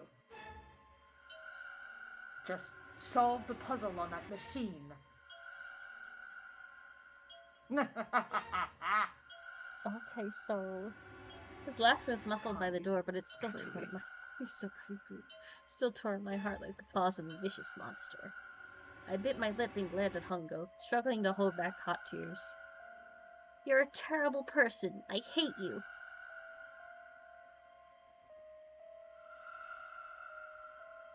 Oh my, how could you call a gentleman such as myself a terrible person? That's not very nice.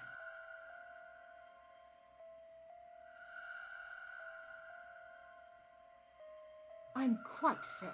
I don't use tricks or play dirty. You see, I've even left you a way out. Way out? Didn't you hear me? All you have to do is solve that puzzle. Do that, and you can stop the incinerator. What's the point of stopping it? You'll only capture me and make me do this all again. I'm not going to listen to you. If you're just going to throw me back in here, I might as well just die now. My goodness, haven't you listened to anything I've said? I told you I'm a fair man. What? If you solve the puzzle, the verification function of the red will in turn activate. If this experiment is to deliver valid results, there must be a chance of success. If you succeed, you will escape. The verification function of the red. Then I remembered. Before Hongo left the room, he had scanned 2 bracelets into the red. Ah, so you remember. Right now there are 2 numbers in the red. The first is a 1, and the second is a 3. Say, Akane, what's your number? I looked down at my left hand. The face on my bracelet showed a 5. 1 plus 3 plus 5 equals 9. I ran to the door with a 9 on it. I grabbed the red with my hand, and put my hand against the scanner panel.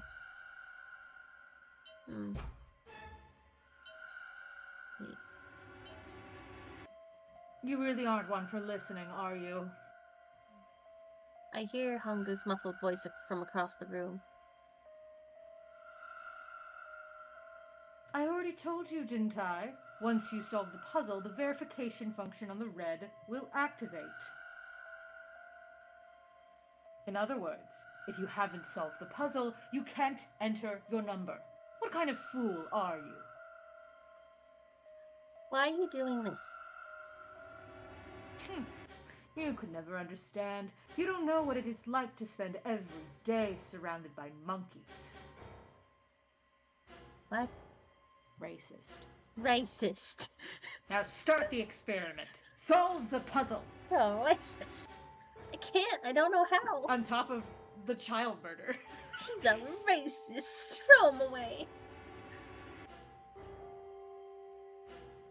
Of course you don't. Isn't it the point? You understand, don't you? Access the morphogenic field and find the solution. I can't. Then you'll die. You'll burn alive. It's going to be quite hot in there in a few minutes. She's a child. Like, She's a baby. Christ. I imagine it will be very painful. Sir, this is a child. This is like a kindergartner. I think she's in like the You 1st are grade at like- this point. She's like 6. She's literally a baby. She's literally a baby. His horrible laugh echoed across the room, and even after his face disappeared from the window, I could hear it. Incineration will begin in 10 minutes. I was crying, great gulping sobs broken by hiccups that shook my body. You understand? I understand now.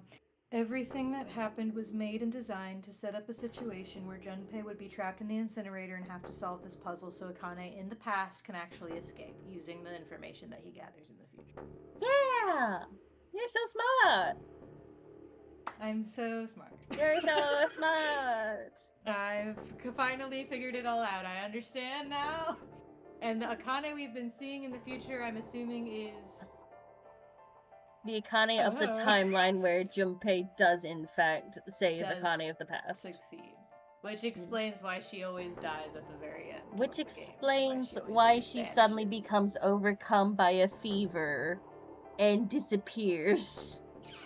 Because because we're going down timelines in which Junpei does not rescue her from the incinerator. So she's burned, so her of the past is burned alive. And that's why Junpei was dragged here, even though he seemingly has nothing to do with this situation at all. Yeah. And then you get to the psychological All come nightmare together. that is everything Junpei has ever experienced in the last 9 years. Was that of his own free will, or is that Akane picking back off of him so that he saves her? Yeah. It's really Jesus fucked up. Christ. I love And this that also game. makes it it also brings in such a weird ass question about the reason he's so attracted to her and the reason she's so attracted to him. Yeah, Just it's fucked up. Cosmically speaking. He's real fucked up. But What a also, wild game. Clover's name is actually Clover, and Snake's name is Light. Yeah. Do you want to know what their last name is? What is it? Field. They are Light and Clover Field. Oh my god. I love them. These fucking doofuses. You I can't believe when everyone was giving fake names, Clover was like, yep. Yep. No one will ever believe that this is my actual name. It's so my fucking God. funny. Cause she shows up in the second game. And you're just like, oh cool, Oh, we'll good. finally learn Clover's real name. But she introduces It's herself like as a- Clover for like no reason, and you just sit there and just like, wait, has your name been Clover the entire time? Oh my god. And you just look at her, and you're just like, a kiss, my pipiko. Also, I hope you understand now why I wanted to voice Junpei's inner thoughts. Oh yes, I understand now. I was gonna mention it earlier, but I was like, if I mention it now, I'm gonna go on an entire rant about a bunch of different things. Yeah. But I understand now. I You certainly know do. now. Good. I wanted them. It was very important to me. Very important for thematic reasons. Very, very important. I understand. I was terrified. I could feel my fear pressing down on me like a tremendous weight. Somehow I forced my shaking legs to carry me back to the device. I stared at the monitor. I just can't. There's no way. I can't figure this out. What was I going to do? I didn't know. I didn't even know where to start.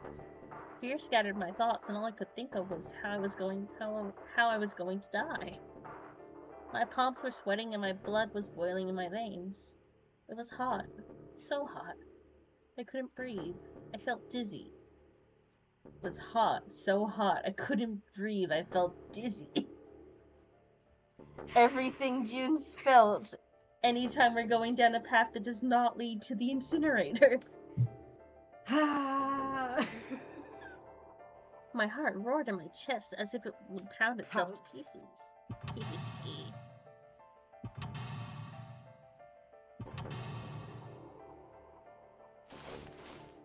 I reached into my pocket. I wrapped my hand around the thing I'd come back to get. The doll Jumpy had given me. At least I had that. I held it tight with both hands and prayed. Help me, Jumpy. Help me. Help me. Help me. Jumpy. Jumpy. Jumpy. Ow. Jumpy! Jumpy, please. Get off your ass! Help me. Jumpy. Junpei vision. Akane. Akane? Who the hell is Akane? God, Lotus is really the champ of this game. She literally knows nothing of what's happening. She knows nothing. She misses like all of the important lore dumps. She just she gets to know God. nothing. She literally is just riding along with all of this, knowing jack and shit. She doesn't know a fucking thing. It's no fucking thing. Shut up. Just shut the hell up. Seven and Lotus don't understand. I think Clover and Snake have an idea, though. Clover's looking at me. And I think Snake may have figured it out. No, it doesn't matter. They're in my way.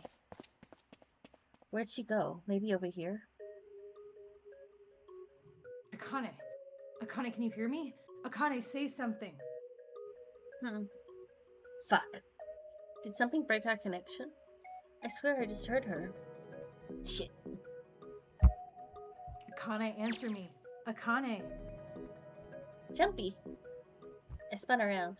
I heard a voice. His voice. I looked around. He wasn't in the room, of course.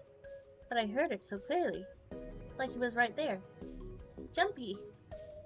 I screamed as loud as I could. Akane. Jumpy. That's her. She's there. That's... Wow. Then that means...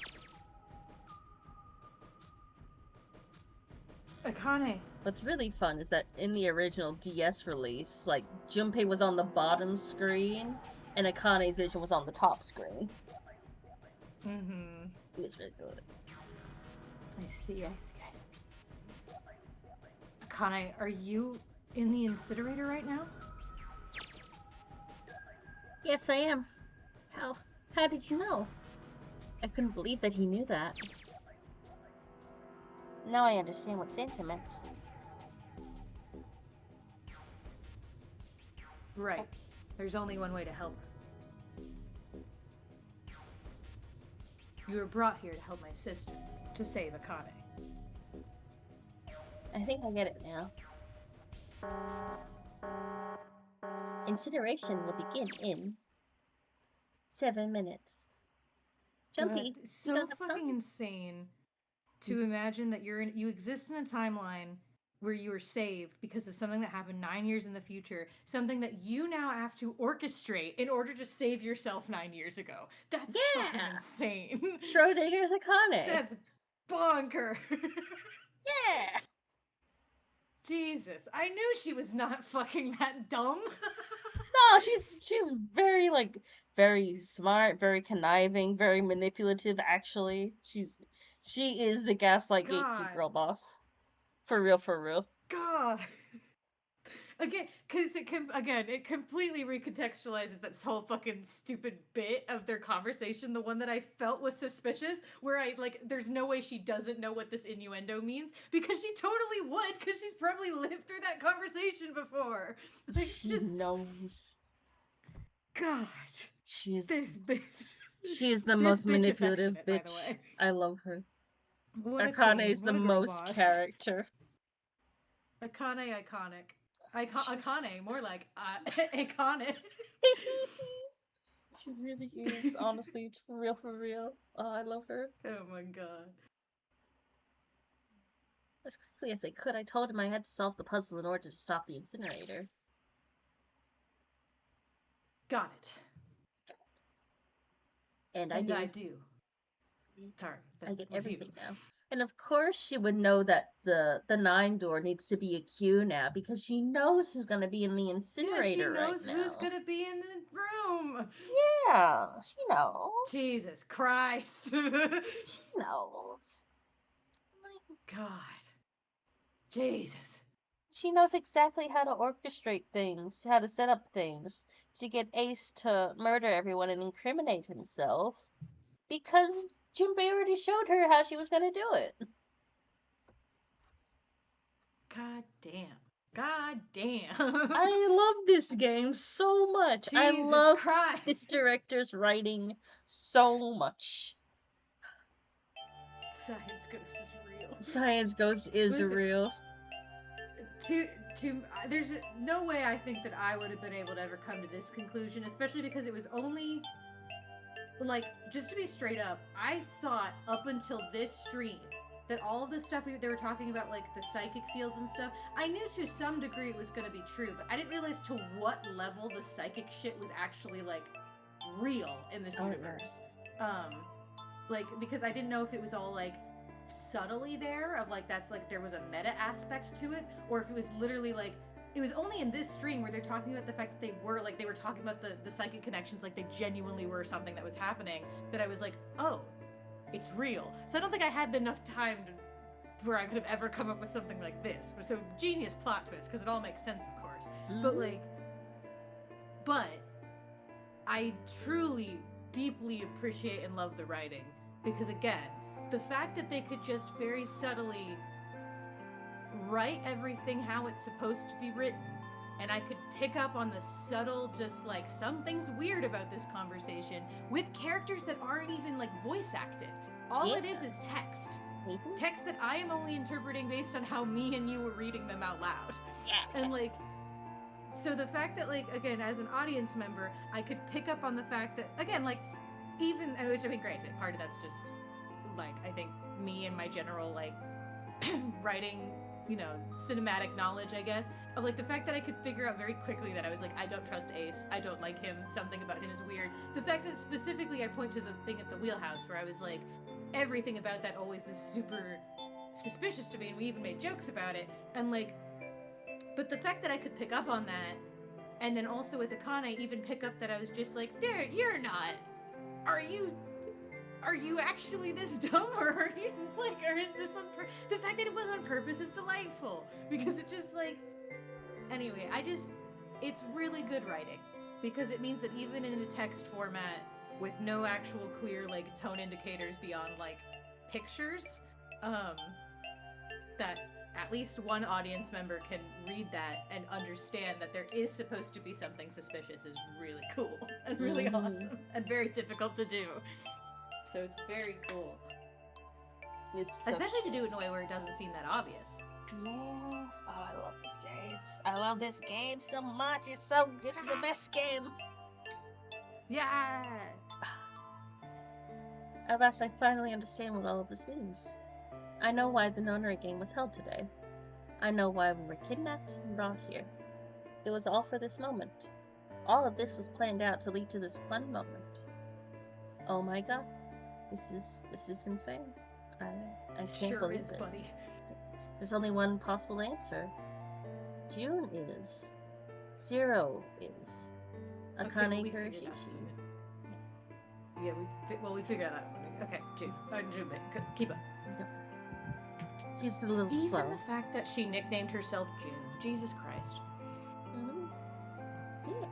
She June recreated and Junpei.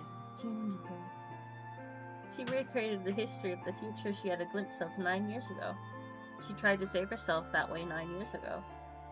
No, she's trying to save herself right now. That means that there's only one thing for me to do. Even if this is all some sort of insane plan, I will save her. I will save Akane Kurashiki. I must save her, no matter what. It's just, I love it so much. Like, the writing, the story, the mystery of it, it's just, it clicks together so well. And also gives me the beautiful psychological horror of just like, so, now that you know everything has been orchestrated to get Junpei to this moment, to save this girl from 9 years ago, how much of Junpei's life do you think he actually had control over? And I sit there and I stare at my hands and I'm just like, probably none, and I love that, considering I know what happens in the future. It's so fucked up. Yeah, there's a very deep fatalism theme to this game for sure. It's beautiful. It's everything I love. Because and also the raw comedy of realizing that Junpei suddenly monologuing in the pantry was apparently all according to plan. Yeah, she needed to know about the Titanic conspiracy board in order for June to get him to the correct point on which he can save her. The same as in the freezer. I know, the freezer is even more insane because the fact that everyone except Junpei in that room knew what was going on is hilarious. The fact that they were like, oh yeah, we're gonna be totally fine, so we can just ramble about bullshit right now. It's like, it's so funny that like everyone else in the nonary game is there for a very specific reason, except Lotus, whose only connection is that her 2 daughters got kidnapped. Like, she doesn't have any other connection to the story or what's going on. She doesn't know what the fuck's going on. She isn't there for any of the important conversations. Like, the most she contributes is the first time telling Junpei about the morphogenetic fields. And that was in the first room, like, 8 hours ago. She has no other thing to do. She's just like, hi, I'm here to be fucking threatened, I guess. And I love her. She's the most woman. Amazing. Iconic. 'Incineration will begin. Iconic. 6 minutes. The voice reminded me of how God, much y'all need to stop thinking about this and go. Yeah, I know. Jumpy.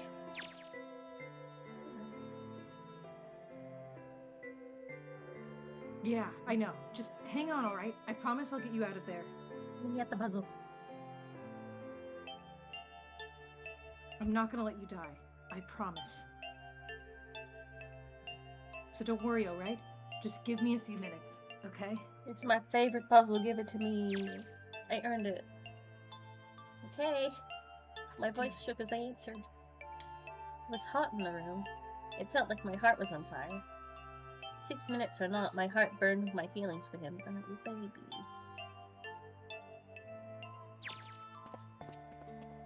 Alright, time to get to work, Junpei. Is Snake talking to them about something? Whatever, it doesn't matter. Get out of my way. Hey, what are you... Just trust me, okay? Sorry, Lotus, I didn't mean to snap, but there's a lot more at stake here than your pride. I'll apologize later, alright? Now, let's have a look at this thing. We've got numbers all over the grid. I think the panels are out of order. So I just need to switch these out? Starting out isn't going to accomplish anything. Just have to try it. Think of what I did to all those times before. I'm gonna do this on my own. With my own mind. I'm gonna solve this problem. It's your own mind. With your own big brain. Your own big brain that is possibly not your own. Mm-hmm. Oh, it's...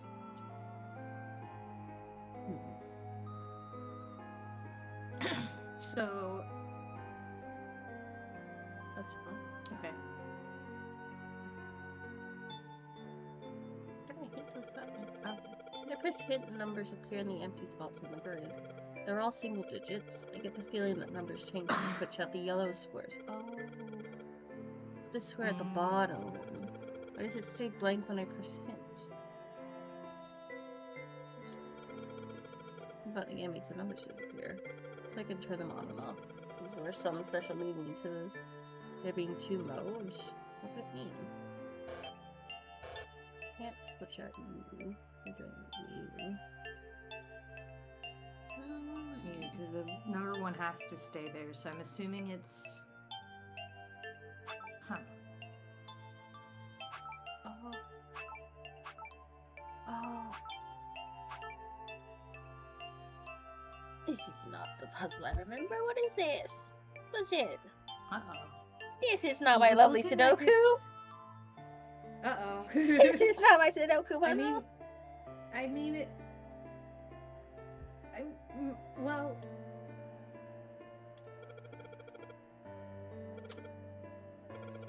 No. Maybe I need to make all the Okay. numbers in the squares match. I know. Yeah, this was I'm gonna pretty say, sure I think they all it's- have to reach yeah. 9. So I'm just staring at them now. Right, okay, all 9. All 9. So that means 8 and 1 and 6 and 3 are in the right spots. Mhm. Well, 6 and 3 could possibly be swapped. Yeah. So 3 and W W's correct. are correct. R and 3 make 2.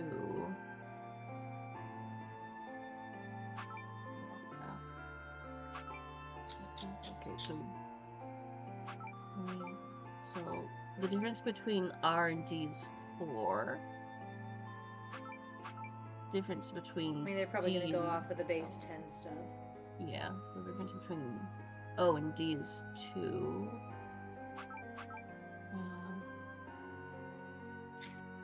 A, R, so the difference between A and R is 1.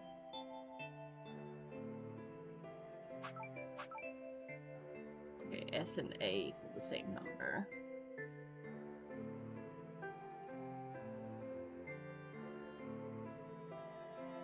I think. One has to stay there.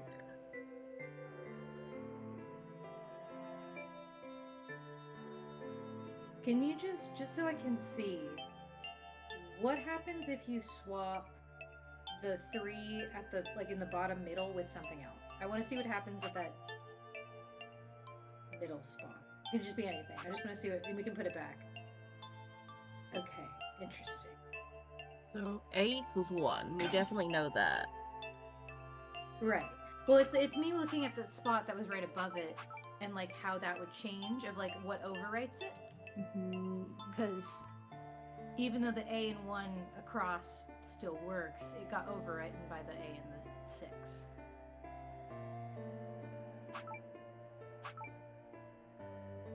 Which is interesting. What if you swap the 8 with something? Yeah.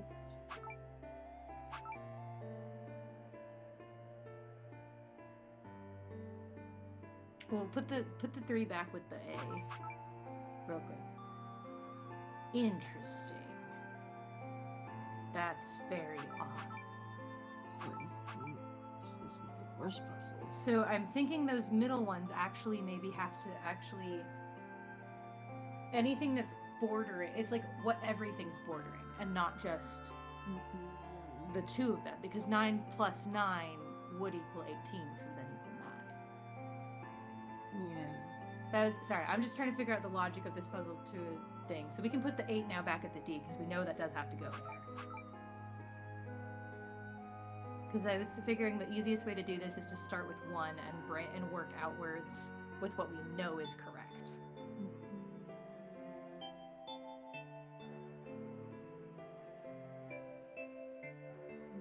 So like 3 and 8 would equal 12. No, 11, which would equal 2. So S would have to be equivalent to like 1. So that would be... Yeah, S and 1 are the same one. Yeah, so S is basically a 1. So I think in that bottom corner we need whatever would be the equivalent of a 8. Right? Yes. No, I'm sorry, a 7. It has to be a 7 in that corner. Yeah. Doing it. Is that smart as my hand? So we have that basically that whole bottom row figured out, so we just gotta work our way up. Oh, there we go, perfect. That should be it then.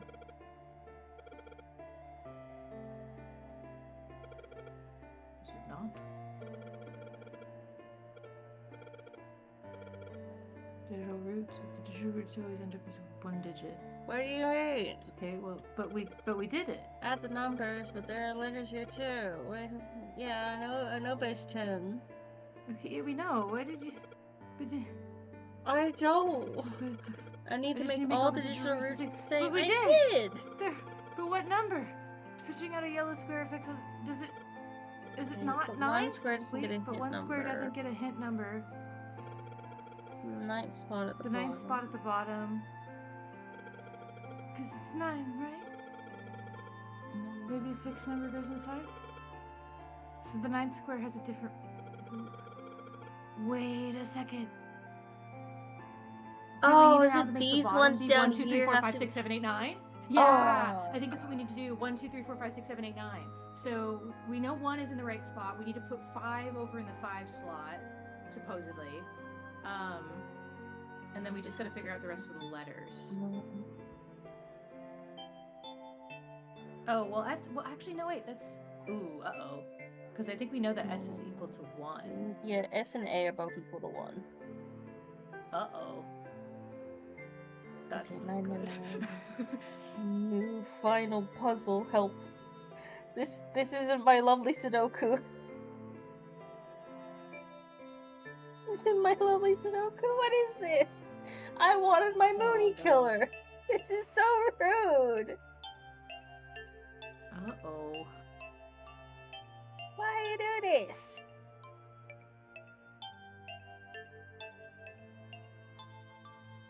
So either that means that we have to, like, rearrange the entire puzzle then to make sure there's a 1, 2, 3, 4, 5, 6, 7, 8, 9 at the bottom. But which of these are 2? That's fucking bullshit. Oh my god. What? It's What is not it? even that. It's fucking bullshit. Oh my god. What is it? Let me do the top part first. It's password. Oh no. It's The bottom is password. password. Oh, was it all a ruse? Was it all It a was all a distraction? fucking ruse. It was a lie. Oh my god, that's bull bullshit. That's bullshit. Oh my god, and it magically makes 9. That's so stupid. That's please enter password. No. Oh my god. This password. Password? Is it just password? It's either gonna be password or 9. No. It's not. What is Try it? 9. I don't know. Maybe the password's just 999? 0? 0? No. 999. No, probably won't be that. God, no. Password. I'm inputting password now then. Are there any hints? What am I supposed to put here? I don't know, Junpei. I'm not okay, a very hang on. smart man. Well, try 9, or like, it could just be 9. Straight up. Oh, it was just. I'm so. What do you? I was right! 2 plus 4. Fucking god damn it. Of course it was 9. I'm going to bed. We're so close. Yes, that's it. We're so close. We're so close. You're so. Fuck you. Akane, did you get it? Yes, I did. I solved it. I mean, you solved it for me, but I copied everything you did. Now I just have to press enter.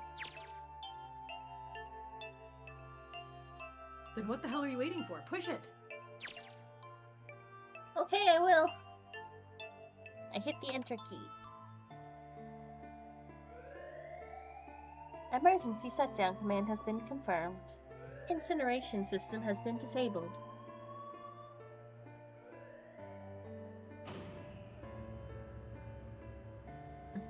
Jesus.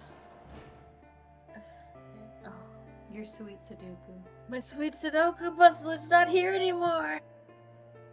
It's gone. Junpei, it worked. The incinerator shut down. It worked. Tears rolled down my face as I cried out to him, but they were very different sort of tears. A wonderful feeling of accomplishment and relief flooded my body. At the same time, what strength I had left disappeared and I collapsed to the floor. For a while I just lay there, laughing and crying and enjoying being alive. Every time I thought about him, I thought my heart would burst.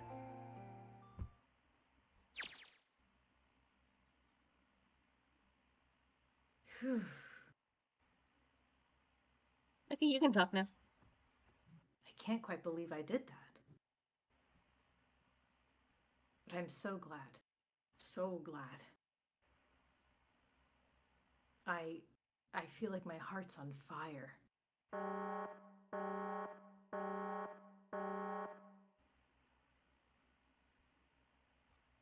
No, I don't have time to be thinking about that kind of shit. I need to tell Akane. Akane, sorry, but things are kind of busy over here. I'm gonna have to hang up now, okay? Oh, of course, that's fine. I wiped the tears from my eyes and nodded vigorously, even though I knew he couldn't see me. Then I looked over at the corner of the floor. There were the 2 bracelets Hongo had left behind. And this is where we figure out it's a 8. Now. Well, 7 and Lotus don't look particularly happy with me. I solved the puzzle. Fuck off. Not a very nice look to give someone who just saved your lives, guys. Junpei, are you... Are you okay? You're just yelling at the ceiling. Ah, shut it. Right, okay. So maybe they have a reason to be pissed off. They're not even pissed, they're concerned. So what if I haven't pressed the enter key yet? Oh my god, Junpei! Junpei! Alright, nothing to holding me back now. Here goes. Wait. Incineration will begin in 90 seconds. Huh? What are you waiting for, you dumbass? Junpei, can you please press the key? Doesn't sound like it's stopping. Oh, is it just keep going? Yay! What the shit? Why isn't it stopping? Yeah, because he pressed it. It just didn't work. Okay, maybe I didn't hit the key hard enough. Just hit it again. And again. And again. Okay, that's not working either. The alarm's still going off. What the hell is going on? I've got all the right numbers in the right boxes. It's perfect. So why the fuck isn't this thing stopping? You guys should use your bracelets on the door to get out. Yep. Incineration will begin in 60 seconds. Wait. Of course.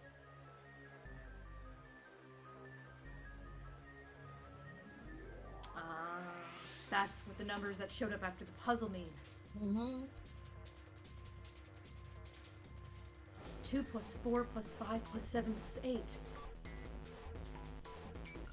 Snake, Clover, me, 7, and Lotus. Then... door 9. No, that's it! It's not a 9! That number on the door isn't a 9! It's a Q! It's not even a number! It's a Q! It is hidden, but an exit can be found. Seek a way out. Seek a door that... Holy shit. Of course. Then we just have to put the right number into the red and... just go do it. Stop thinking and go. Stop thinking and go. Incineration will begin in 30 seconds. Run, guys. Get to the door. Run. Oh shit, oh shit, oh shit, oh shit, oh shit. Don't have much time. Man, I should hope they can just trust me on this one or we're all fucked. Alright, no time to explain. Just go. Click. Verify your numbers on the red. Verify? Oh! What combination? All of us. We need to verify. Why? You really think this is a good time to ask questions? Just do it. Hurry, hurry, hurry, hurry, hurry, hurry, hurry. Incineration will begin in 10 seconds. 9, 8, 7, 6, 5, 4, 3, 2. Central gate has been opened. Incineration system has been disabled.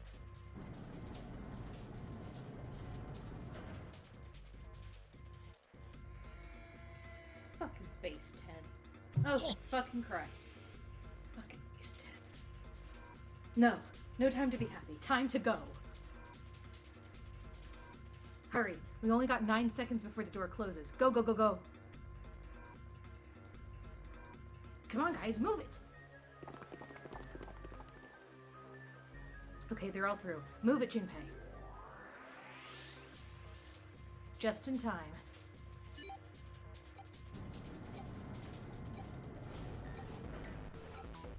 Not this stupid countdown again.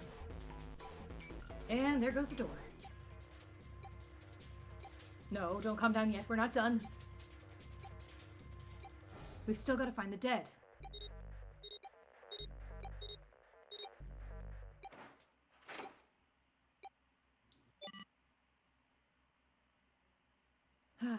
Oh my god, Jesus! Oh, I'm never skipping leg day again. I'm fine. Shit!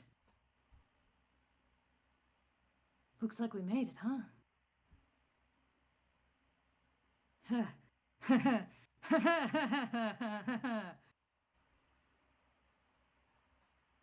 Man, that guy sure can laugh when he wants to. Looks like Clover and Lotus are totally out of energy. Snake is shaking his head warily. I just want to take a nap, but... Oh, Akane! Akane, can you hear me? Akane! I wanted to tell her we made it. I wanted to tell her how good I feel. But... nothing.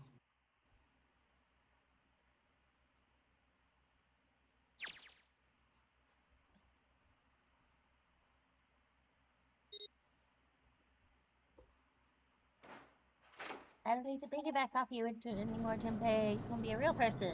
No more puppet. Yay! No more puppet! Promise. Promise no more puppet. The door opened. Promise. Standing in front of it was my brother. Akane! I cried his name even though my voice was almost gone from screaming and leapt into his arms. Oh, babies. Oh. Oh,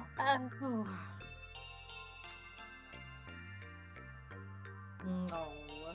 Akane. I buried my face in his chest and cried again. I cried and cried and cried. The steady thump of his heart in my ear made me feel like I was home. Its beat was almost like a lullaby. I wrapped my arms around him as far as I would go and held him as tight as I could. Just to be there felt like a miracle. I hadn't felt the warmth of another human body in what had seemed like an eternity.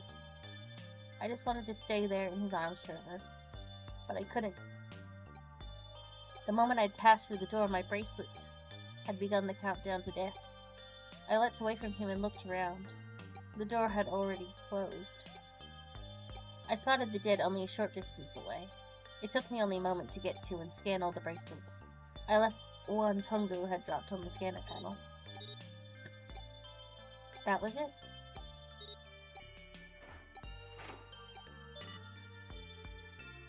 I took a deep breath and looked around again.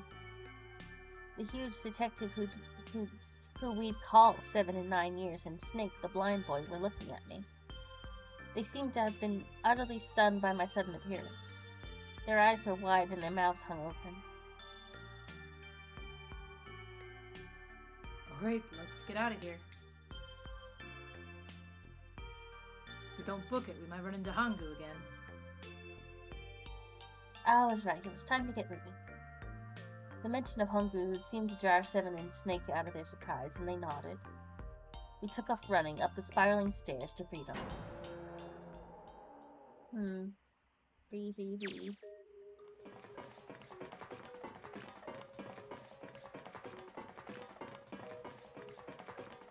Time for more running. But if they can get us out of here, no wonder we're running so hard.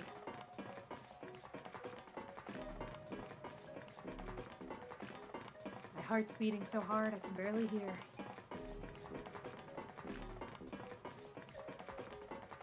God, I can't wait to breathe real air again.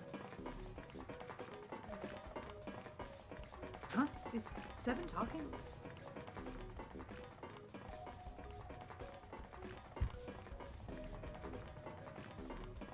Hey, Junpei, can I ask you something? What's up?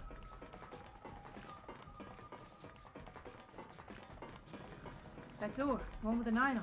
Why did it open? Yeah, all 5 of us have verified our numbers on the road.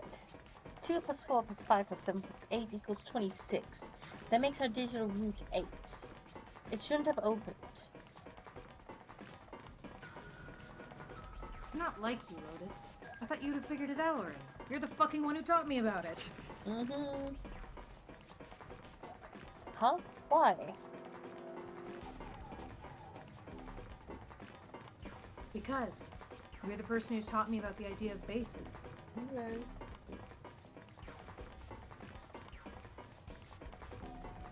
Bases? Yeah. What are the 2 numbers of base 2? 0 and 1. How about base 10? That goes from 0 to 9, right? Then how about base 16? 0 to F. After 9, it starts at A and goes from there, A, B, C, D, etc. You're right. In other words, A in base 16 is 10 in base 10. B is 11, C is 12, D is 13, and so on. So, what about it? You don't get it?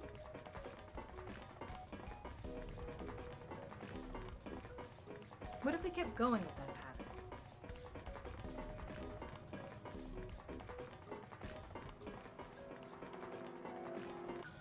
What if you go way past base 16, all the way to base 27?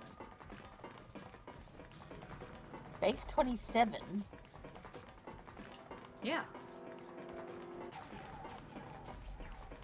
Well, the numerical digits are the same, so I guess you'd add alphabetical digits. E is 14, F is 15, G is 16. H is 17, I is 18, J is 19. Why are we still running up the stairs? This is exhausting. We're counting and running? This is ridiculous. Sorry. That's right. We're just going through the alphabet. N is 23, O is 24, blah blah, P is 25, blah da da da da. Yeah, and what comes after that?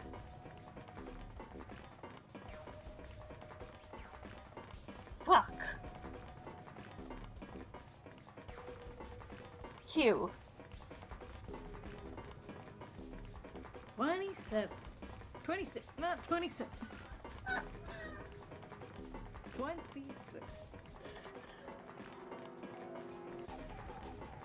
And what does that mean? That wasn't a 9 on the door. That was a Q, a fucking lowercase q.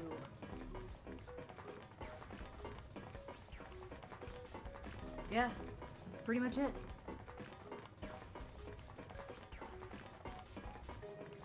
I guess to put it another way, you could say that it was a 9 in base 10, but a Q in base 27. Okay.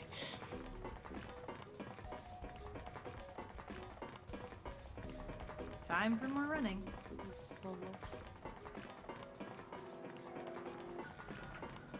More running. God, my thighs are killing me. I swear, any moment now I'm gonna tear a muscle. I feel like every single cell in my body is dying for air. And I'm gonna keep putting thoughts in my head for this. Waste my energy. Damn, every breath I take is a chore now.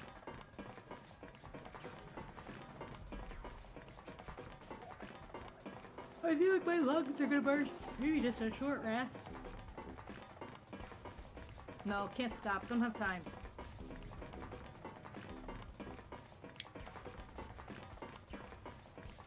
Come on, legs. There can't be many more of these steps left. Let's run! Run like a bullet down the rifle barrel. Like a tornado cutting through a sea of clouds. Junpei, just shut the fuck up and let's go! So I feel like we're running along the back of a giant coiled dragon. Can we just get to it? Finally! Jesus! Yay!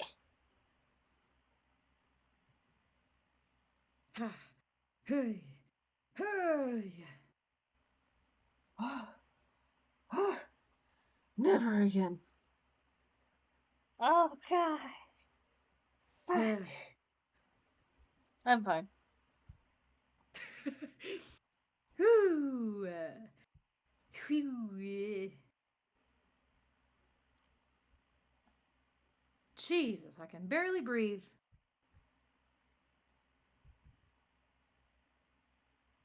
No, Junpei, no time to rest. Pull your shit together, we're almost there.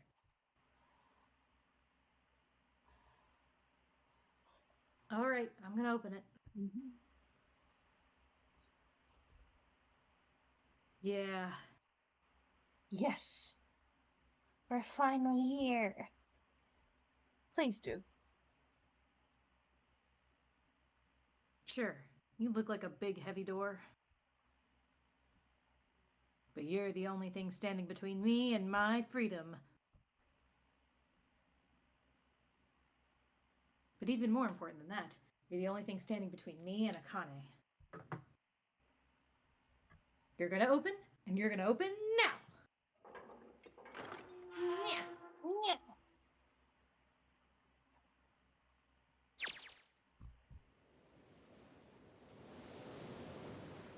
Oh, I felt a hand on my shoulder.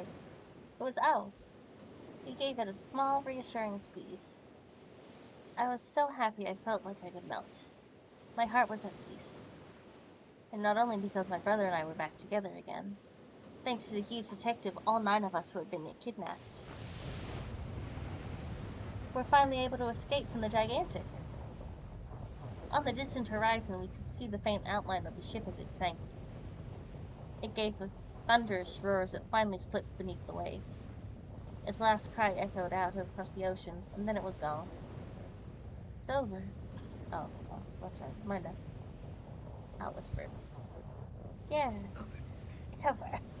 It was over. It's all over. It was finally over. Or was it? Was it really? What was over? Not the night that was certain. Sorry.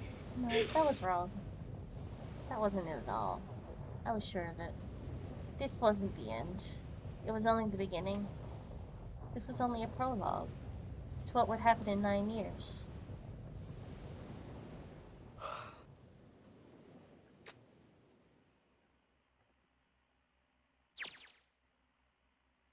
We're gonna be like in the base.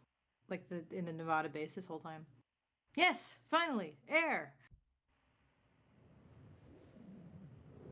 Good! Damn, that sun is bright. We're gonna be in Nevada. Could be in fucking Nevada. I can barely see anything. Huh? I gotta admit, this doesn't look quite like this is gonna be Nevada. We're gonna be in the middle of the fucking desert. Wait.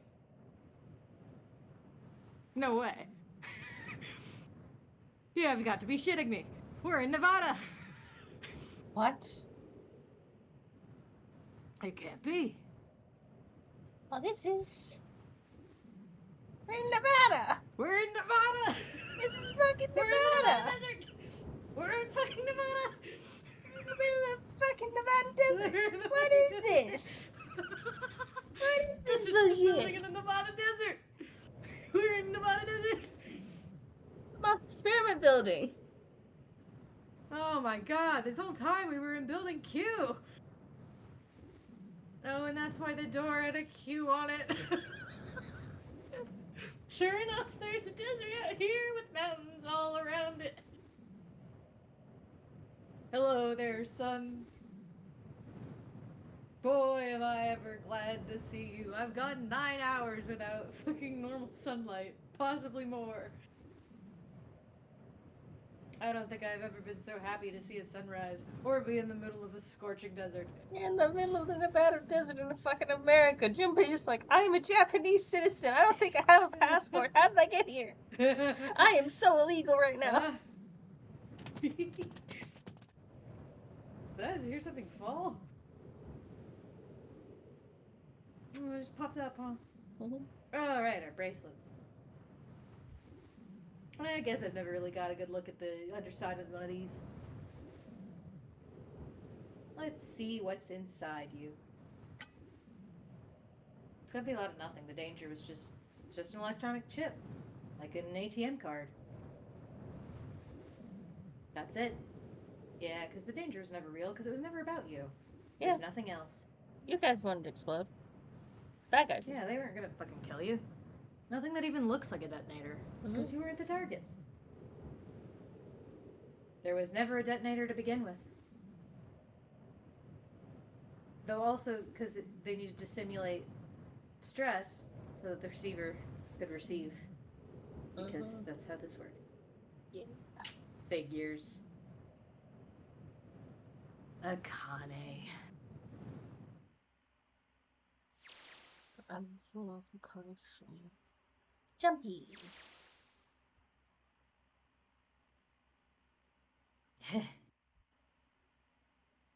Guess I must be pretty crazy about the girl if I think I'm hearing her voice in the wind. Bitch, you are hearing her voice in the wind. That was actually Did you not just experience what was experienced?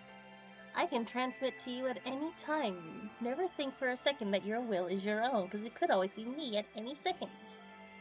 You are literally a puppet made exclusively for my survival. Yeah. Oh, that's it. Cool. Ending. No. Wow!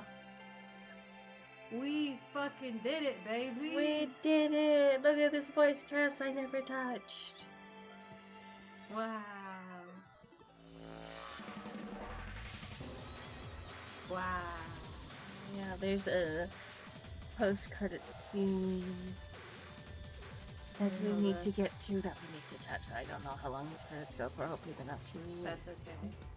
Jesus Christ! Did you like it? Jesus Christ. Did Yes, you I like the liked it. 9-9? Of course I liked it. Yes, I liked the 9-9. I I was 50% correct. You were like 50, a good, like, glass half full 50% correct. Yes. I had the vibes. You knew the I science saw the ghost was pieces. there. I knew the science ghost. It's always science ghost. What have I been telling you? Ghost. No, just you wait for AI Somnium. It's gonna be a science ghost all along. There's gonna be it's gonna happen. It's always a science ghost, baby. I'm so glad they're showing the splash art of a man right before the movie. Really important for Toshi specifically. It's very important. Very important for Toshi specifically. Cutie pies. I know your babies. Look at him. Shakes my head. Alright, give me the post. Give me the tasty post credits. Are you Are okay? you? Oh, come on. This is nothing. Really? Yeah. You don't look okay. It was just before the end of elementary school. Oh. This is my Oh, that's vision. It is your vision. I'm in charge again. Your turn. Jumpy and I were sitting next to each other on a small hill, looking down at the town as the sun slowly set. Bet you. How does it look then? He was half serious and half joking. I thought about it for a minute first. Well, let's see. It looks like you kissed a toad and got warts, but then they just kept growing and growing and growing.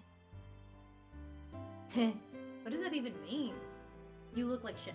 That's what it means. Junpei grinned and... See, I told you, do? You're not okay. He smiled and it pulled on his face. No, I meant what did he do to get fucking look like he went off in a bomb? I don't know. I think he beat up some kids. He got bruises on his shirt. He does. He got pushed down. See, I told you, you're not okay. You're too Tumbled down reckless. the hill. You can't beat 5 8th graders, Jumpy. That's crazy. Junpei! No You- wonder you weren't allowed to have free will. Look at the Yeah. decisions you make on your own. Yeah, Jumpy.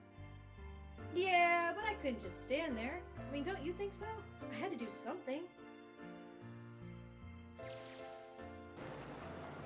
Charge. Oh, good, we have a car. Look at the Nevada desert go past. For an SUV, this thing is a pretty smooth ride. Sure was nice of someone to leave it out for us on the side of the building. Keys in the ignition and gas in the tank. Sure, someone. We don't know who that is. Couldn't possibly be the people we know. Almost like it was a present, you know? Yeah, from Santa. Sure was, bud. Anyway, we jumped in, and now we're here. We are screaming across the desert. Yay! Lotus is over there in the passenger seat. Snake and Seven and I are all squeezed in the back seat there. Who's driving? You're letting Clover drive? Of all of you, you're letting Clover drive? I still can't believe we let her drive. Yeah, I can't either. There's fucking 5 of you bitches back there. Well, there's 3 of you in there that can absolutely drive the car. Woohoo! This is so fun! This is so awesome. Driving is so great when there's nothing around. And there's no speed limit. Oh, God. Hey, Clover, watch those bumps, alright? Speed limit's a fucking lie. Speed limits don't exist! This car jumps even a little, and I think I'm gonna get crushed to death. Hey, shut it. I can't help it if I'm big, alright? Suck it up. Maybe you should have let me drive, and then you wouldn't be dealing with this. Why don't you drive, Seven? I'm a cop. I ain't gonna break the law. He doesn't have an international license. He's a fucking wink. So we're gonna let the child break the law. Yeah, but you could have sat in the passenger seat. Oh, hell no. There's no way I'm giving this seat up. Why are you all like this?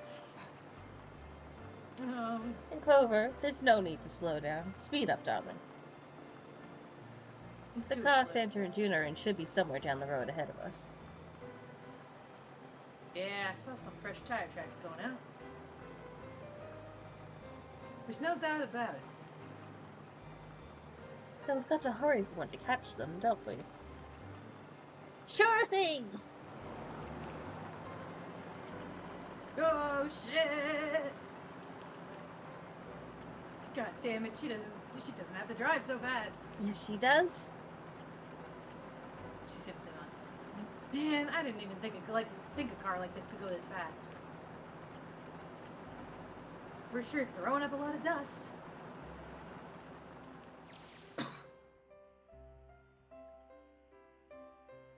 It was a couple hours after we'd run into the junior high students. They'd been hiding in the bushes on the back of one of the hills, drenching a kitten in gasoline. The moment we saw what they were doing, Jumpy ran and up to them, Jesus. furious. Jesus Christ. Hey, what the hell are you doing? Then he jumped on them. He quickly scooped Damn. up the kitten and tossed it to me. I caught it and ran for the police station as fast as I could. Help me! Officer, please, you have to come help me. The policeman and I headed back to the hill. All we found was Jumpy, sprawled on the ground with a face covered in big, swelling lumps. You couldn't run away after you threw the kitten to me? I asked him. He stuck his tongue out through the hole in his mouth where a tooth had fallen out. Yeah, I guess I coulda. Then why didn't you?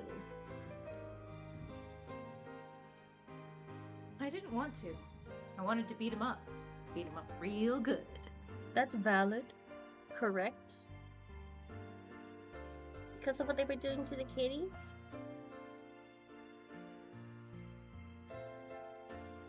Yeah, that too, but I think they were the ones behind the murders of our first semester. What the? Oh. Remember when the bunnies Right. got killed in the Of our rabbit first- hutch? Yeah. Yeah. I was about to say murders. Yeah, Our the first murders. semester, remember?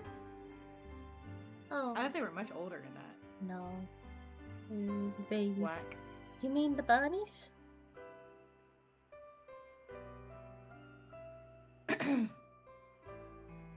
Yeah, the bunnies. He plucked some grass from the ground and tossed it into the wind. They asked me what elementary school I was from, so I told them.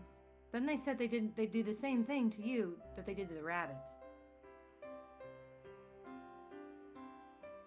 I couldn't forgive them for that, so I... Killed them.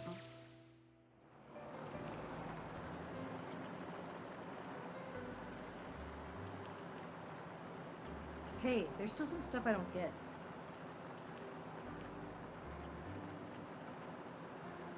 Of course, they probably don't know any more than I do.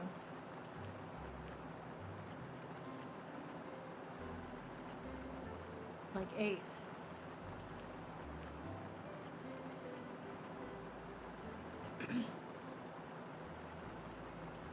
Well, I guess I should say Gentaro Hongu. Why did he create the Nunri project? Well, that was explained technically. Anybody? Any ideas? Why don't you just ask him yourself? Well, yeah, I guess I could. He's still in the trunk, I assume. What? He's in the trunk Yeah, with the he car is. jumping. Keep up. Why do we? But I thought he got. Okay, whatever.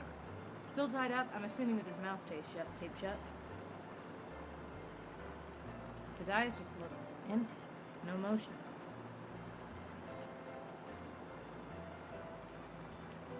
He looks like he's just given up. I wonder if he even cares what happens to him anymore.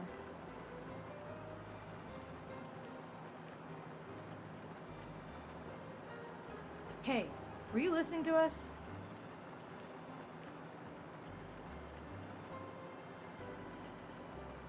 Yeah, go ahead and try to pretend you weren't, you old bastard. Let's get that tape off your mouth.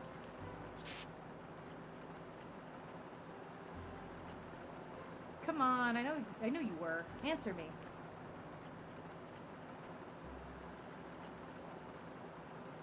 You could at least look at me when you talk, man. I only want to see the faces. Human faces. I thought if I could gain the ability to access the morphic field, said, then perhaps I could see faces. By peering into people's minds, you could understand how they were processing the expressions of others. I feel like there's so much easier ways to go about that. Yeah. So many less elaborate, less inhumane ways to go about that. Yeah, that doesn't involve children murder. Yeah. That's it. An elaborate children murder at that. Mm-hmm.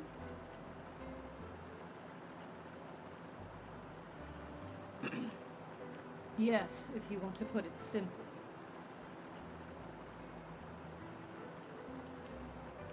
But if you are looking for a more philosophical answer, I can supply that as well.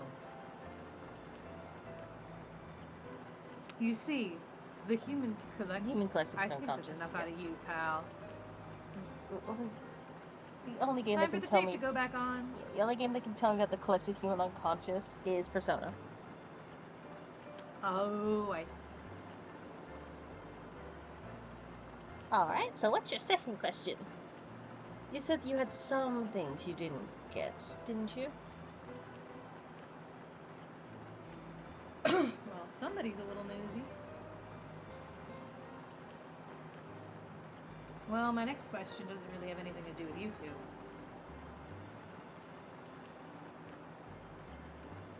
This is for you, Seven. It's about the whole Alice thing.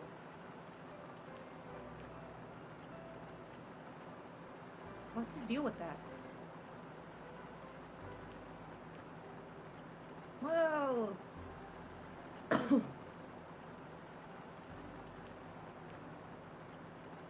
See, 9 years ago, after I escaped from the Gigantic,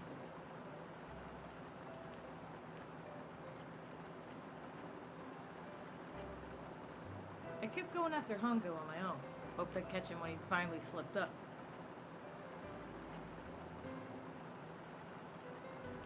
During the course of my investigations, I learned a lot more about the Gigantic.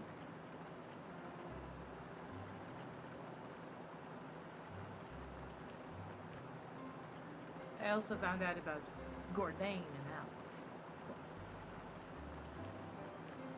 You're not really answering my question.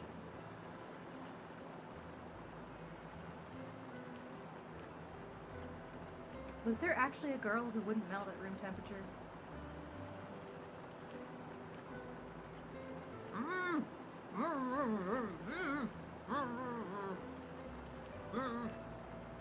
Sounds like Hongu has something to say.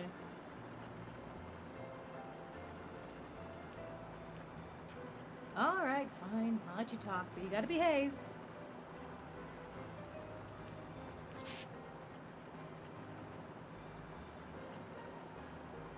What?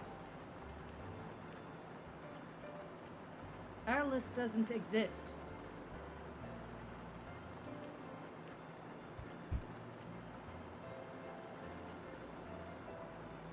9 years ago, I found Alice's coffin behind the library on the bottom deck.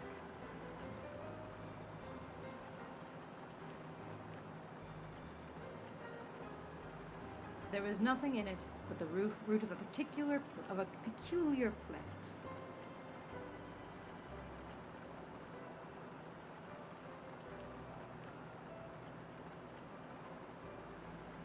My research determined that it was a member of the genus Mandragora. Mandragora, of the family Solanceae. I was able to extract a particular alkaloid from it. I can't believe they let him live. I used that extract to create soap. Well, he's not gonna face, like, actual justice if he doesn't go to jail for the murders he caused. I know.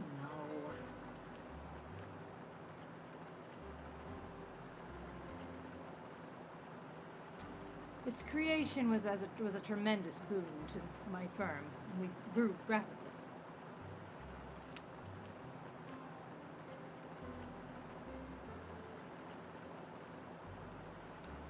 Shit, this is gonna go on forever.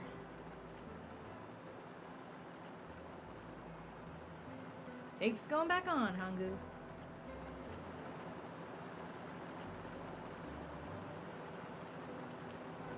The rest of my questions can wait a bit.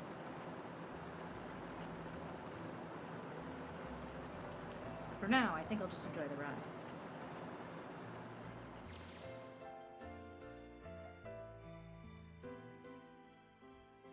Here, this is for you.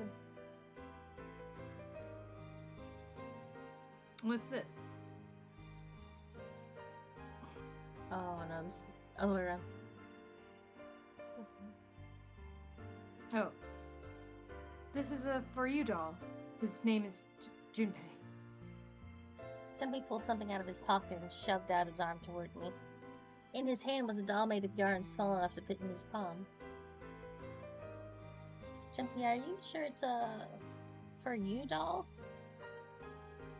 Huh? Yeah, the lady at the shop said so. That means it's for you, right? Are you sure it's not a voodoo doll?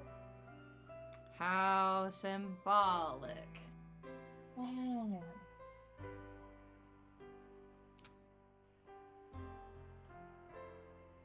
What? That's... Oh, man. Oh, man. Well, it sure looks like a voodoo doll. I mean, you do know what a voodoo doll is used for, right? Yeah, I guess calling it Junpei isn't a very good idea then. Why are you giving me this anyway? It seems really sudden.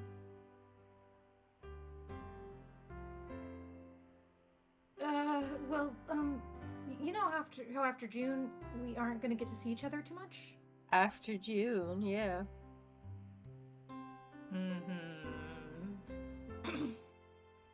I mean, we're gonna be in different schools and...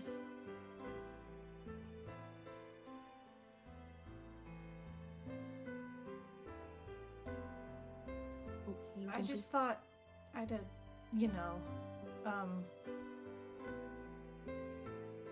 Oh, okay, well, how about we call it June then? Okay. My little puppet voodoo doll that Jumpy gave me. Its name is June. I see.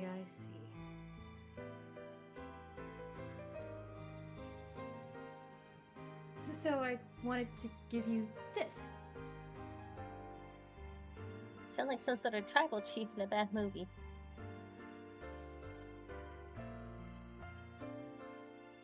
Yeah, I heard of tribe. I head of tribe. This doll, traditional charm of tribe.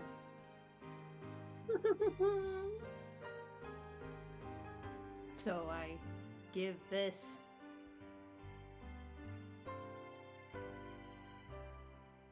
It me.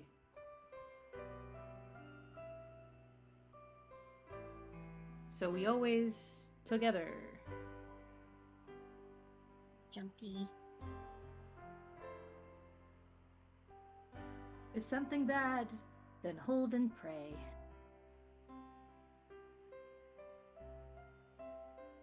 I go wherever you are. So here, take. I reached my hand out and picked up the doll gently. Thank you. Thank you so much, Jumpy. Before I knew it, I was crying. Tears streamed down my face and fell onto June's tiny yarn body. Oh, Jumpy, I'll never forget you. I promise. Jumpy looked straight into my eyes and just said 5 words. ... I'll never forget you either. The sky was a beautiful crimson red as it melted down towards the horizon.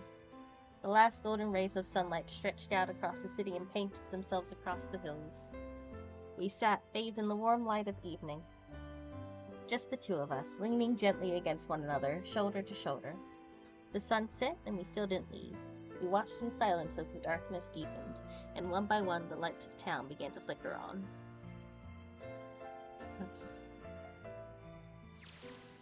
I think this is the last little scene. I hope so. We're doing it. We're almost there. Almost done. There's still one thing I don't get. To be honest, it's the biggest mystery as far as I'm concerned, and also the only one that's really important. It has to do with June and Akane. 9 years ago, she died in the incinerator on the Gigantic. But she's still alive now, as June. But how?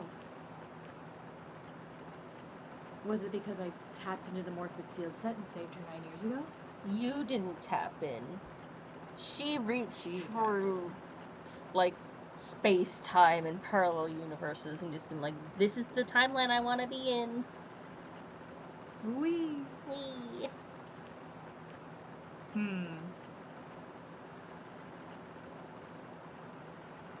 Alright. Let's say that makes some kind of insane sense.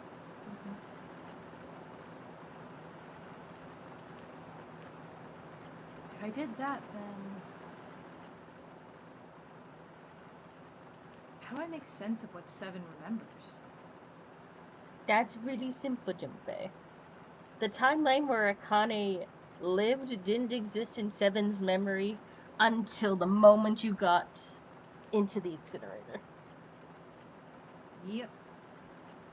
Everything before that was just like, ooh, magic. You know, time shit. Time paradoxes, science ghosts, you know how it is. Snake makes sense. He's blind. He couldn't have seen her body anyway. I think that's really cool, because, like, up until, like, the moment in the incinerator, Seven's known Akane as June. So to him, Akane died in the incinerator, and the time paradox isn't a paradox for him, because he's not going through Nevada with Akane, he's going through Nevada with June. It's only when they get to the incinerator and Ao and Junpei are just like, yeah, we're gonna save Akane over there, that he looks over and he's just like, he doesn't see her body anymore. Because that's not June anymore, that's Akane, but Akane died 9 years ago. Yeah, and then that would explain also why he had a massive migraine and almost passed out, because he literally just got ripped through a paradox. Exactly. Science goes. But Seven...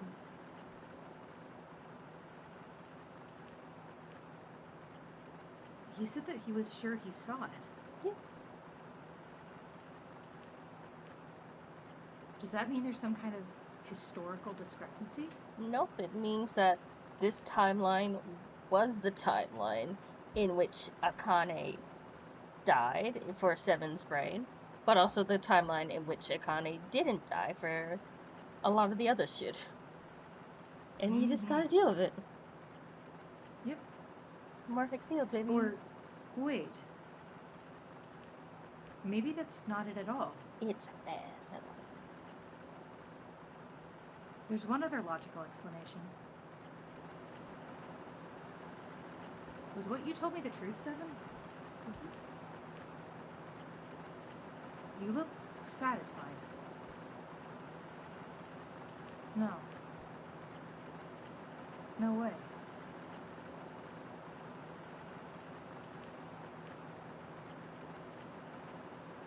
He couldn't.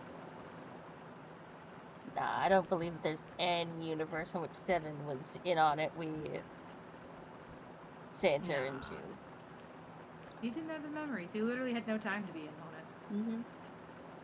Hey, look, over there. There's somebody next to the road. Huh? What? Hmm?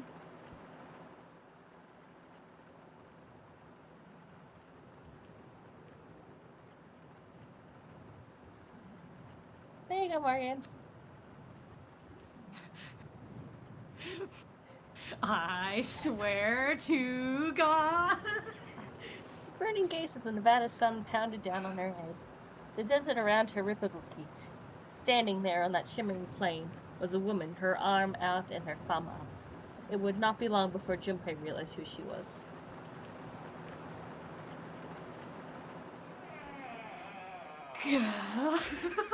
End! That's it. That's it! Oh my God. Yay! I swear to God. I thought it was like, oh yeah, we're gonna end with like they're gonna go find fucking Santa and June, and they're gonna go meet up and like and to get some closure. I was like, God No. fucking damn it. I was right all along. I was 51% correct about it. You were 51% correct. Put a little extra drop of water in my glass half full. Mm-hmm. And that is the end of 999. Thank you everyone for coming to the streams and joining us on this journey. Yay! This has been a wild time, and we will surely be doing more. Yes, we gotta do fucking Virtue's Last Reward. Zero Escape. Yeah. Gotta do that. I know we've also mentioned possibly doing Danganronpa or something. Danganronpa! Yes. Just as a totally different type of game. Mm-hmm. But yeah. So Yeah. we will be back for what we did. We'll be back. Months of work. Months of toil, months of letters having to very politely be silent as I spouted off my conspiracy theories. Listen, I love listening to your conspiracy theories. It makes me happy. Months of letters having to just bite his tongue and not tell me that I was correct about things. Mm-hmm. Alright, and now I have to go, and I will see you later. I do as